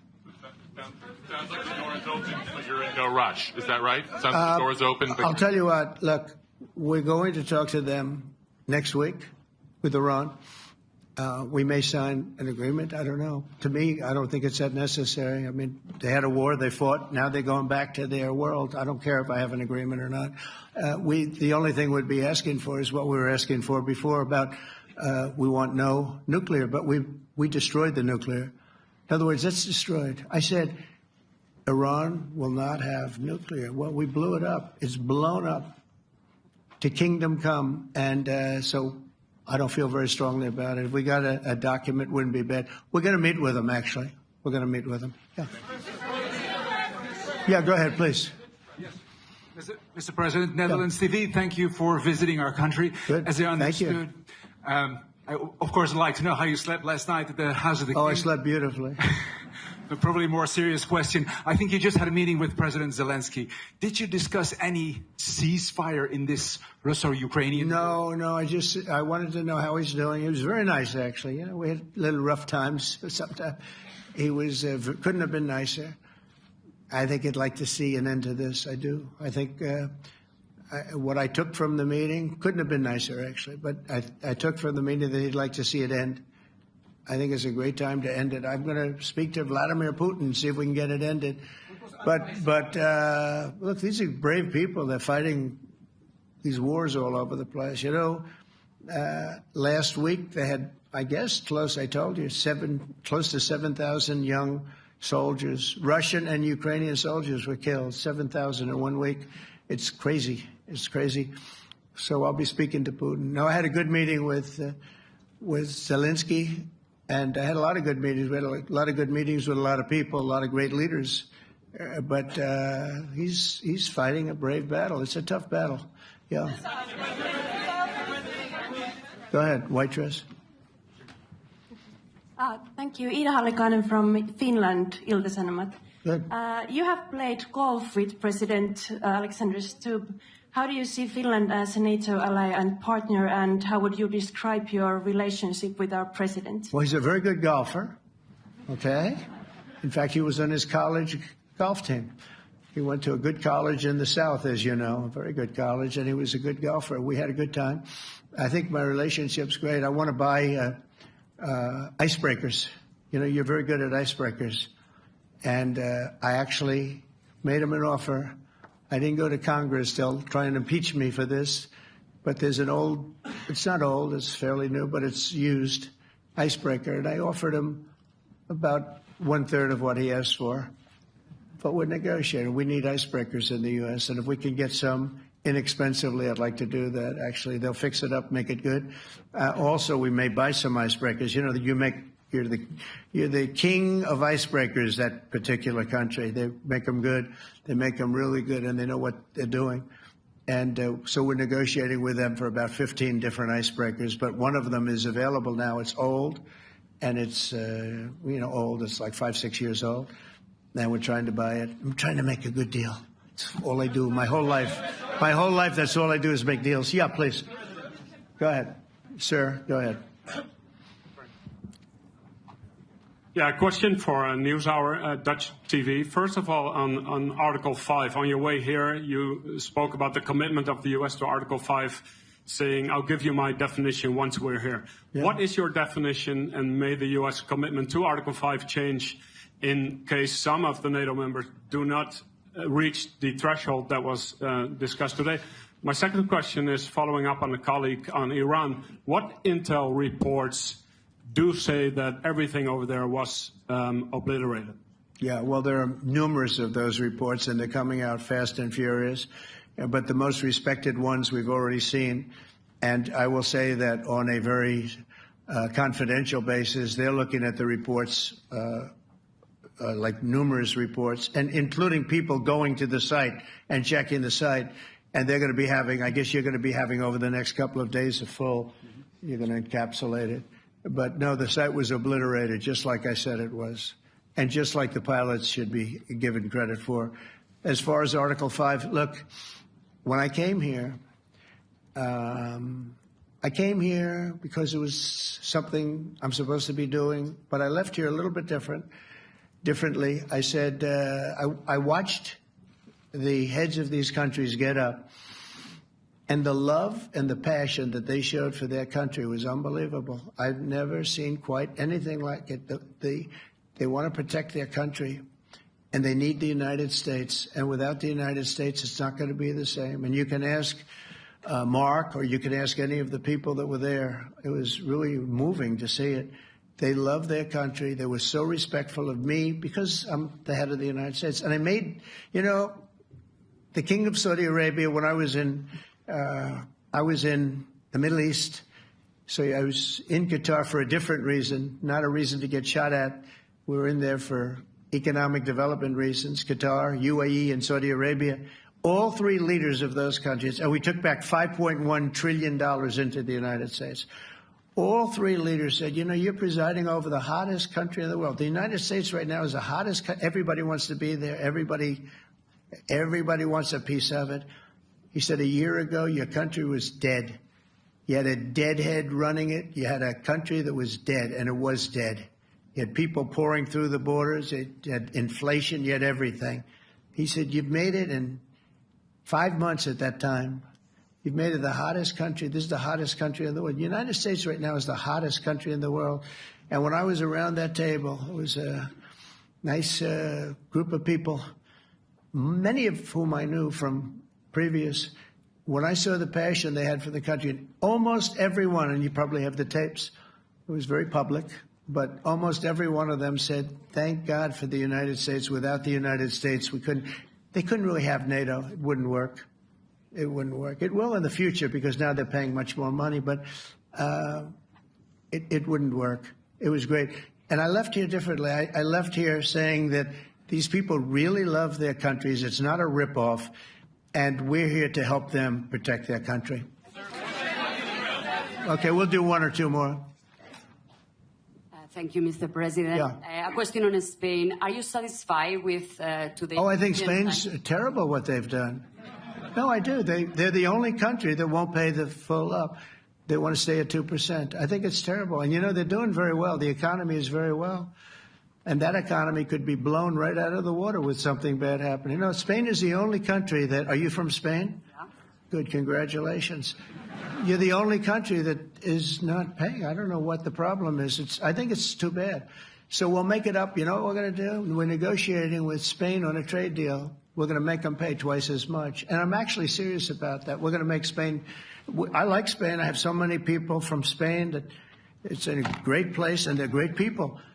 But Spain is the only country out of all of the countries that refuses to pay.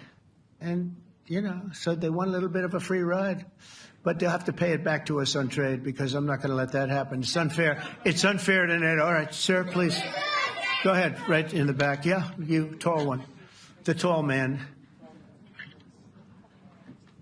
Mr. President, Johannes Petra from Austrian National Television. How are you? You once said that you would end the Ukraine war in 24 hours. You later said you said that sarcastically. Well, of course it was sarcastic. But you've now been in office for 5 months and 5 days. Why have you not been able to end the Ukraine war? Because it's more difficult than people would have any idea. Vladimir Putin has been more difficult. Frankly, I had some problems with Zelensky. You may have read about him. And it's been more difficult than other wars. I mean, look, we just ended a war in 12 days that was simmering for 30 years, frankly.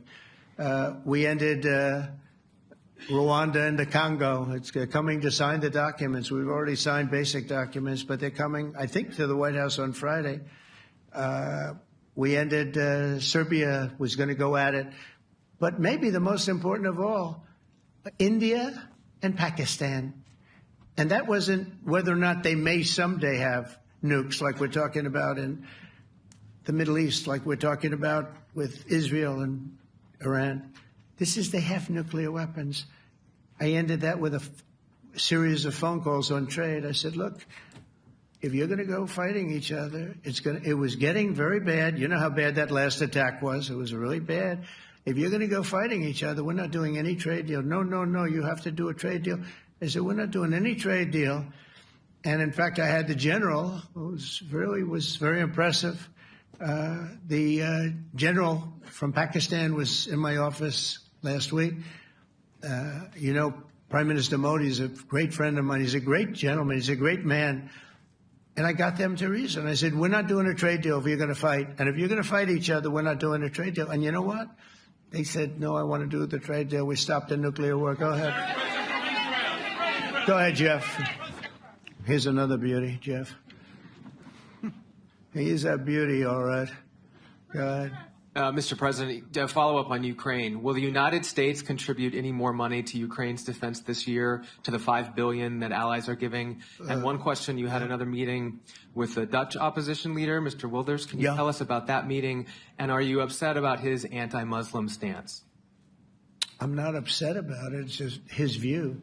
He's unhappy with the way things are going in this country and various countries. He was an opposition leader. And I was asked to meet with the opposition leader by the people that are running. I think they have some deal where if you have a meeting, you're supposed to meet with an opposition leader. I said, that's strange. We don't do that. But I met with I didn't know him. He seemed like a very nice guy, but he's in opposition to the current people, and that was set up by the current people. So I assume when I met with the Prime Minister, you're supposed to meet with the opposition. We'll have to try that sometime in our country. Let's not do it. But I thought he was very good. As far as money going, we'll see what happens. There's a lot of spirit. Look, Vladimir Putin really has to end that war. People are dying at levels that people haven't seen before for a long time. Go ahead. Go ahead. White shirt. Oh, she's all excited. So, BBC News Ukrainian. Where are you from?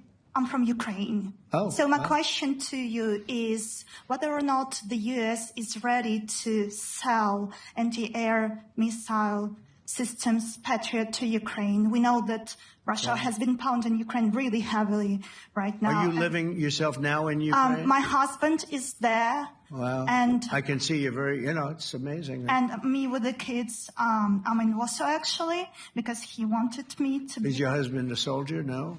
He is. He's there now? Yeah. Wow. That's rough stuff, right? That's tough. And you're living here? In Warsaw. And you're a reporter? I am. Good. So let me just tell you, they do want to have the missiles, okay, as they call them, the Patriots. And we're going to see if we can make some available, They're very hard to get.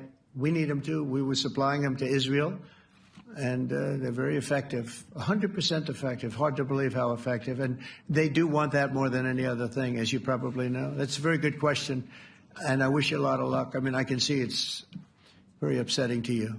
So say hello to your husband, okay? Thank you. Go ahead. Thank you. Thank you, Mr. President. You were criticizing... Where are you from? Bloomberg News. Oh, Bloomberg. That's wonderful. You were criticizing the Federal Reserve Chair before coming to this summit. Yeah, I think he's terrible. I was wondering if you've begun interviewing different candidates for the Fed pick. Yeah, I know within 3 or 4 people who are going to pick. I mean, he goes out pretty soon, fortunately, because I think he's terrible. We have no inflation. We have a tremendous economy. Hundreds of billions of dollars of tariff money is pouring in. Factories are being built because they don't want to pay the tariffs, so they're building them all over the country. I think we're close to $15 trillion. I told you $5.1 trillion from the Middle East alone, but of investment money coming in. There's never been anything like that in the history of our country. But we have no inflation. And we have borrowing because Biden, stupidly, they did short-term debt. So we have borrowing coming up. And, we'll go 10 years, maybe longer, maybe shorter, but we'll go a long period of time when we do the debt. And because of him, because of this guy, we will have to pay for years. We'll be paying for him. And I said to him, listen, there's no inflation. He says, but maybe there'll be some. That's true. I said, if there is some, what you do is raise the rate. I'm okay with that. You raise the rate in 2 years from now or in a year from now. But because the rate's high, we have to pay more for debt. It's pretty equal. In other words, if it's 4%, it's 4%. If you drop it a point, you'll pay 3%. So it's fairly equal, not necessarily, but fairly equal. So we're going to end up paying maybe 2 points or 3 points more. 3 points would be about $900 billion a year because of this very average mentally person. He's an average mentally person. I'd say low in terms of what he does, low IQ for what he does, okay? Wait, so instead of paying $900 billion, we don't want to pay 900 just because he doesn't want to lower the rate. I said, if there's inflation in 2 years or 3 years or 1 year from now, you raise the rate and you take care of the inflation, among other things. But he's probably a very political guy, I guess. I don't know. I think he's a very stupid person, actually. All right, one more. Let's go. How about you? Go ahead. She looks so happy and everything. Thank you. That's why I picked her. I'm from Spain, too. I'm Ana Buch from La Vanguardia. I wanted to know if... You're where from? Spain, too. I wanted to know if you want to... That's the Spain corner right there. Shouldn't have said that. That's okay. I do like Spain, by the way. I think it's unfair that they're not paying, but go ahead. Are you going to negotiate directly with Spain about... I'm going to negotiate directly with Spain. I'm going to do it myself. They're going to pay. They'll pay more money this way. You should tell them to go back and pay. You're a reporter? You tell them to go back. They ought to join all of those countries that are paying 5%. Spain's going to be just about the only one that's not. They were the most hostile toward doing it. It just doesn't make sense to me. Okay. All right, Kelly, go ahead. Here we go. There's another one. Hello, sir. Thank you We got them all today. Okay. So, Mr. President, you talked about expecting some on-the-ground assessments at Fordo and other sites. Now Is that Israeli and U.S.? It's been obliterated, Kelly. It's been What is your message then, sir, to the intelligence community when they present reports? You're not disputing the DIA report. You're just... They presented a report that wasn't finished. We're talking about something that took place 3 days ago. I understand that. The report was done 2 days ago. Wait a minute. Yes. They didn't see it. All they can do is take a guess. Now, if you take a look at the pictures, if you take a look how it's all blackened, you know the fire and brimstone is all underground because it's granite and it's all underground. You don't show it. But even there, with all of that being said, the whole area for 75 yards around the hole where it hit is black with fire. The group that's run by this gentleman, in fact, you may want to talk about it for a second because we're going to issue a report. And I think it's not even a very exciting report at this point. It's been obliterated, totally obliterated. And they did a report, but it was like, if you look at the dates, it's just a few days after it happened. Sir. So they didn't see it. They said it may be very severe. Understood. Do you have a message for the intelligence community, though, in terms of unvarnished information getting to you, that it's not... I don't really have a message. I would say issue the report when you know what happened. I wouldn't say that it could be severe or maybe not. They use the word severe. It could be severe or maybe it's not. So people like you picked up and said, oh, it's not severe. No, the report was not a complete report. Yeah, the message was probably wait till you know the answer before you... And sir, did you not have a public component to your Zelensky meeting for a tactical reason with President Putin? Let him answer this one. Hello, Mr. Secretary. Yeah. There's a reason the president calls out fake news for what it is. These pilots, these refuelers, these fighters, these air defenders, the skill and the courage it took to go into enemy territory flying 36 hours on behalf of the American people and the world to take out a nuclear program is beyond what anyone in this audience can fathom. And then the instinct of CNN, the instinct of the New York Times is to try to find a way to spin it for their own political reasons to try to hurt President Trump or our country. They don't care what the troops think. They don't care what the world thinks. They want to spin it to try to make him look bad based on a leak. Of course, we've all seen plenty of leakers. And what do leakers do? They have agendas. And what do? Do they share the whole information or just the part that they want to introduce? And when they introduce that preliminary report that's deemed to be a low assessment, you know what a low assessment means? Low confidence in the data in that report. And why is there low confidence? Because all of the evidence of what was just bombed by 12 30,000-pound bombs is buried under a mountain, devastated and obliterated.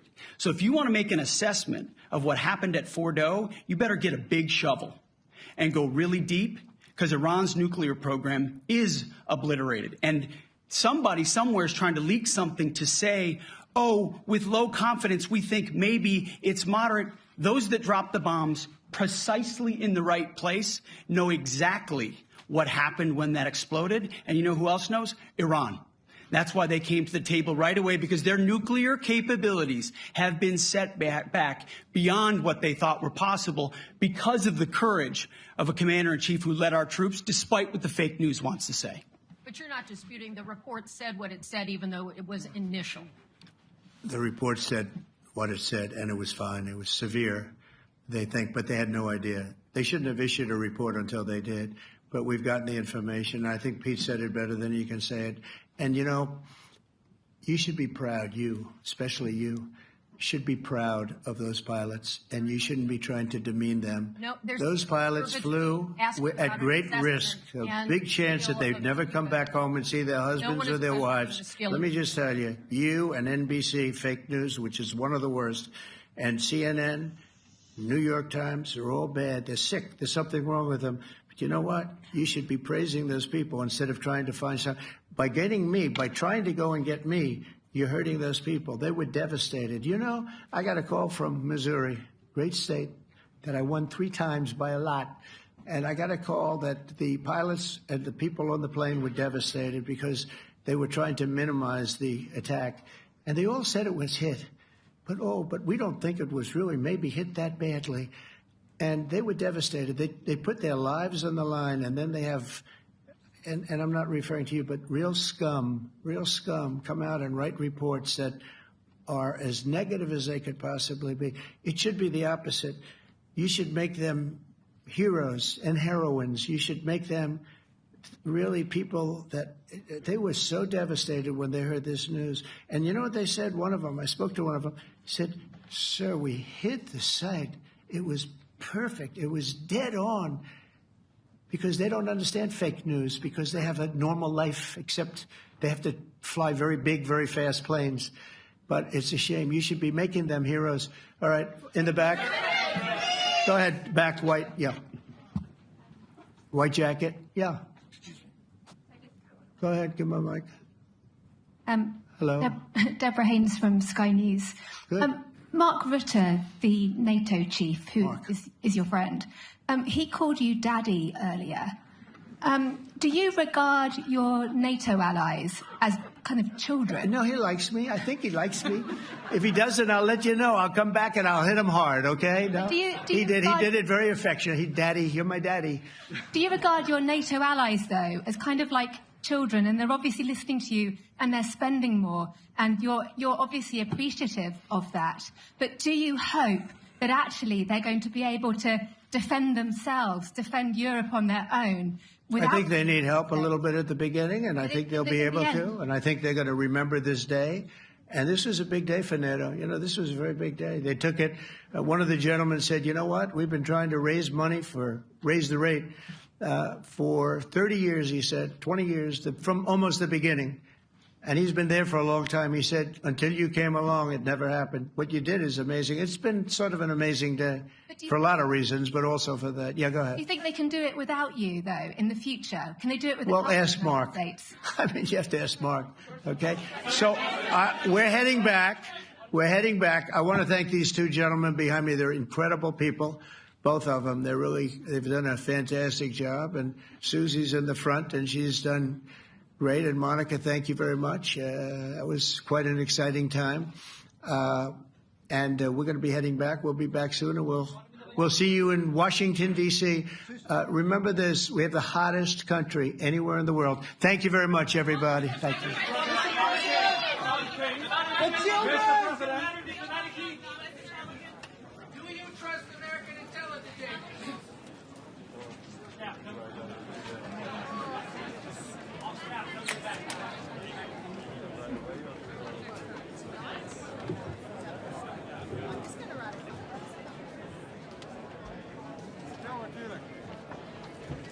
Zelfs een goede cadeau.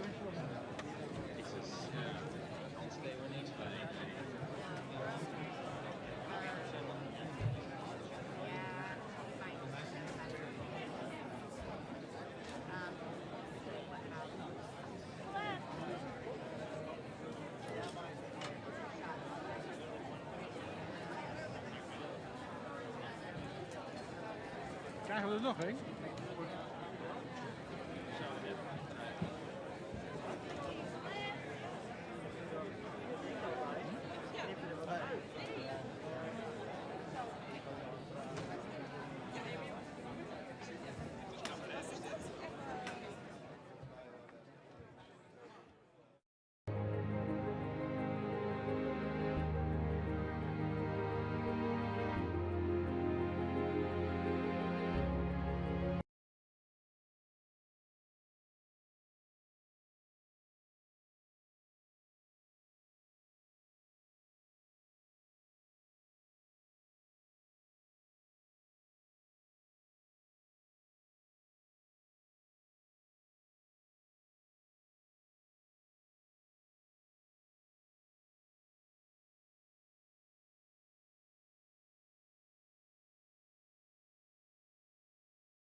Minister will start with a short statement in English and will furthermore answer the questions of the Dutch media in Dutch and the international media in English, of course.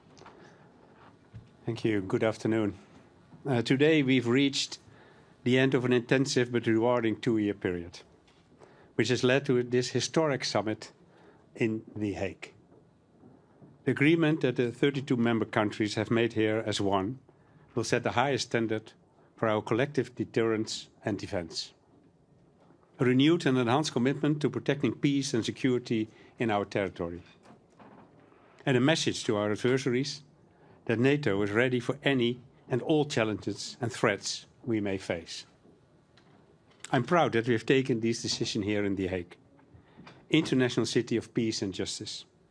It's the biggest summit our country has ever hosted, involving the most elaborate security operation we've ever seen, and resulting in a turning point in NATO's history. This could not have been done without the work of tens of thousands of Dutch and international professionals and volunteers, and I'd like to use this opportunity to say thank you to everyone who has made this summit possible. This is the Netherlands at its best. All the pieces of this big, complex puzzle have come together, forming the basis of a historic reinforcement of our alliance. We are setting a new NATO spending target as we move toward 2035. We will raise our annual defense spending to 3.5% of GDP, while another 1.5% going to broader defense-related investment and resilience and infrastructure. In doing so, we are committing firmly to the trend that began in recent years.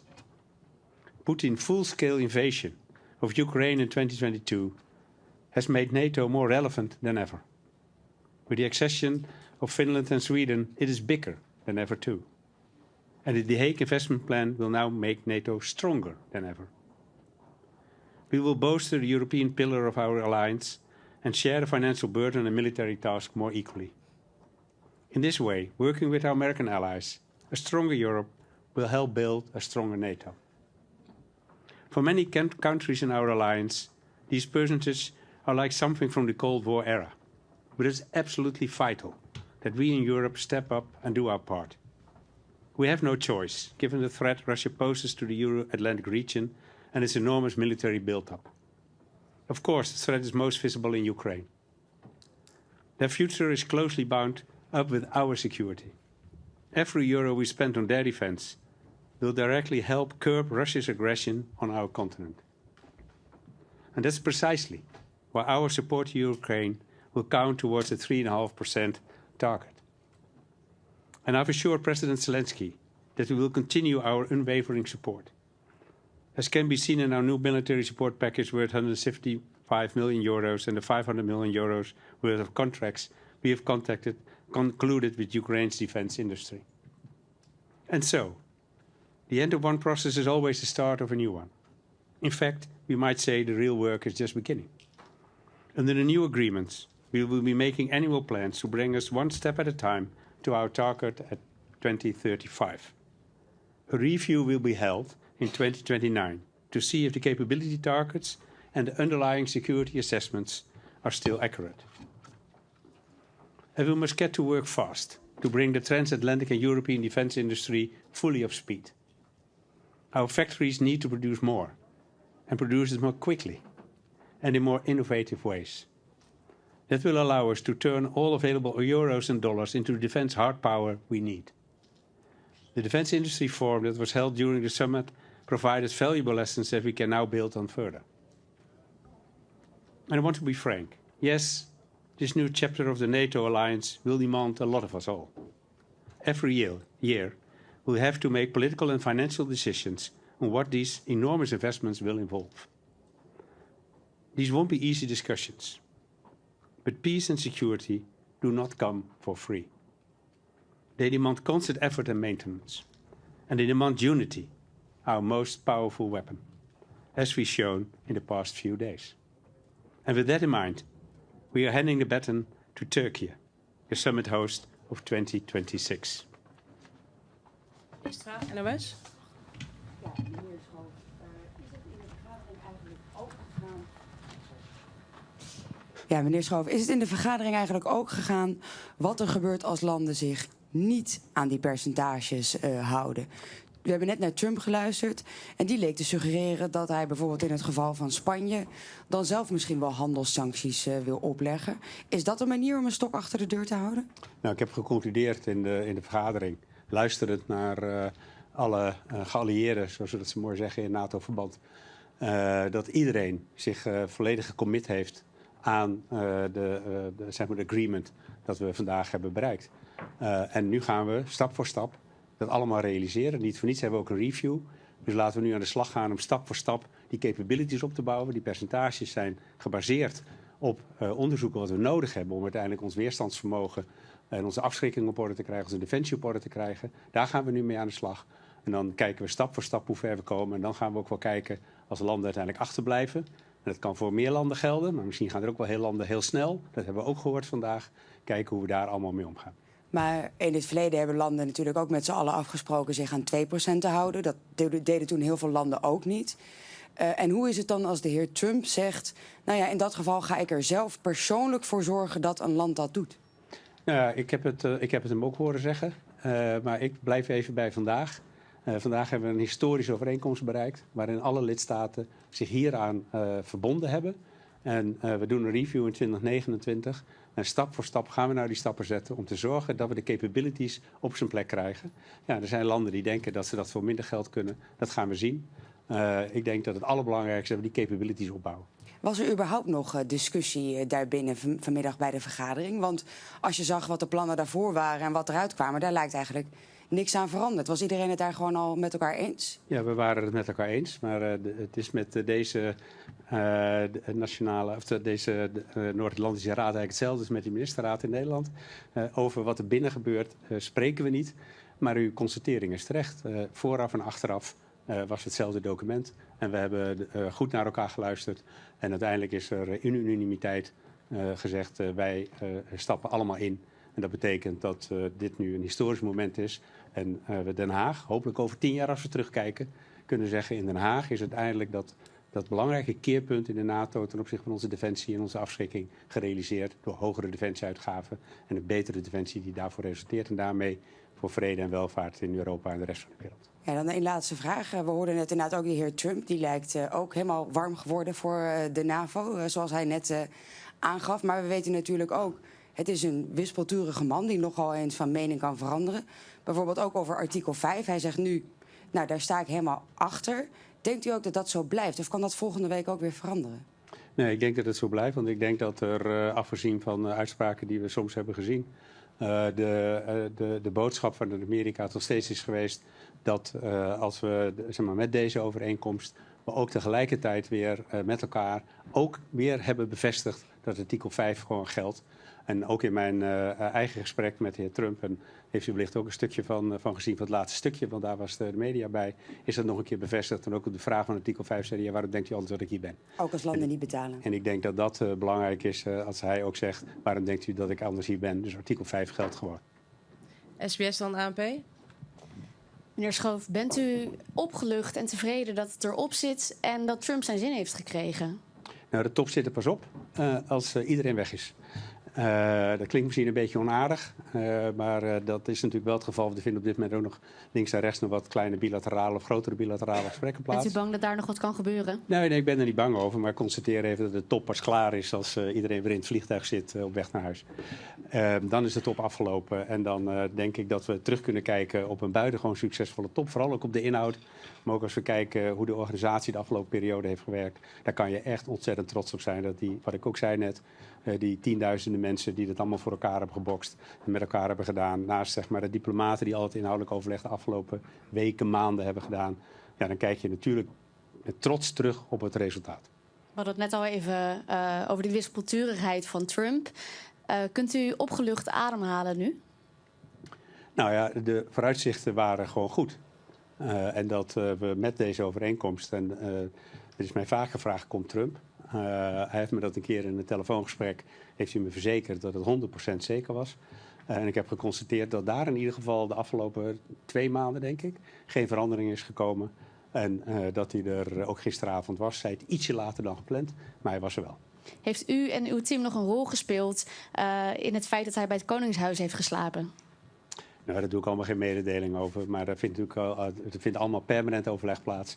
Want dit is echt iets voor Nederland en het Koningshuis om daar te kijken hoe dat kan. En natuurlijk hebben we daar met elkaar overleg over. Dank. ANP?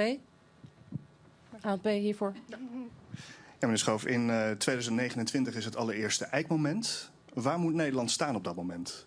Oh, daar doe ik op dit moment geen uitspraak over. Ik denk dat we moeten kunnen zien dat Nederland op een pad zit. Dus ik zeg er toch nog wel iets over. En dat Nederland op een pad zit wat duidelijk markeert dat we op weg zijn naar de 3,5%. Maar ik ga je niet zeggen waar Nederland in 2029 moet zijn. Ook in het parlementaire debat heb ik steeds gezegd dat elk jaar opnieuw moet die discussie worden genomen. Het zal ongetwijfeld ook na de verkiezingen en de formatie een belangrijk onderwerp van gesprek zijn om te kijken hoe het nieuwe kabinet dat pad voor zich ziet. En het is wellicht aan het huidige kabinet om daar de eerste besluit over te nemen, namelijk rond de voorjaarsnota van 2026 voor de begroting 27. Maar het hangt helemaal af van de snelheid van het formatieproces. Ja, de Nederlandse politiek kennende kan het nog een tijdje duren voordat er een nieuw kabinet zit. Het zou zomaar kunnen duren dat u nog een jaar demissionair bent. Is dit niet ook al een moment voor de augustusbesluitvorming bijvoorbeeld? Om dan al die eerste stap te gaan zetten? Nee, augustus praten we normaal gesproken niet over de uitgavenkant van de begroting. Dat doen we echt bij de voorjaarsnota. Dat hebben we bij de voorjaarsnota ook ten opzichte van 2026 voor Defensie gedaan. Daarom zeggen we ook in 2026 zitten we 2,2% inclusief de Oekraïne-uitgaven. Ja. En dat betekent dat voor het eerst weer bij de voorjaarsnota van 2026 voor de begroting van 27 over de uitgaven wordt gesproken, gerelateerd nu aan deze NAVO-norm. Ja, over die bijdrage of de opnemen van de Oekraïne-steun hierin, in die NAVO-norm. Kunt u iets meer schetsen hoe dat zeg maar verdeeld is? Wat er wel voor telt en wat er bijvoorbeeld ook niet voor telt? Ja, wat militair is, wordt meegeteld onder de NAVO-norm. Ja, dus alles wordt daar gewoon bij opgeteld? Nou, dat is niet humanitarian aid of wederopbouw. Het is het militaire deel van de financiering die verschillende landen doen ten behoeve van de support aan Oekraïne. Sorry, ik zit natuurlijk nog helemaal in het Engels.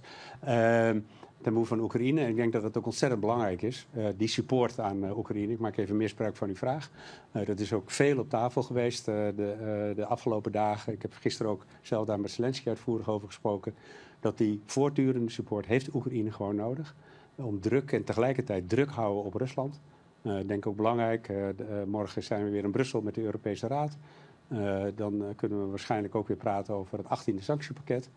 Het is belangrijk om die druk te houden, die support aan Oekraïne en te kijken. En daar is natuurlijk ook met de president van Amerika over gesproken. Op welke manier we ervoor kunnen zorgen dat ook Poetin weer aan tafel komt en serieus in gesprek komt met Oekraïne. Om te zorgen dat er eerst een staakt het vuur en daarna een duurzame vrede kan ontstaan. Ja. Mede door Spanje gaat er natuurlijk veel over van hoe gaan we die 3,5% nou invullen en is zoveel geld ook wel nodig? Zegt u namens Nederland ook echt toe van wij gaan die 3,5% invullen met strikt defensieuitgaven en wij gaan daar niet creatief in boekhouden, om het even zo te zeggen? Of wij gaan zeggen wij gaan die doelen halen met minder geld? Nee, we gaan niet creatief boekhouden. 3,5% is 3,5%. Er is een vrij strikte NAVO-norm voor. De NAVO zal er ook strak op monitoren. En dat betekent dat dat ook datgene is wat onder die 3,5% valt en niks anders. En daar heeft Nederland ook voor getekend en dat gaan we ook serieus doen richting 2035. Dus daar zal Nederland het braafste jongetje van de klas worden?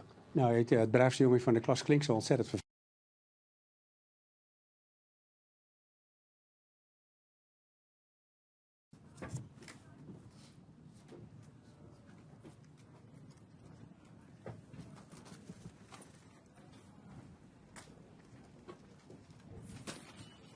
Değerli basın mensupları, değerli arkadaşlar, sizleri en kalbi duygularımla, saygıyla selamlıyorum.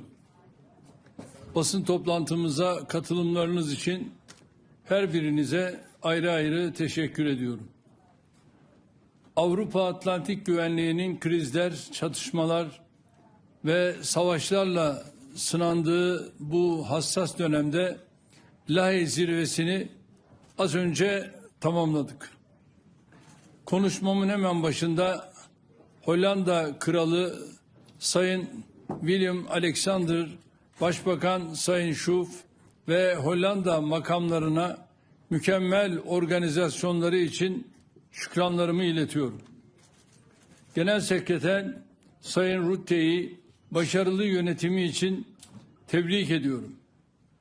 Lahey zirvemizin öne çıkan sonucu kamuoyunca da yakından takip edildiği üzere müttefiklerin savunma harcamalarını artırmasıydı. Konsey oturumunda savunma harcamalarımızı 10 yıllık bir sürede gayri safi yurt içi hasılalarımızın %5'i düzeyine çıkarmayı kararlaştırdık. Mevcut krizlerin derinleştiği ve her geçen gün ilave krizlerin ortaya çıktığı bir iklimde alınan bu karar NATO açısından bir zaruret teşkil ediyor.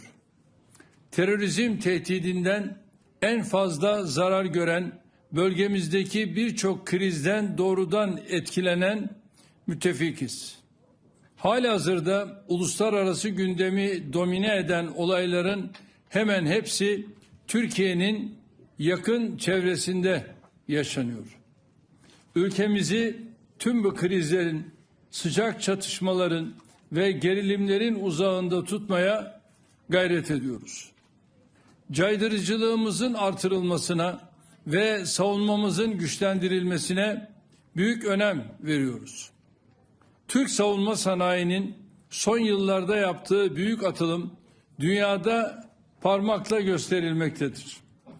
Silahlı ve silahsız, insansız hava araçları başta olmak üzere birçok alanda küresel ölçekte söz sahibiyiz. Savunma harcamalarımız halihazırda önceki zirvelerin hedefi olan %2 seviyesinin üstündedir. Hatta mevcut altyapı ve savunma sanayi yatırımlarımız, inovasyona ayırdığımız kaynaklar ve uluslararası çabalarımız itibariyle %5'i yakalamaya en yakın ülkelerdeniz. Birçok müttefikin tehdit ve sınamalar karşısında daha fazla sorumluluk üstlenmek konusunda bizimle aynı çizgiye gelmesini doğru buluyorum. Elbette sadece savunma harcamalarını artırarak ittifakın etkinliğinin geliştirilmesi mümkün değil. Müttefikler arasında karşılıklı anlayış ve işbirliğinin samimiyetle tesis edilmesi de gerekiyor. Bu minvalde ilk olarak müttefikler arasındaki savunma sanayi ürünlerinin ticaretindeki engellerin amasız fakatsız kaldırılmasına yönelik anlayışın ittifak belgelerine yansıtılmasına öncülük ettik. Bunun tüm unsurlarıyla hayata geçirilmesini ümit ediyoruz. Avrupa Birliği'nin savunma ve güvenlik alanındaki girişimlerinin NATO'yu tamamlayıcı nitelikte olması gerektiğinin altını çizdim. Özellikle üye olmayan müttefiklerin birliğin savunma sanayi girişimlerine tam olarak dahil edilmesinin tüm Avrupa'nın menfaatine olacağını vurguladım. Neticede Avrupa'da artan savunma yetenekleri tüm Avrupa Atlantik bölgesinin çıkarınadır. Temennimiz bu kuşatıcı yaklaşımın kıta geneline hakim olmasıdır.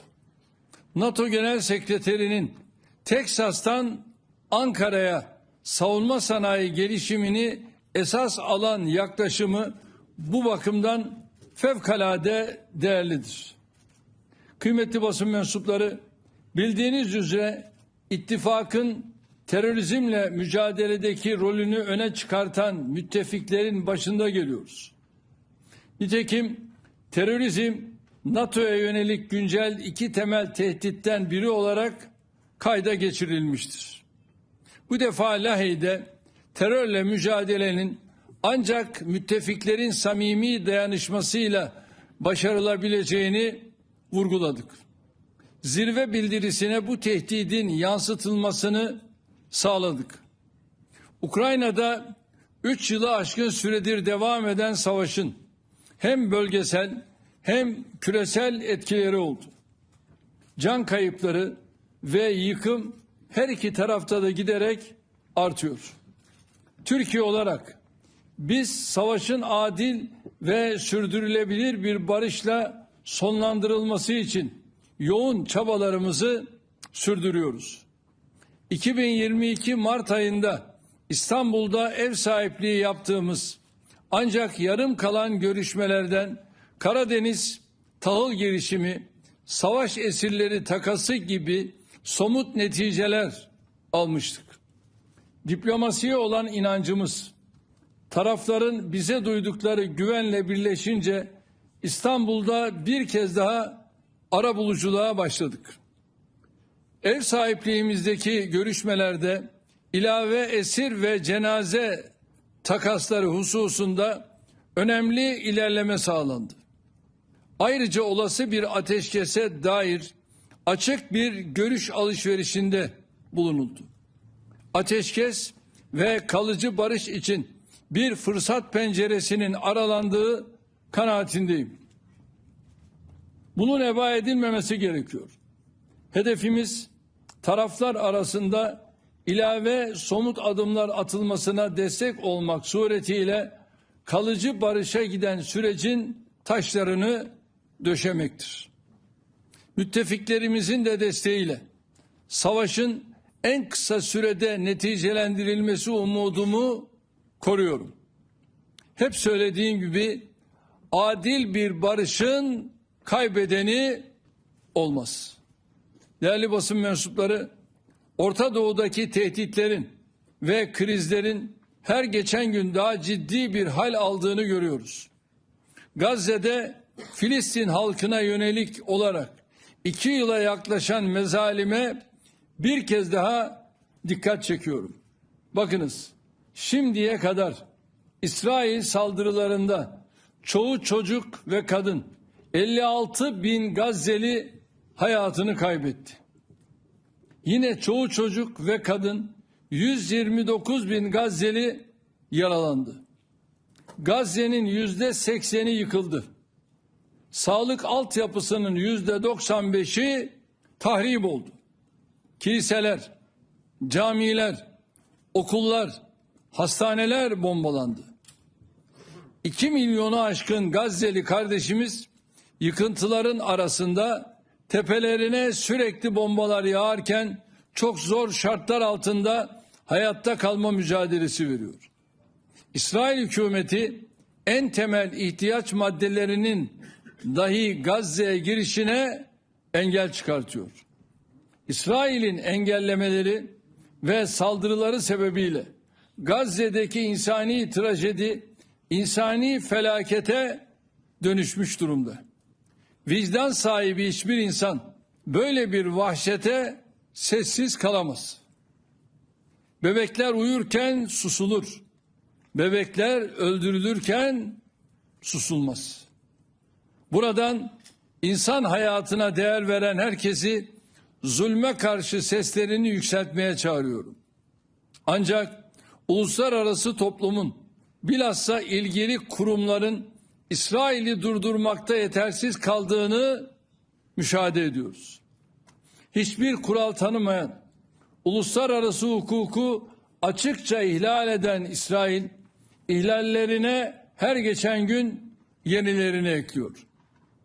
Bir defa şunun iyi anlaşılması şart. İsrail bölgeyi istikrarsız hale getirerek kendi halkının güvenliğini sağlayamaz. Bölgedeki tüm ülkeler gibi İsrail'in de güvenliği komşularının istikrarından, huzurundan ve refahından geçmektedir. Yaşananlar 1967 sınırları temelinde coğrafi bütünlüğü haiz iki devletli çözümün kaçınılmaz olduğunu bir kez daha bizlere hatırlatmaktadır. Türkiye olarak amacımız tüm halkların, tüm inançların yan yana barış içinde yaşadığı bir sulh ikliminin tesisidir. Biz 1000 yıldır aynı topraklarda yaşıyoruz. İnşallah ebediyen de orada yaşamaya devam edeceğiz. Dolayısıyla tüm bölgenin selameti için acı da olsa rahatsız edici de olsa hakikatleri cesaretle söylemeyi sürdüreceğiz. Değerli arkadaşlar, İsrail ile komşumuz İran arasındaki en son askeri tırmanma bölgemizi çok ciddi risklerle karşı karşıya bıraktı. Krizin ilk anından itibaren malumunuz yoğun bir diplomasi trafiği yürüttük. Bölgedeki liderlerle telefon görüşmelerimiz oldu. İslam İşbirliği Teşkilatı üyesi ülkelerin Dışişleri Bakanları İstanbul'da toplandı. Burada da gerilime dair önemli mesajlar verildi. Evvelce de ifade ettiğim hususu bugün tekrarlamakta fayda görüyorum. Komşumuz İran'la sorunların kalıcı çözümü diplomasi ve müzakere ile mümkündür. Bölgemiz savaşla, yıkımla, saldırganlıkla, tehditle hiçbir yere ulaşılamayacağının örnekleriyle doludur. Amerika Başkanı Sayın Trump'ın gayretleriyle sağlanan ateşkesi memnuniyetle karşılıyoruz. Değerli dostum, Trump'ın çağrısına tarafların koşulsuz uymalarını bekliyoruz. Fiili ateşkes ilanının en kısa sürede kalıcı sükunete tahvil edilmesini ümit ediyoruz. Orta Doğu'da barışın temini için müttefikler dahil herkesin elini taşın altına koyması gerektiğini düşünüyorum. Biz bu konuda üzerimize düşeni yapmayı sürdüreceğiz. Kıymetli basın mensupları, zirve kapsamında birçok liderle görüşmeler gerçekleştirdim.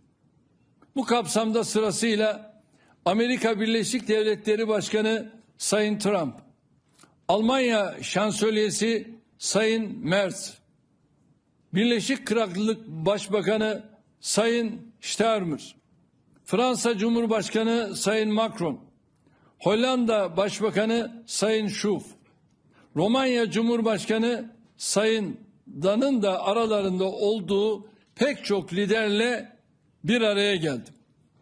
Temaslarımda hem müttefiklerimizle ikili ilişkilerimizi geliştirmenin yollarını hem de zirve gündemindeki konuları ele aldık. Ülkemizin önümüzdeki sene NATO zirvesine ev sahipliği yapma önerisi de zirvemizde neticeye bağlandı. Gelecek yıl müttefiklerimizi Türkiye'de ağırlayacak olmaktan büyük bir memnuniyet duyuyoruz. Bu düşüncelerle zirvenin şimdiden hayırlara vesile olmasını temenni ediyorum.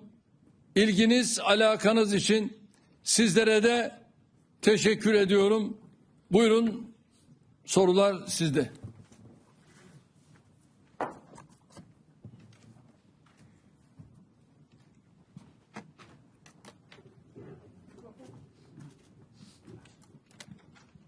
Xəyal Əzizov, Azərbaycan. Sayın Cumhurbaşkanı, 2 yıl önce NATO'nun Vilnius zirvəsi zamanı sizə sorun olmuştu. Rus ordusu Azərbaycanda qalacaq, yoxsa getməyəcək? Həmin zaman Rus ordusu Azərbaycandaydı. Siz söylədiniz ki, Rus ordusu Azərbaycanı tərk edəcək və Rus ordusu artıq Azərbaycanı tərk edib. Bəs Türk ordusu Azərbaycana nə zaman gələcək? Çünki Azərbaycanda nə qədər ki, Türk ordusu yoxdur, Azərbaycan üçün her zaman Rus işğalı təhlükəsi qalmaqdadır. Biz bunu böyle biliyoruz.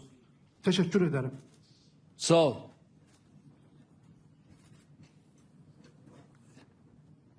Rus ordusu şu anda Azerbaycan'dan ayrıldı. Orada değil.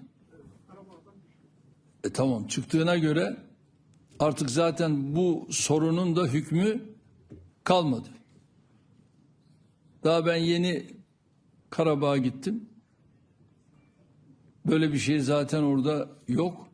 Şu anda Azerbaycan orayı Azerbaycan devletinin yaşanabilir hükmü altına getirmenin gayreti içerisinde altyapı, üst yapı noktasında adımlarını atıyorlar ve çok ciddi de yatırımlar yapıyorlar. Hayırlı olsun. Bayan.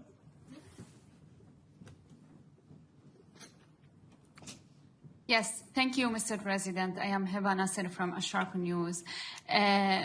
Many are concerned that a conflict between Turkey and Israel may erupt anytime soon. Today, in the final communique of the NATO summit, there was a commitment to Article 5.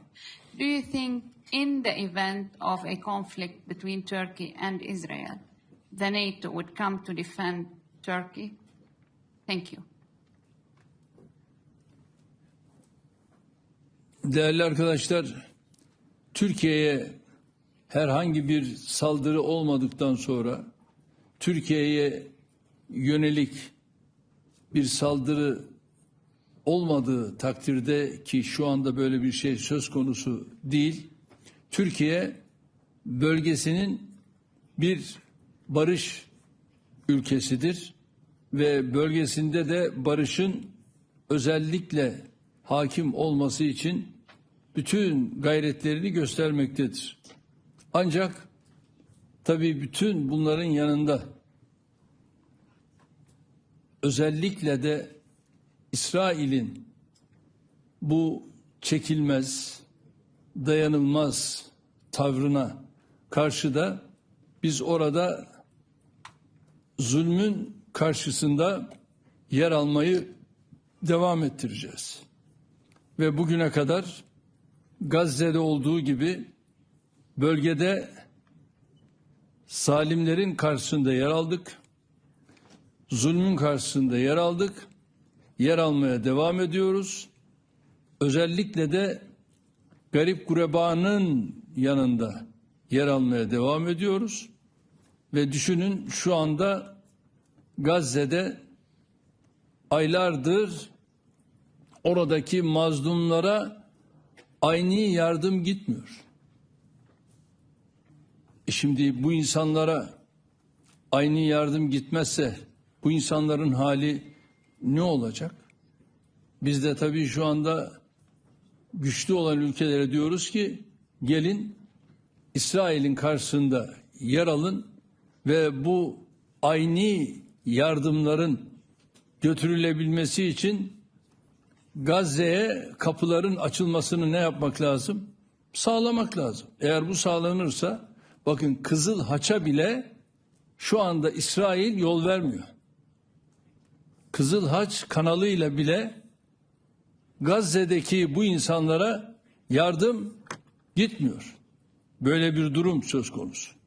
Kızıl Haç çalışabilse o kanalla buralara aynı yardım, gıda, ilaç, yiyecek bütün bunları götürme imkanı sağlanmış olacak.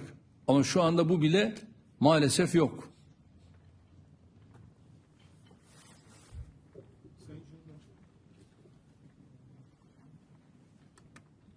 Sayın Cumhurbaşkanım, biraz önce konuşmanızda da bahsettiniz. NATO üyeleri ve Türkiye önümüzdeki 10 yıllık süre zarfında şu anki %2'likten %5'e çıkaracak gayri safi yurt içi hasılada savunmaya ayırdığı payı. Türkiye bu süreçte bütçeyi artırmada hangi yolu izleyecek? Mesela savunma sanayi destekleme fonumuz var. Bu fon kanalıyla ilave artışlar mı gündemde, yoksa sadece milli bütçeden artış mı planlanıyor? Bir de yine konuşmanızda bahsettiğiniz zirve sırasında Alman şansölyeriyle görüştünüz. Bu görüşmede Eurofighter alımı ile ilgili de bir konunun masada olduğu ya da görüşmesi bekleniyordu. Bu gerçekleşti mi? Değerli arkadaşlar, her şeyden önce şu an itibariyle bu önümüzdeki 10 yıl içerisinde tabii ki atacağımız adımlar milli bütçeden olacaktır. Peyderpey milli bütçeden buraya gerekli olan payı ayırmak suretiyle NATO'ya olan bu desteğimizi vermiş olacağız. Eurofighter konusunda gerek İngiltere gerek Almanya ile görüşmelerimizi yapıyoruz ve bu konuda olumlu gelişmeler var.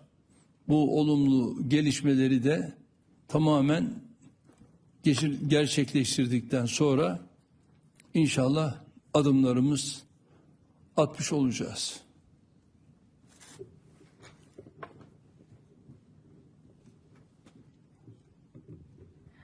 Betül Usta Sabah gazetesi. Sayın Cumhurbaşkanım, geçtiğimiz yıl gene NATO zirvesi Washington'daydı. Siz böyle bir basın toplantısı düzenlemiştiniz ve orada Filistin topraklarına kapsamlı sürdürülebilir barış sağlanana kadar İsrail'in NATO ile ortaklığına Türkiye'nin onay vermeyeceğini açıklamıştınız. O günden bugüne de bu yönde adımlar atıldı. Ankara NATO-İsrail tatbikatlarına rezerv koydu. Bunları veto etti. Birçok konuda zaman geçtikçe görülüyor ki Türkiye haklı çıkıyor. Gene bu konuda da uluslararası toplumun ve müttefiklerin Türkiye'nin tezlerine yaklaştığını gördünüz mü bu geçen bir yıl içinde? İkinci bir sorum olacak Sayın Cumhurbaşkanım, hitabınızda da bahsettiniz. NATO toplantısına önümüzdeki yıl Türkiye ev sahipliği yapacak. Bu toplantı Türkiye'nin hangi şehrinde yapılacak, kapsamı belli oldu mu? Belki biraz erken bir soru olacak ama çok teşekkür ediyorum. Nasıl da anladın? Sen nerede olmasını istiyorsun? Türkiye'mizin her şehri güzel Sayın Cumhurbaşkanım. İnşallah, yani bundan önceki İstanbul'da olmuştu. Şimdi bütün ilgili arkadaşlarımızla görüşmelerimizi yapıyoruz.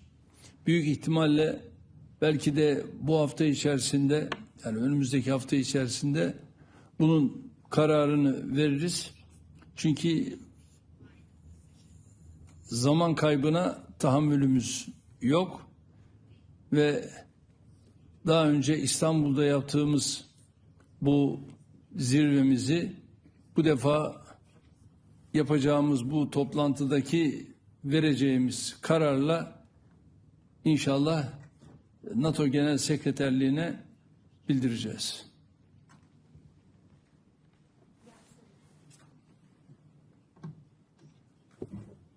Mr. President, my name is Dov Gilhar from Israeli Public TV.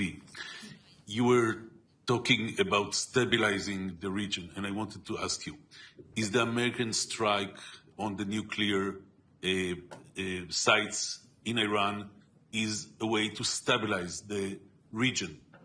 Is releasing the hostages from Hamas tunnel is a way to stabilize the region?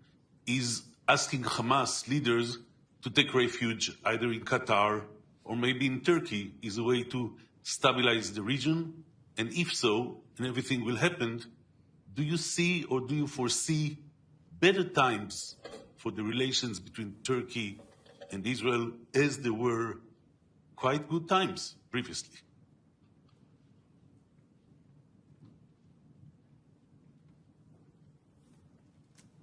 Şu anda tabii İsrail ile Türkiye'nin arasındaki ilişkilerin bu anlayışla devam etmesi halinde burada aramızdaki barış, aramızdaki huzur mümkün değil.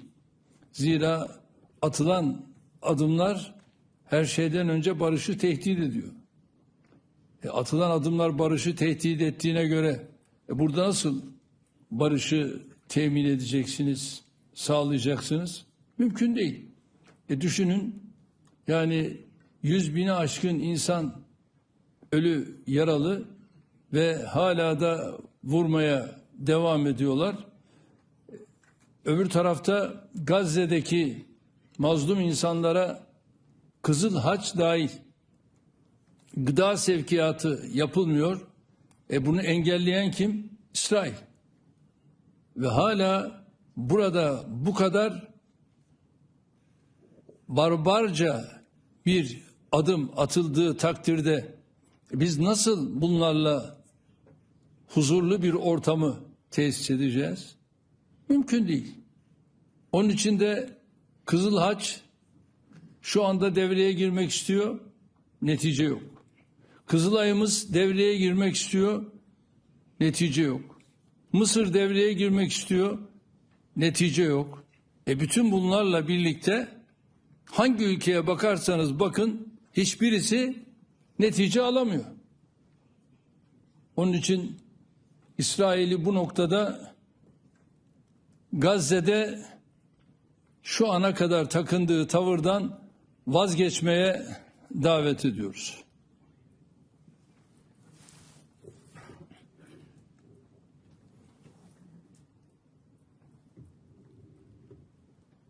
Hi, Mr. President. What is the status of Turkey being added to the F-35 program? Have you been in discussions with President Trump, and would Turkey be willing to give up its... Oh, sorry, Audrey Decker with Defense One. And would Turkey be willing to give up its S-400s to be added to the program? Thank you.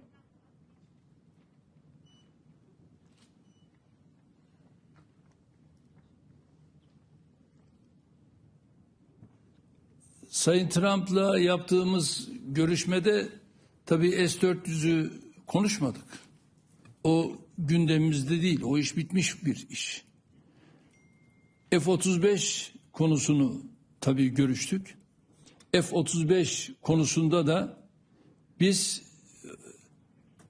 1 milyar 300-400 milyon dolar gibi bir ödeme yaptık ve F-35'leri alma noktasında biz Sayın Trump'ın da iyi niyetli olduğunu gördük. F-16'larımızın tamamıyla bakım onarımı ve F-35'lerle ilgili de alımla ilgili çalışmalarımızı sorumlu olan arkadaşlarımız devam ettiriyorlar. Tabii bunun yanında bir de bizim Eurofighter'la ilgili çalışmalarımız var. Eurofighter konusunda da İngiltere ve Almanya ile bu çalışmalarımızı sürdürüyoruz. Temennimiz odur ki bu iyi niyetimizi İngiltere'de, Almanya'da onlar da olumlu karşılıyorlar. Çalışmalarımız devam ediyor.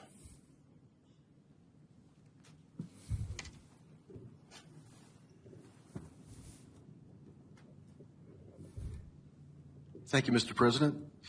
Given your views on the Gaza situation, what is your opinion of President Trump's proposal for the U.S. to, quote, take over Gaza and turn it into some sort of military protectorate and expel all the remaining Palestinians so that Trump and his business partners can construct casinos and resorts?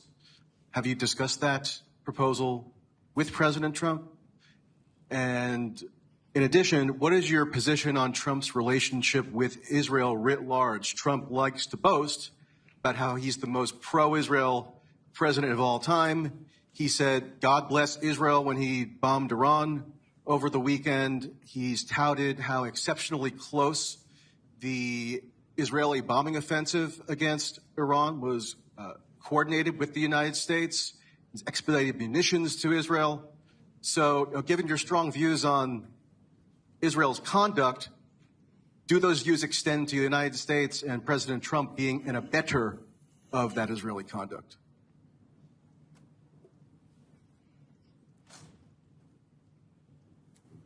Akşam 11-11.30'dan itibaren Sayın Trump'la görüşmemiz oldu. Yaklaşık 1-1,5 saat kadar görüşmemizi yaptık. Ama bizim görüşmemizde özellikle de Gazze'nin sahil boylarının sizin ifade ettiğiniz şekilde kumarhaneler olması gündeme gelmedi. Böyle bir şey zaten gündeme gelse herhalde benim vereceğim cevap bellidir. Bu konuda duruşum bellidir. Duruşum belli olduğuna göre Sayın Trump öyle akıllı bir insandır ki kime hangi soruyu soracağını da iyi bilir. Ve böyle bir şey de zaten aramızda geçmedi.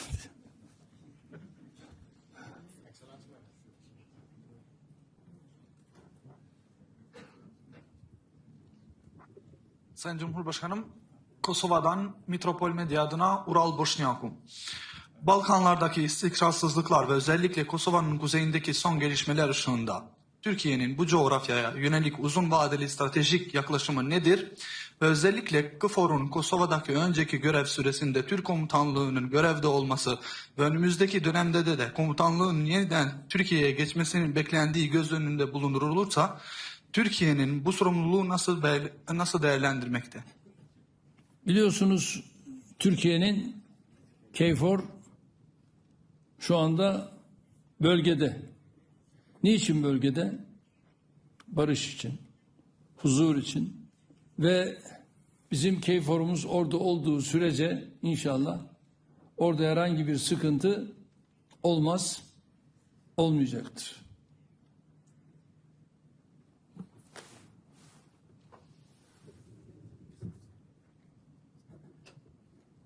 Hi. Thank you, Mr. President. Victor Jack from Politico Europe. Last month, Russia sent only a low-level delegation to the latest round of peace talks in Turkey. Are you disappointed at Russia for this, and is it taking peace talks seriously in your view? And separately, what potential avenues do you see for increasing defense cooperation with the EU? Thank you. Kimler? With the EU. Kimler? Russia in peace talks in May.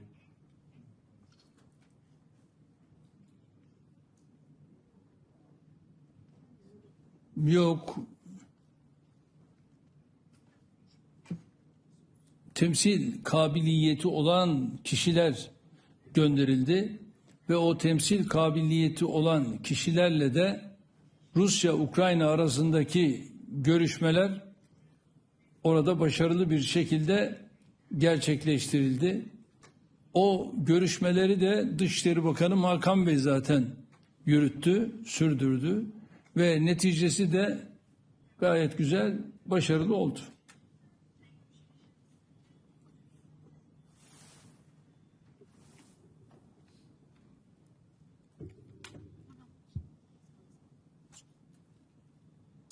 Hello, Mr. President. Luis Tovar, Spanish TV. I would like to know what's your opinion about positions of Spain today. I saw you were talking with Prime Minister Pedro Sánchez. Do you understand his position, and do you think is it fair for the rest of the alliance when they say that they're going to get the capability target spending the 2% of defense instead of 5% agreed today? Thank you.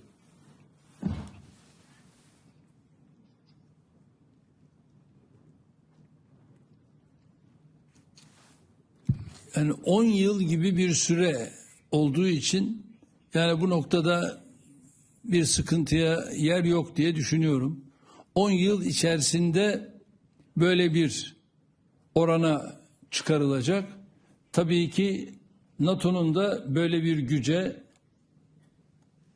ihtiyacı var ve bunu da tabii Avrupa Birliği'ndeki NATO üyesi ülkelerin halletmesinden başka çıkış yolu olmayacaktır ve şu anda NATO üyesi ülkelerde bu imkana, bu güce sahip. Türkiye olarak biz de bir üye ülke olarak bu konuda olumlu beyanımızı yaptık. Dedik ki 10 yıl içerisinde bunun verilmesinde fayda var. Herhalde kifayeti müzekker olmayacak mı? Sen Türkiye'de sorarsın ya.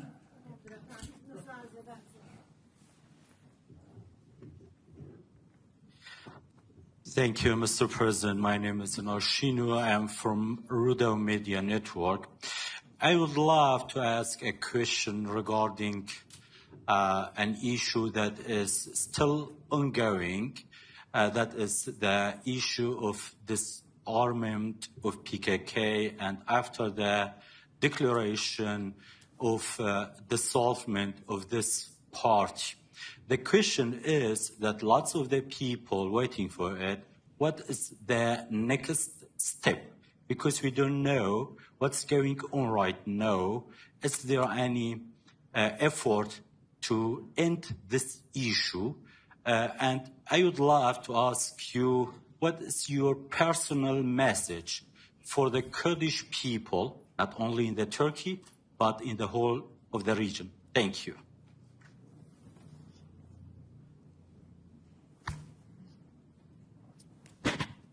bölgede yaşayan Kürt vatandaşlarımla Cumhurbaşkanları olarak bizim herhangi bir sıkıntımız yok. Şu anda gayet iyi gidiyor. Parlamentoda güçlü bir potansiyele sahipler.